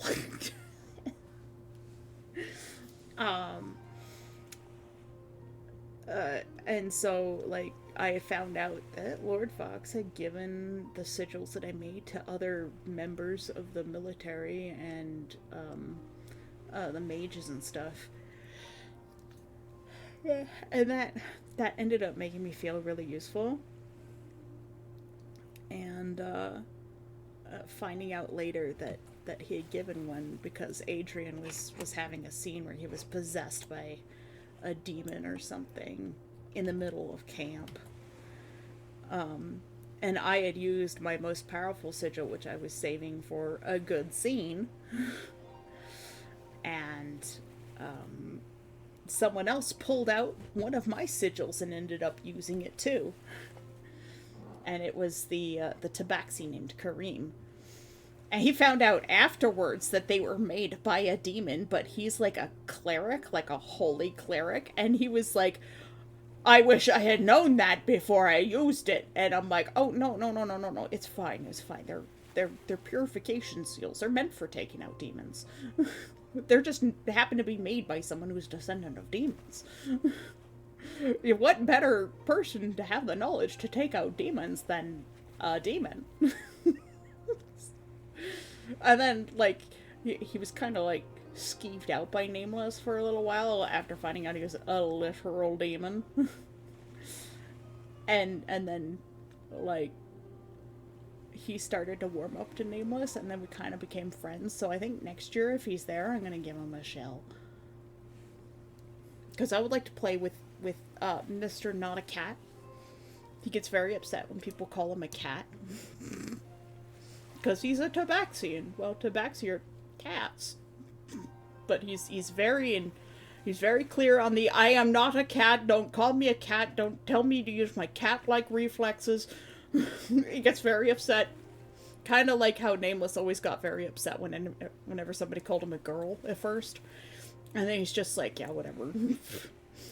Clearly, the dimorphism in my species is the opposite of everyone else's.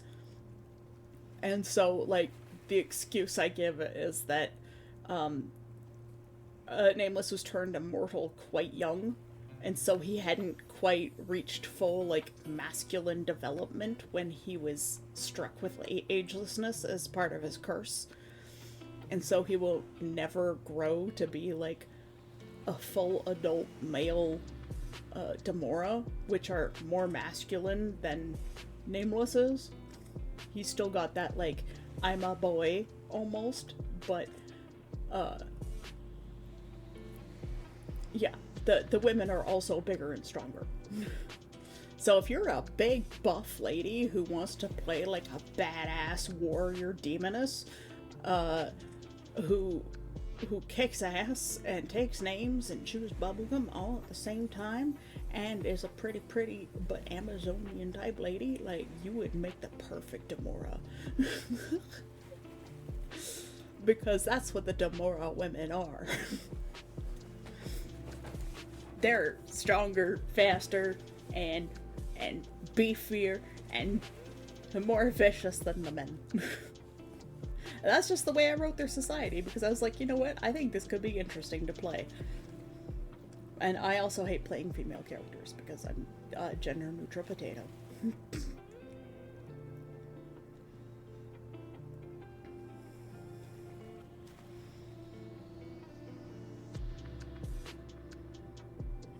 And Fantasy, I can't wait to play with you next year, too.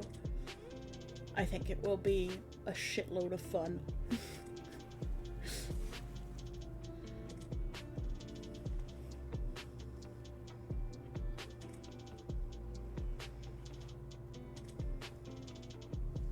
The memes this year are pretty gold too. I didn't have any memes that I made of my own, but this year's Dendronia memes are also pretty good.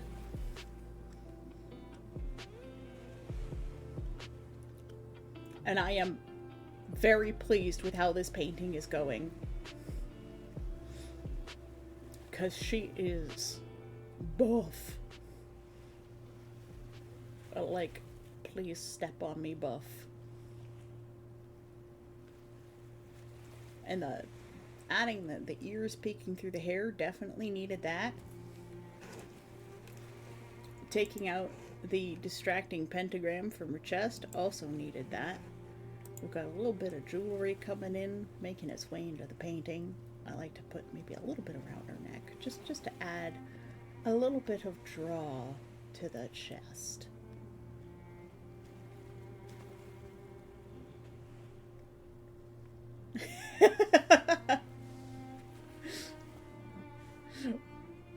Oh. Oh.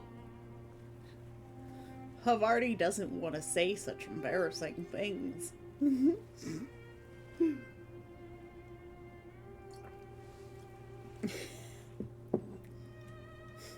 Havarti, you have been paid star shells. You have a quest to do.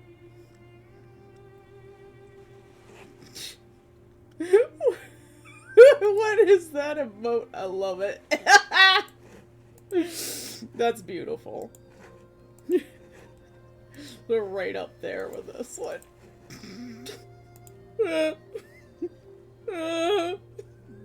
He goes.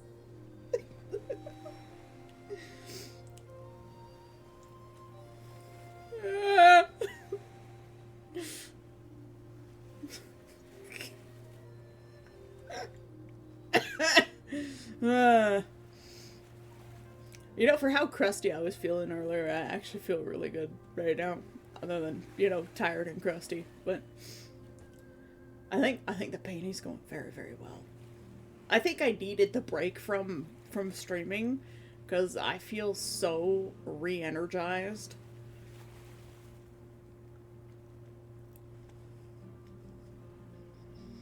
This is why people take vacations.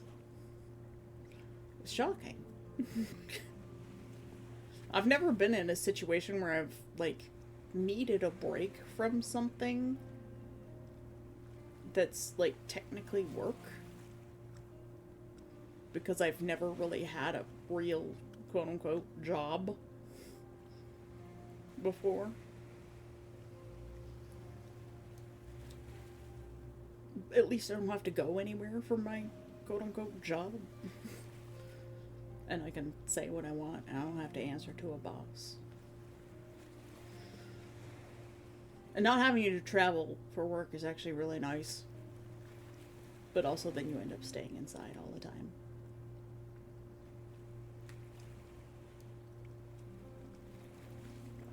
Alright, I'm going to take a quick break because I need to get up and stretch my legs because it's already 2 o'clock in the afternoon. And I need to go to the bathroom because, oh my god, I've been holding that in for so long. People keep hydrating me. I'm going to get an extra drink, go to the bathroom. I'll be right back.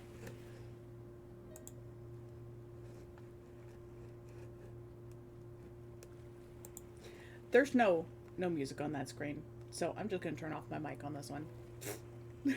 I'm a good streamer. I never use that screen. I should, but I don't. Yeah, this is a pretty long stream, isn't it? 5 hours? Making up for all the lost time. I'm like really intent on you know, making some headway on this painting. Like we've made some really good headway, but more. I'll see how I'm feeling after I stretch a bit. But like if I sit too long, my ankles will swell, and that's not good. I could like lose my legs if I do that for too long. So everybody get up and stretch! Oh god, 24-hour subathon? No, I'm too old for that, Necromancer.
Alright.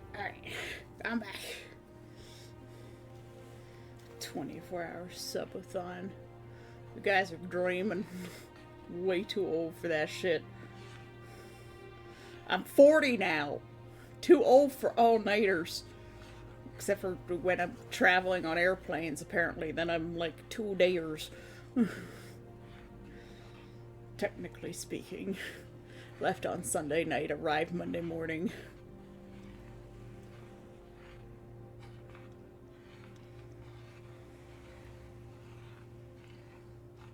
Or are you too old?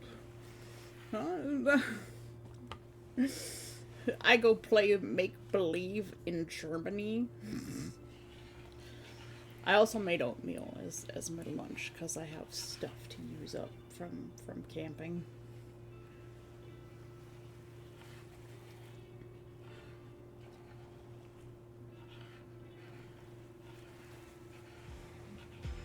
Could just sleep during stream and leave stuff up. Yeah, I could. I don't know. I don't think I'm big enough for a subathon yet.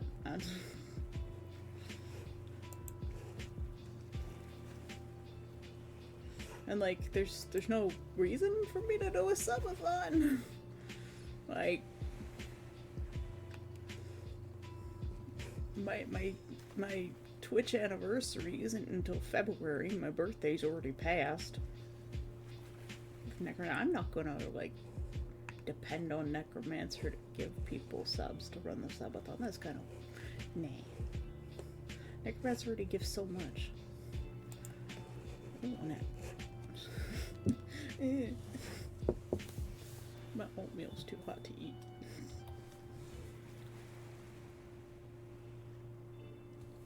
Wrong brush.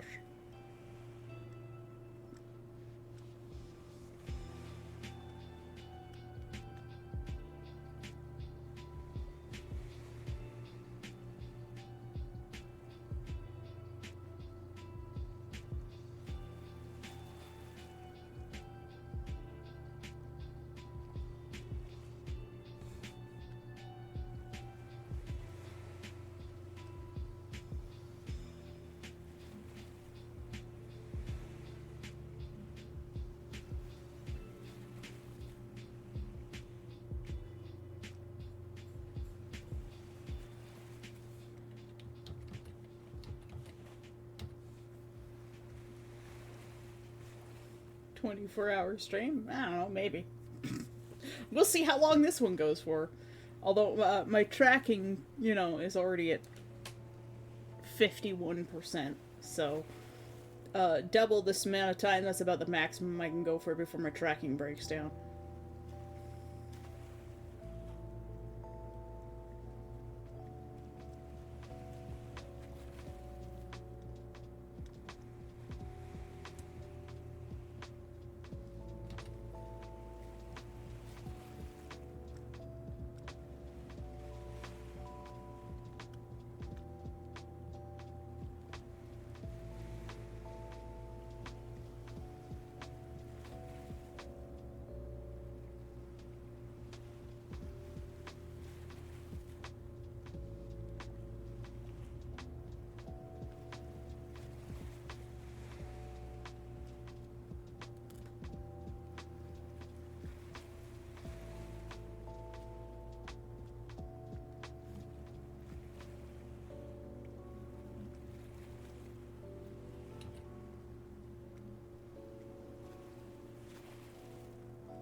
We should have a Necromancer Appreciation Day. Every day is Necromancer Appreciation Day.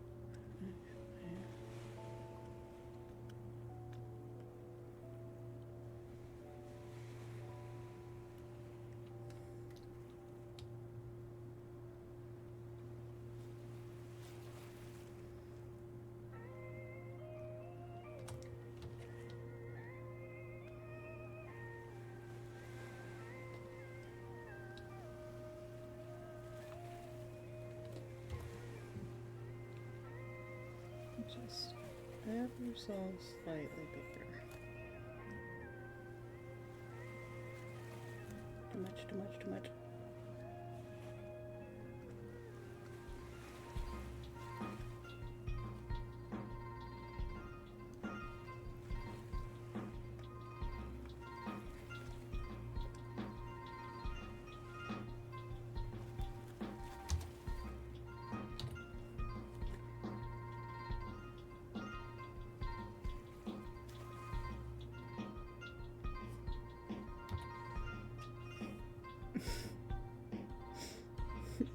Get appreciated, nerd.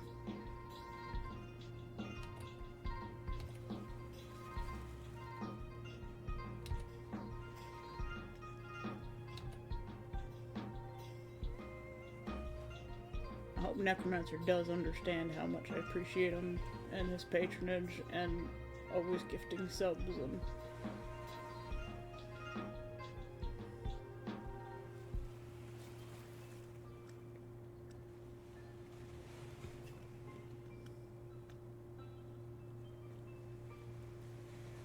that's why it's always trying to do the best that I can.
I'm gonna take the same approach I did with the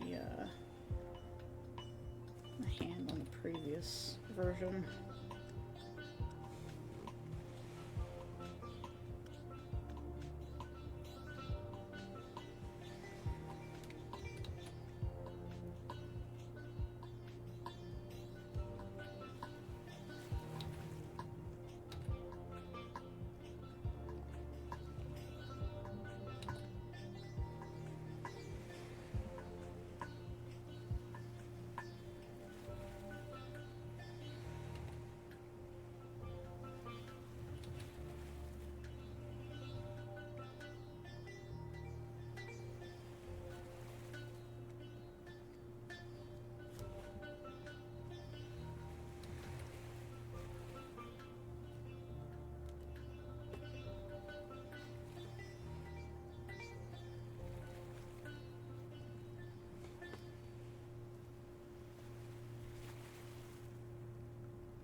No, no, your phone's not charging fast enough. No.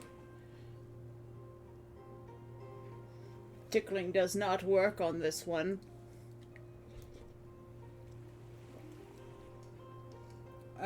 Stream screenshots? Probably in clips. I think clips is probably... Oh, okay. Or that. I think clips and screenshots is probably a good category for that. Let's go take a look.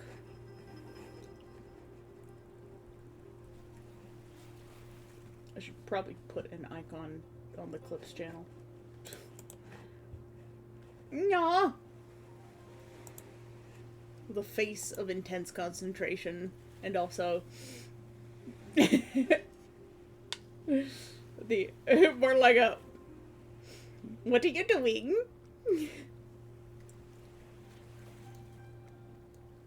I'm gonna eat my lunch while I stare at the thumbnail of this picture.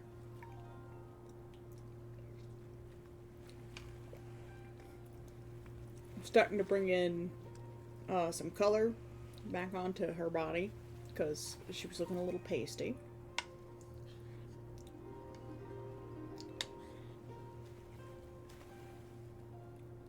Did you ever start working on the infinite plushies of Chatters?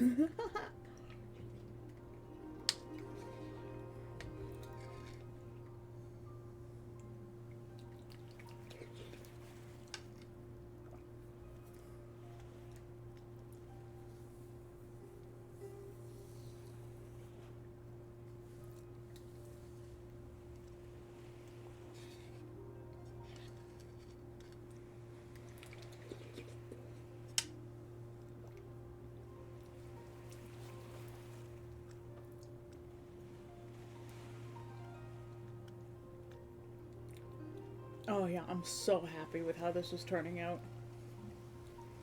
Let's give it a little bit of a flip and see where things are weird. Actually, not that bad. Let's look at the small version. I can see some places where it needs a little bit of a fixins. The flipping really helps a lot.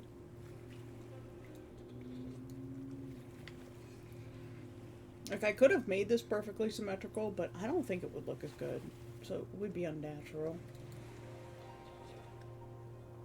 I love how the tail is just, like, sliding back into the fog. I feel like the tail's a little bit too long. So, we're gonna have to fix that a little bit, but...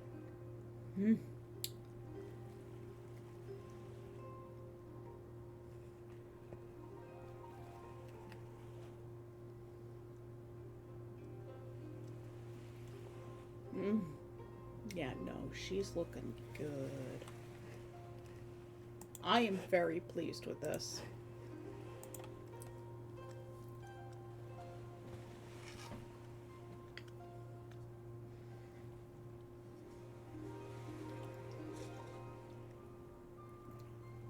I'm gonna have to bring a little bit more shadow to the front. Put some brightness in the lower parts of the wings. Highlights on the tail for sure, especially like the lower part where it's swaying through the back.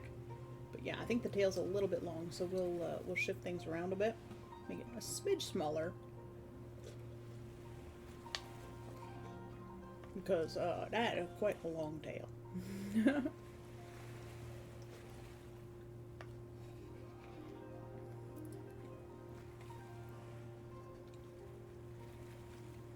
The other leg, the one with the not as nice calf, is starting to look a bit better.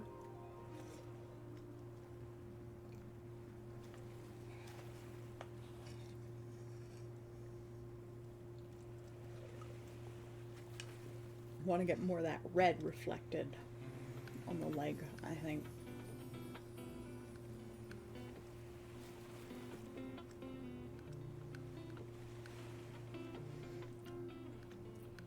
Her right arm is a little bit too thick in the forearm, so I think I'll thin that out a little bit at the wrist.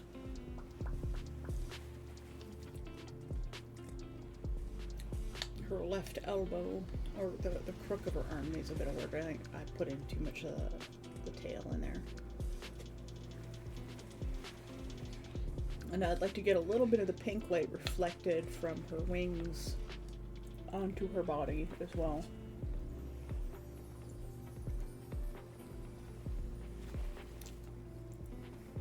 Soup oatmeal.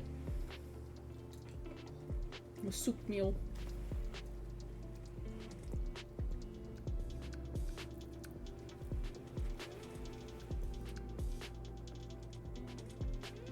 And once I have the body finally painted, the hands done, we can start moving into the detail work, where I would like to put texture and patterns on the cloth,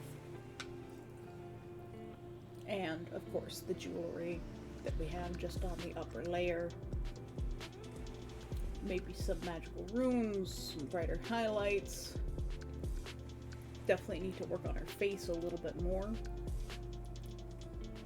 especially since it was supposed to be Necromancer's wife, so we'll have to make her look a little bit more wifey.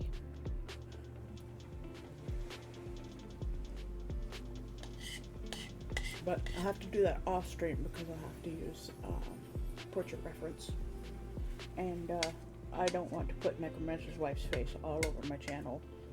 A rendition of her face, probably fine, but her actual face, not. Because you will not be able to tell what she looks like completely from my renditions. Because semi-realism, different from realism.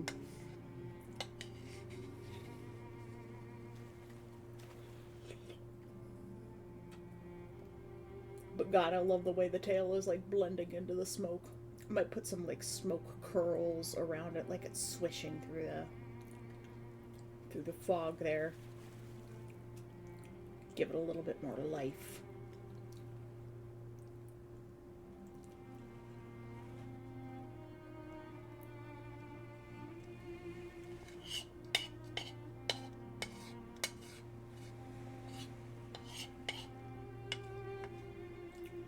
Sorry, still eating my oatmeal.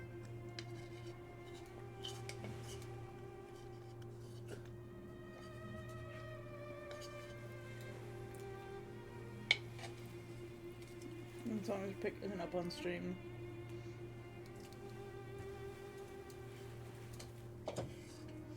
Yeah, I don't wanna risk accidentally putting that out there, so I'll do the portrait work off stream.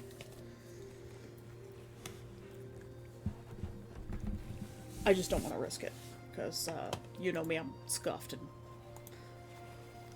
accidentally do stupid shit sometimes.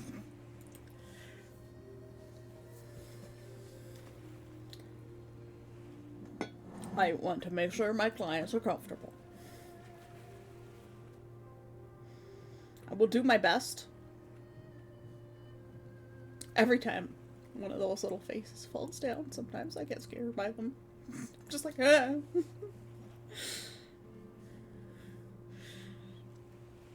I know I take a really long time to do my work. I hope I will get faster at it in the future.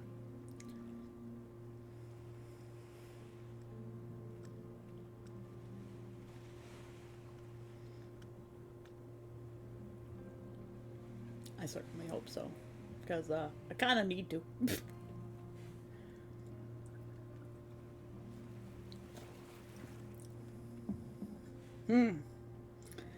Blue Gatorade does not really go with maple and brown sugar oatmeal.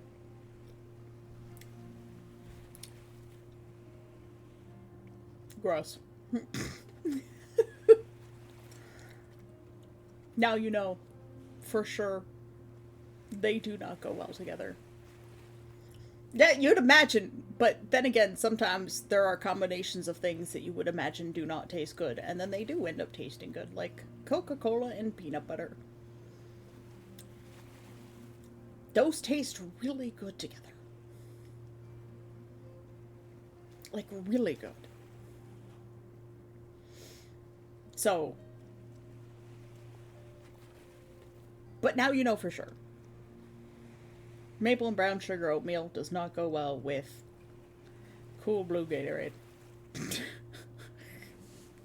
So, what is my life? This is my life, and I love it.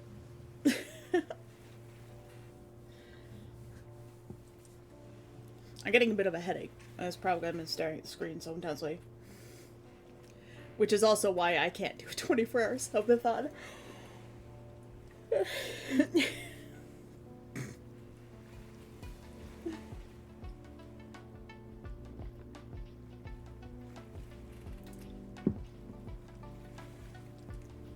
I wonder if Kunst is ever going to come back.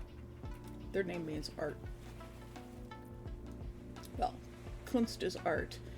Gebilt is, I think, like, to paint or make, or in the making, or made, like crafted, created. It's got a couple of meanings. It's the g. I know Zemo was live, but so am I.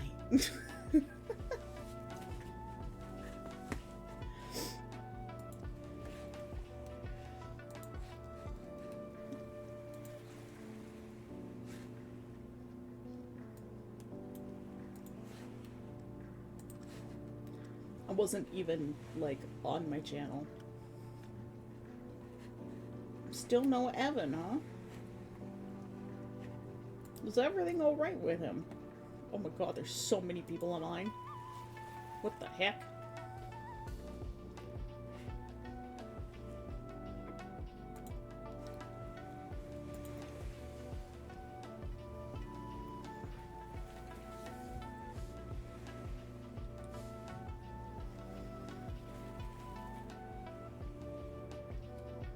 Flooded by storm, like their house literally flooded?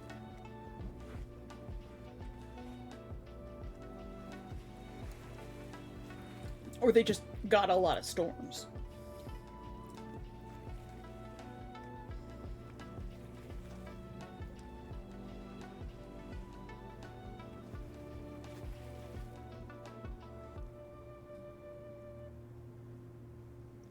That doesn't answer my question.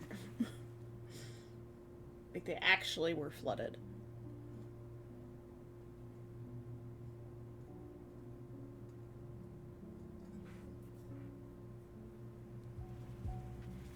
Necroman.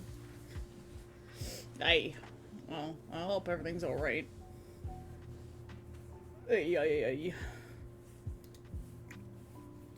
I'll send him a message and hope he's okay. Apparently he sent me the card. But I never received it, so.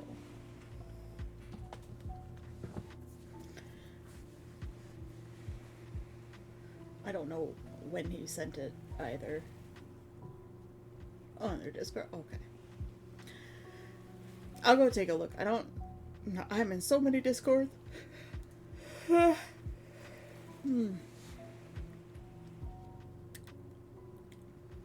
And like, Good has got something coming up. I'm excited. I hope it's a new Minecraft server. I would love to join them. But, I don't know. I don't think they want a VTuber. Maybe they do want a VTuber. I don't know. Maybe I should just ask Good. A remarkable amount of rain, which led to some flooding in our house, which is what we've been dealing with this week. I think catastrophic was led to having a bunch of stuff. Yeah. Thanks for the update, guys. I missed a lot while I was gone. I'm apparently not allowed to go on vacation because shit happens while I'm gone. It's like Asmongold, every time he takes a day off, it's like the world falls apart. I'm still in curious. We'll be back to stream soon. Okay. Well, I appreciate the updates.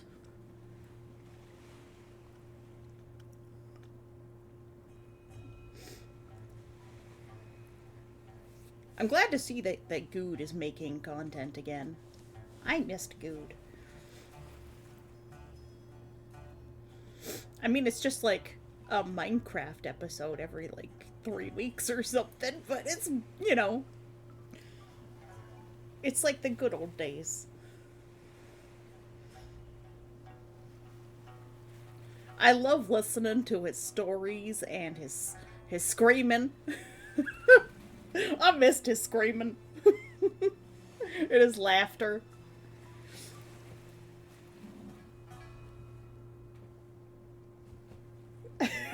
Conk's concerned face.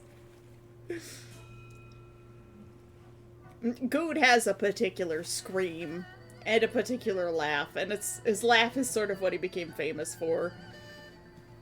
Because his laugh is just kind of like a funny little giggle, and it's contagious, and it's a unique and interesting.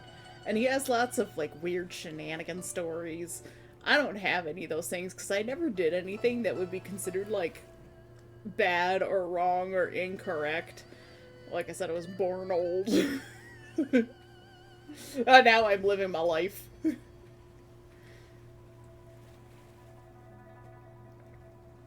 My life is not terribly interesting, but I still have things to share, and I draw stuff, no words.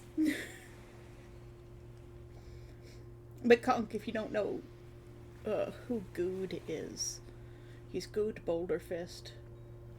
He created Mindcrack, the once famous Minecraft group. Head paint. Aww. You should go lie down. Or take an Advil or something, or stretch. Get some fresh air if you can before the storm comes. I find that sometimes helps. I'm gathering a pretty bad headache right now. And I don't know if it's because I've been staring at the screen too long, or if there's weather coming in. But there's lots of clouds, and it looks quite hot outside. Though this stupid storm shouldn't come through another 4 or 5 hours. We have not checked our weather today. Let us do our weather check. 28 degrees Celsius, feels like 34. The high of 29 feels like 35 at 5 p.m. Humidity at 56%. Overnight, 15 feels like 14. Geez, maybe we should turn off the AC overnight. And then turn it back on during the day. There's nothing coming. It's just sunny and hot all week. I hate August.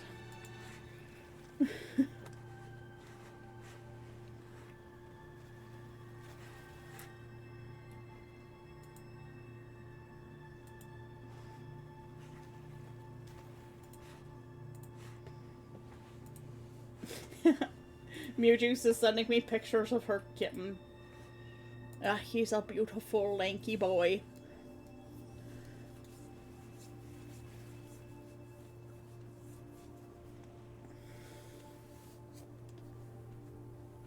Oh.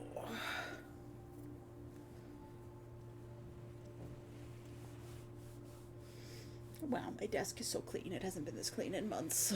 All the panic looking for my pen. Just like move everything, get rid of everything, take everything off the desk. There's too much stuff.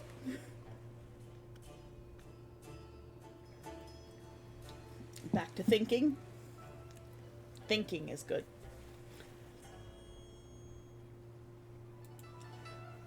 We're into our cycle. Day or two of 90 plus Fahrenheit. Sunny days followed by 5 days of rain. Rinse, repeat. Eesh. Germany had been having like heat waves and rain waves like that, and then the week of Conquest came, and it was like 18 to 24 degrees at most, and sunny, or mainly sunny with cloudy periods. There was like 1 10-minute bout of rain the day before games started. And then it was really nice weather until Saturday when it got really, really hot, which was the last day anyway. So while everybody was hot and sweaty and gross, it was the last day. So we were like, yay, we're going home. We're going to get to be clean. Except for build crew, who had to stay till Monday. But, yeah. As much as I want to be, like, helpful and on build crew, I don't think I'm very good at it. So I'll leave it to others. And, like, I still got to help decorate when I showed up. Like, because we get early arrival with our tickets. If we buy them early enough and we're with Skill Tree, it's like we get a little bit of special treatment kind of thing. So I just show up, like, the day before game or the day or two before game, and then I can help decorate and help set things up and stuff. So like that was actually really nice. And I'm thinking of looking into doing like probably the shuttle thing from Conquest to Nienberg on the Sunday, so everybody can come and arrive whenever they want, but then exiting, the people who need to get to Nienberg to get to the train and bus station there will have a way to get there on Sunday without paying for a cab, and it'll just be like this whole exodus. So I'm thinking of looking into arranging that for next year, or helping set that up, because it would be really nice to not have to bother all the people with cars and stuff, and just have like a bus that we can shove all of our shit into the like cargo hold. And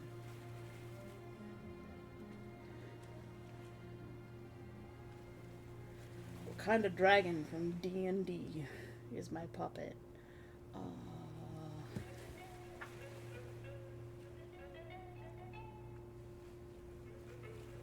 I don't know.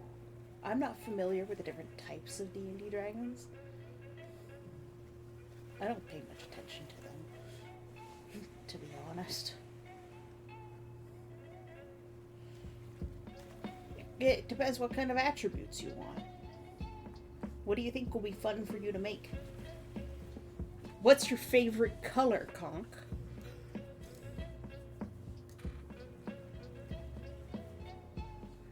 I want it to be evil. You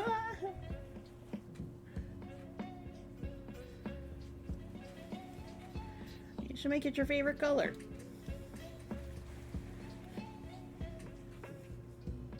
It doesn't have to be evil.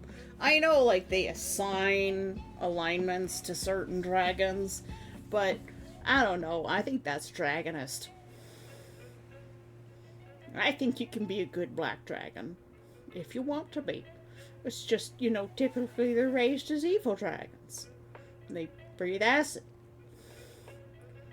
You know. Nobody likes acid. Oh, okay.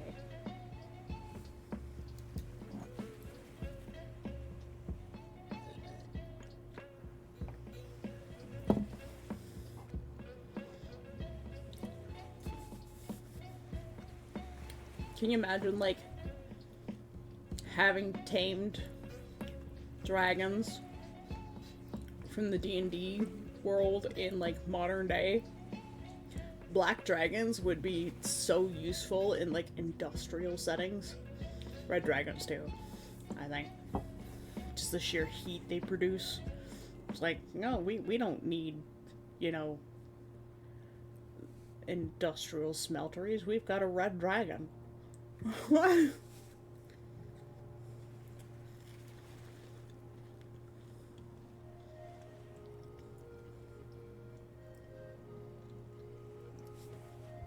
What do the green dragons breathe again?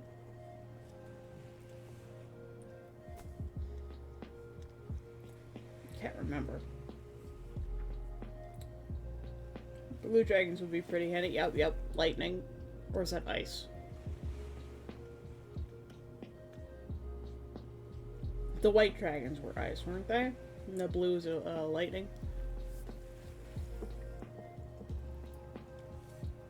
Poison, yeah, a bit, yeah. They bring you the money.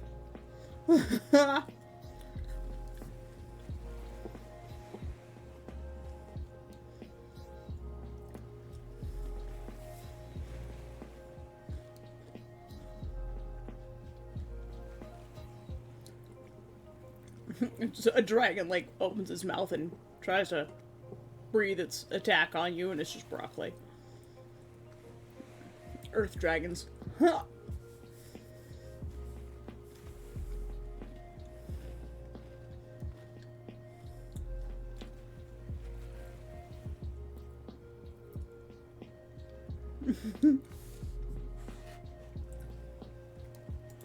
I would have just picked my favorite color and gone with that. And the problem is I can't choose my favorite color. I'm just like, nah, I like everything.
I hate that so much. Oh, yeah, I felt the tablet pen hours ago, Ross.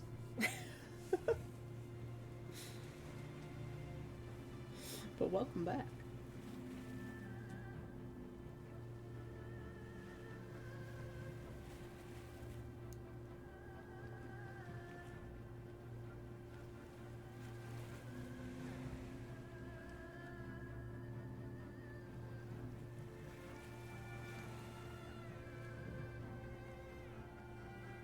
Zoom out the shoulder a little bit more.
Yeah, look how far we've come with this painting. We've gone quite the distance with it.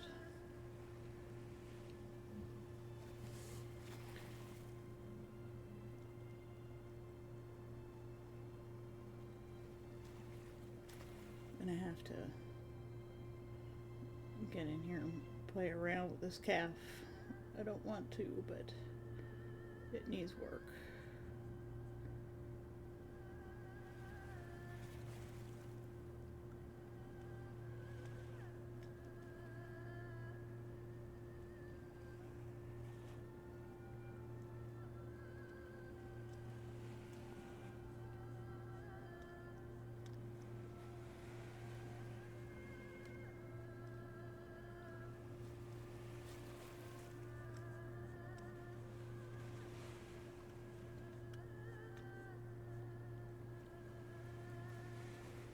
Which actually just ended up working very nicely, in fact.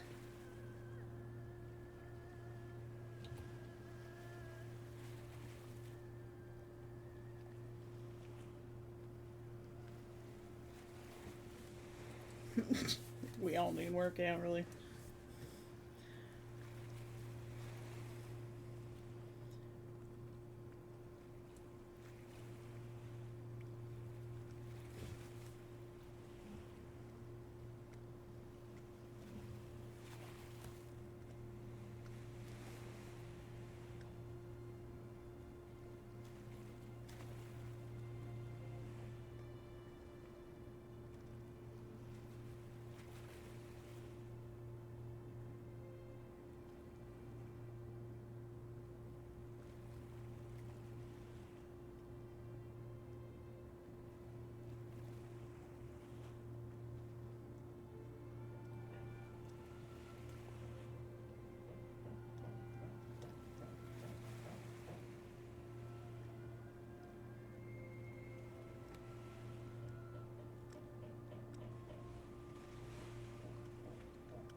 Chance at hell, I'm going to bed this early. Lol.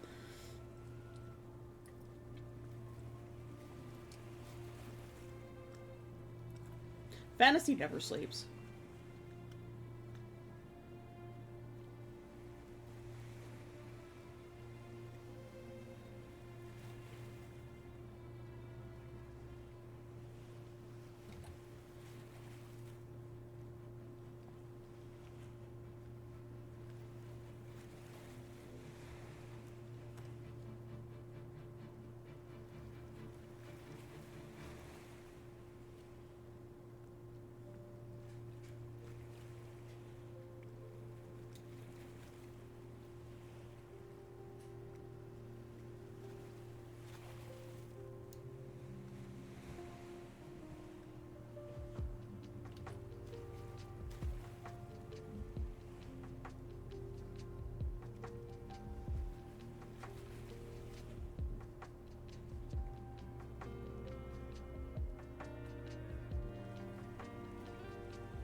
get no sleep.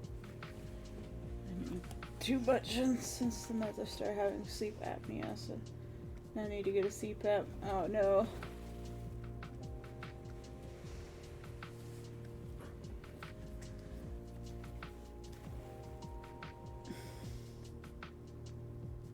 I need to use mine a little bit more religiously than I do.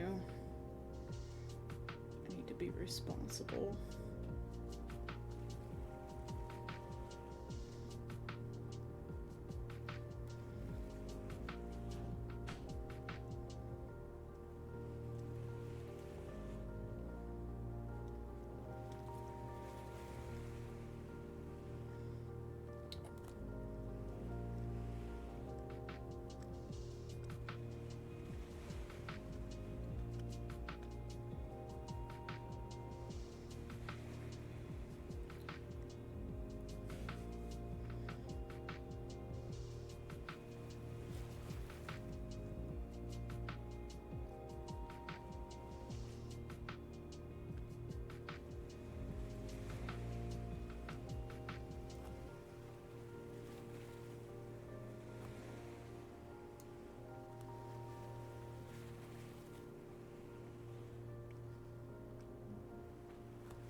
I'm having a strange bout of deja vu.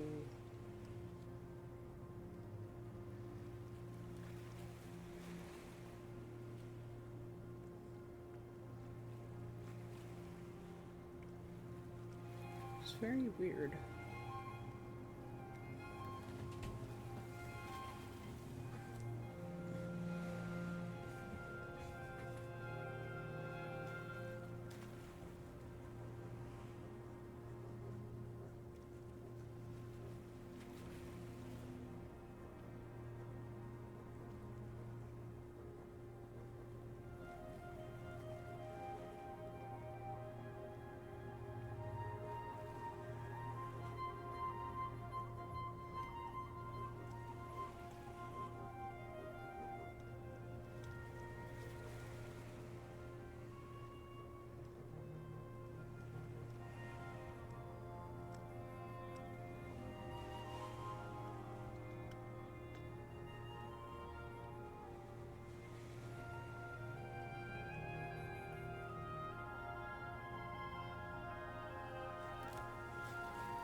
just got back from running errands, trying to settle in again.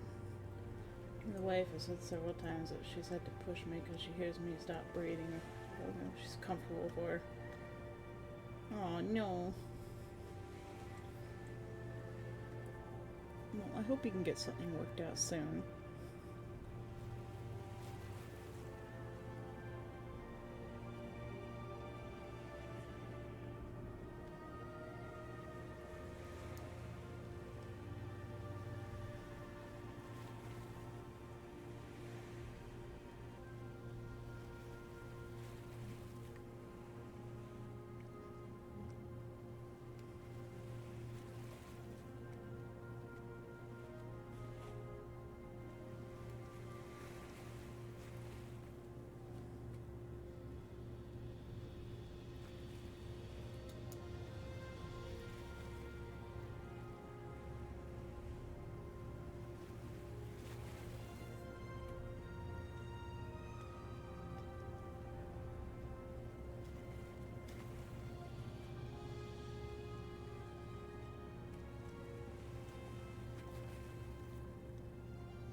Don't want to touch this one leg too much because it's really nice.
Yeah, about 10 minutes. Thanks to the hydrate and the stretch, Neff.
back.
I really need to learn to get more comfortable with my shadows and highlights. Uthway, hello. How you doing? Welcome back. I was gone a long time. Thank you for coming back.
Journey has redeemed a street. Hello, Journey.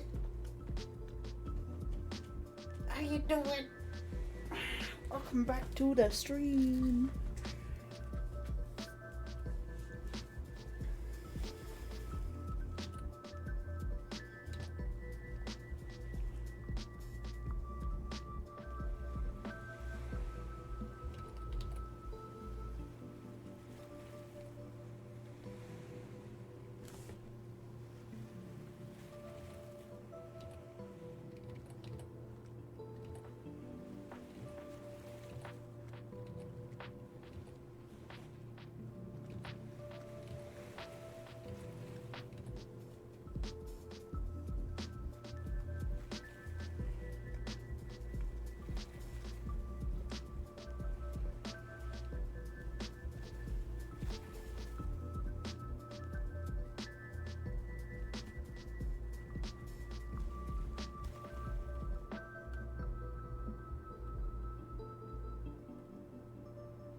How you guys doing? Finally got back from my vacation.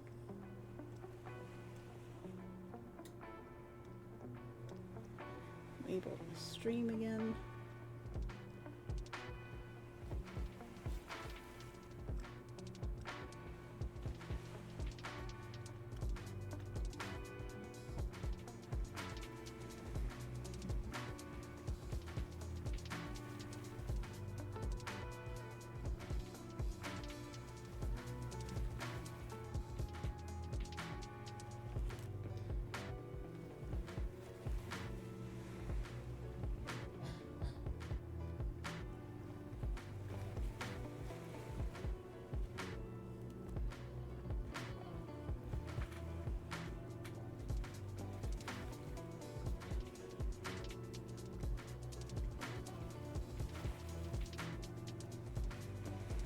I'm in like full concentration mode. I apologize.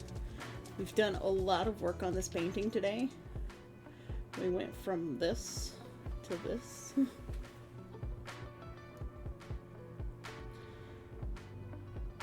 So we've come quite far with it.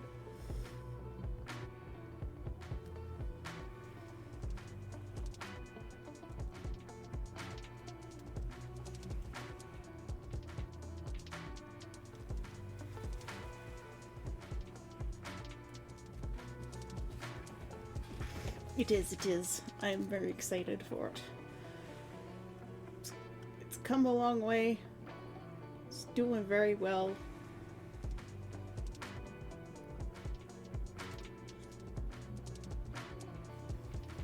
I'm happy with the progress so far.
Threateningly seductive? Yes, that is. That is the idea.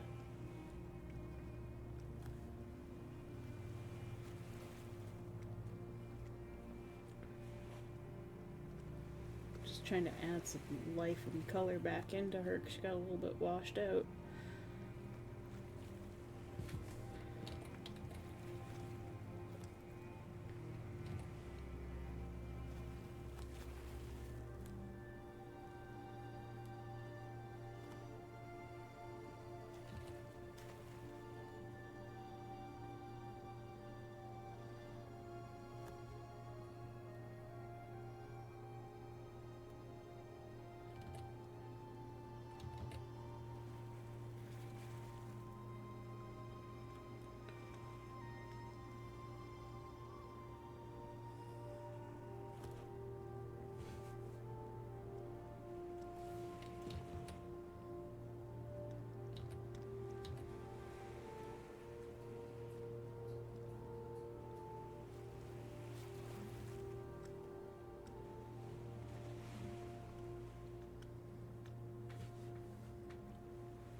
She can and probably will rip you in half.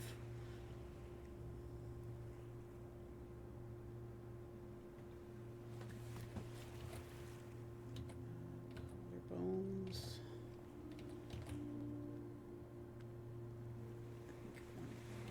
Give those.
This arm's still a little off. Shoulder's right, but the elbow's in the wrong spot, I think.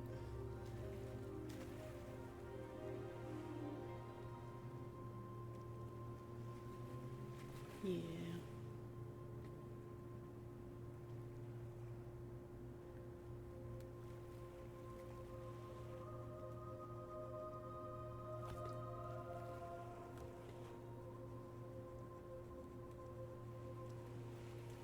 Just do that indigo arm thing again.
think I am creating art, guys.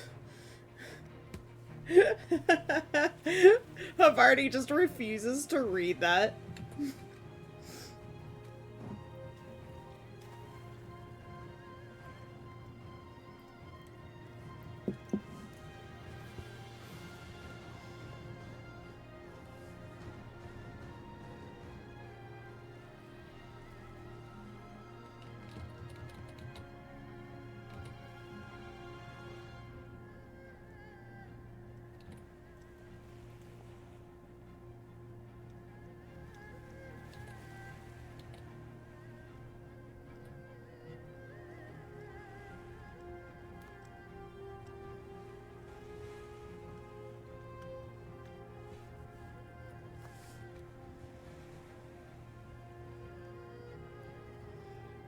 Probably. I don't know, it just felt right.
It felt right.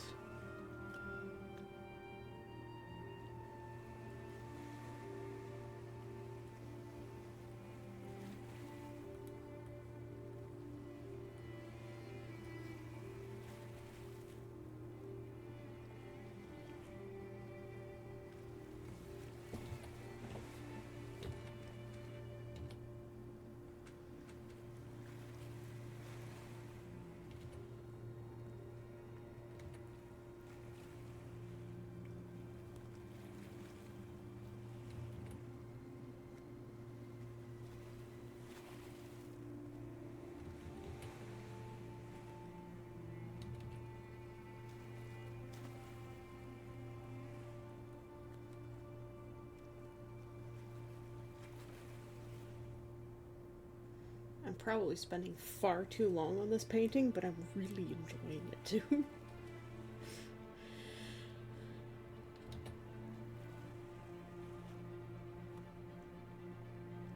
I just need to take a bit of a break from her skin work because it's like there's so much.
All that practice painting clouds is coming in very handy.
I feel like she appeared out of this smoke.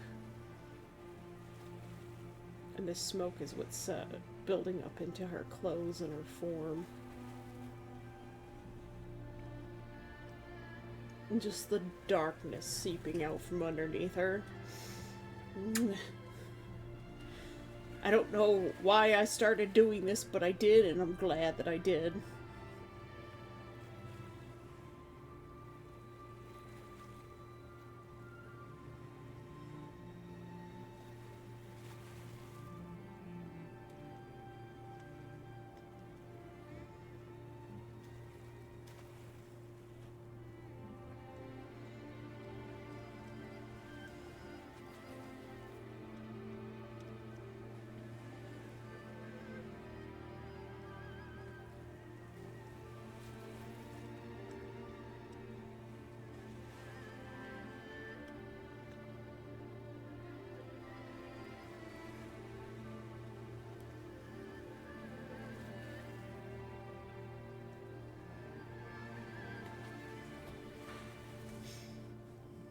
Yeah, I never would have painted this had you not commissioned me, Necromancer, so thank you. Whatever art I am creating here, it is because you took a chance on me. And you're just letting me do my thing.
feel like I've never painted anything this advanced before, and I'm quite proud of it.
I mentioned it was simple, but also very, very, all that training has led to this. Crush that succubus!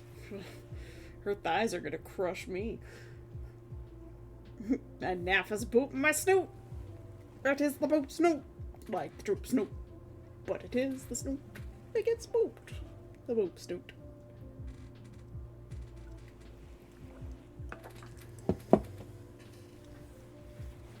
Before we get too much into this area around here, I'm gonna grab our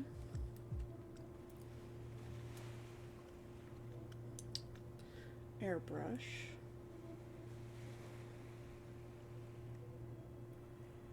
And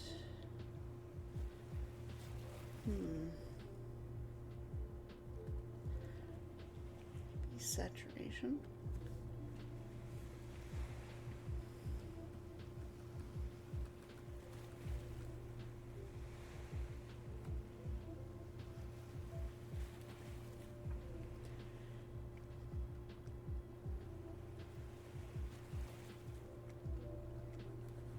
Is it even doing it? Yes, it is doing stuff.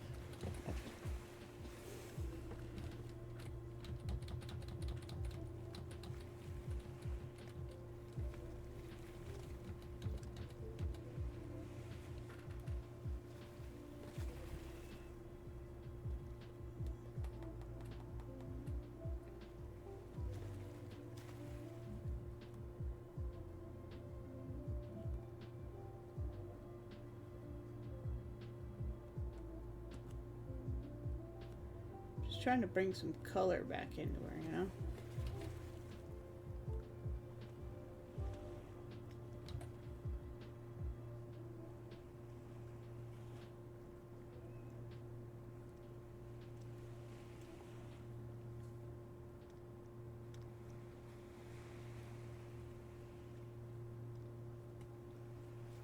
She was, she's getting a little washed out.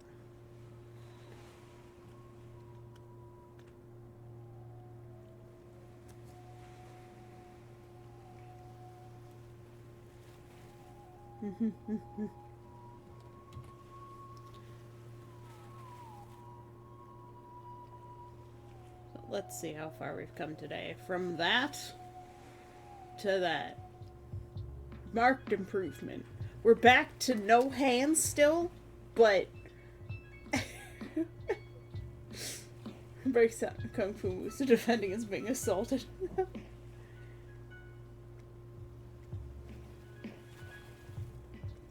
Well, I mean, she was looking a little too gray.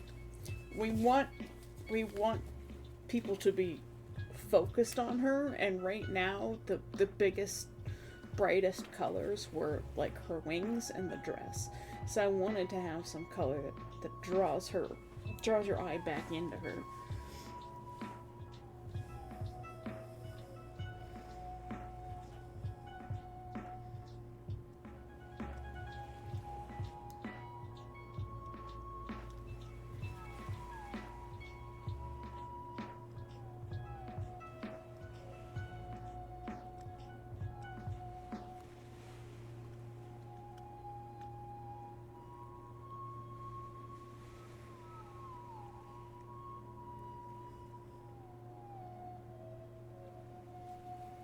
Because she's a succubus. She's not undead. You know?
Let your eyes move away from her. Let your eye move away from her at your own pace. Going to Disney, yeah, 7 hours is a long time. I don't know, I'm just super hyper focused on this because it's going so well. It might be time to stop soon, like I can feel it.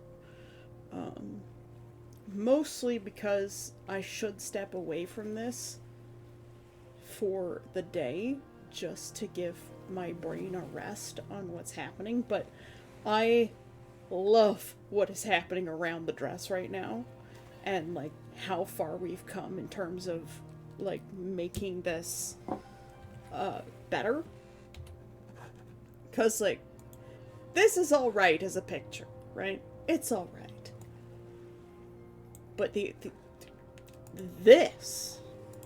this is becoming art. This is a picture. This is art. I don't mean to, like, come across as super pretentious, but that's the difference. You know when something is just a drawing versus art. And I think that's what happened here. I think we have reached the point where Necromancer's Commission went from being a picture, a good picture, mind you, to being art. Because something happened. I don't know what happened. But it went from like, this is a good picture, to wow, there is something happening here. And I can't explain what it is. There's still a lot of work to do on the skin. The skin's gonna take me the longest to do. For sure. There's no doubt about that. You add in that little bit of jewelry. You know, I almost don't want to add it in at this point. Because whatever happened with the background melding with the middle and foreground like that, like, she is coming out of that mist and she is gonna screw you hard in more ways than one.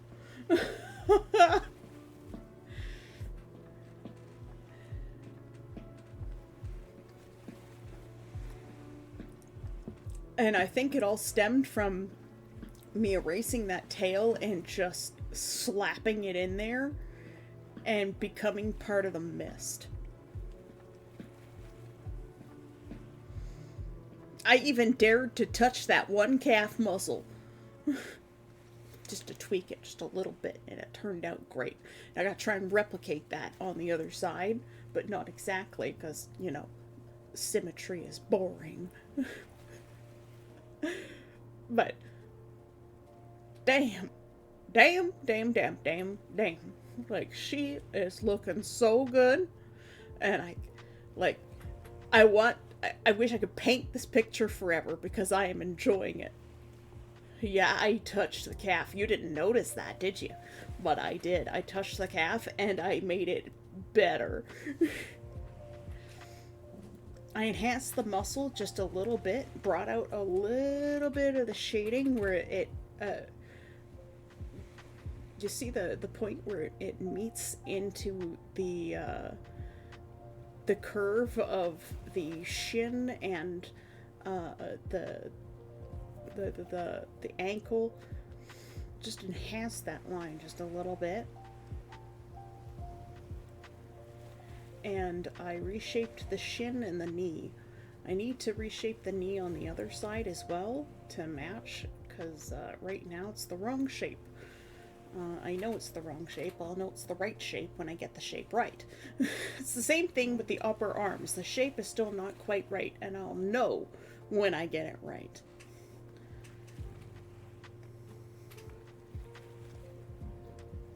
Yeah, the mist is making the viewer say what will happen next. What else is in there? if she is coming out of there, what else is coming out of that mist? And then dragging the color of the inside of her dress down into the rest of the foreground to just make it disappear to the eye has really helped bring the view back to her. And once I enhance her eyes and give them that glow that will reflect in the hair and enhance those purple highlights around the edges of her hair, I think it's really, really gonna bring the picture to life. As long as I can get those fucking arms right. The arms and the hands. The skin. Those are really important because, you know, key parts of her body, and if the anatomy's off, you're gonna notice. And that's what I was struggling with the version that we started with this morning. Was the anatomy was wrong, and when you see it and you look at it and you don't know what you're looking at, you know there's something wrong with it, but you can't tell what. And that's what I was struggling with before too. And I think just taking the break from the art and the streaming for, you know, the 2 weeks really helped a lot. It just somehow really helped a lot with coming back to this. And inspiration struck with the mist, and I think Necromancer's going to end up with probably the best piece that I have ever drawn. Like, the other commission I did for him was like, yeah, this is a pretty piece. You know, it's all right. I feel like I could have done better. Like, I know definitely I could do better now if I redid that painting. But, like, it was my first time doing a painting like that for someone. This is my second one, and it's like 1,000 times better in my opinion. But, like, I know Necromancer still loves that piece, and I'm still very proud of that piece too. You know, I learned a lot from it, and since doing all the other practices in between, I have learned so much more. I started doing those practices because I couldn't get Necromancer's other painting quite right, and it's, you know, it's a product of its time, and I hope I can do even better in the future, and I feel like I've grown a lot, even just today, as an artist. And if it hadn't been for Necromancer commissioning me and taking the risk with me and, you know, being so incredibly patient after he's already paid for the painting, like, I would not be here doing this. So, I would not have had the opportunity to grow this way. So thank you very much, Necromancer, for that, and all of the support that you give to me and this channel and the community. And I think we're gonna raid somebody now, because I absolutely do definitely have to take a break from the painting. My head is pounding. Oh, I just saw a message from you, Juice. Part of my soul left my body.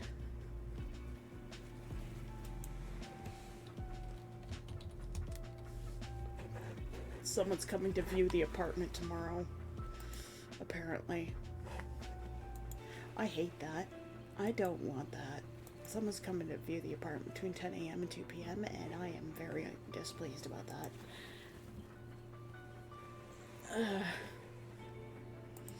That means I gotta clean today. Gross. Well, I chose a good time to end. You know what? We're just gonna go to Zeo because we like Zeogrim.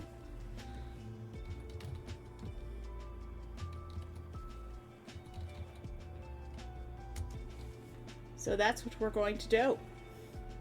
Thank you everybody for coming today and spending 7 hours and 14 minutes with me. Like, holy Jesus fucking Christ, what have I done? What happened? How did I go this long? I just really got into this painting, man. And thank you for, like, dealing with, like, my silence for so long. Yep. I'll see you guys tomorrow. I love you. Bye bye.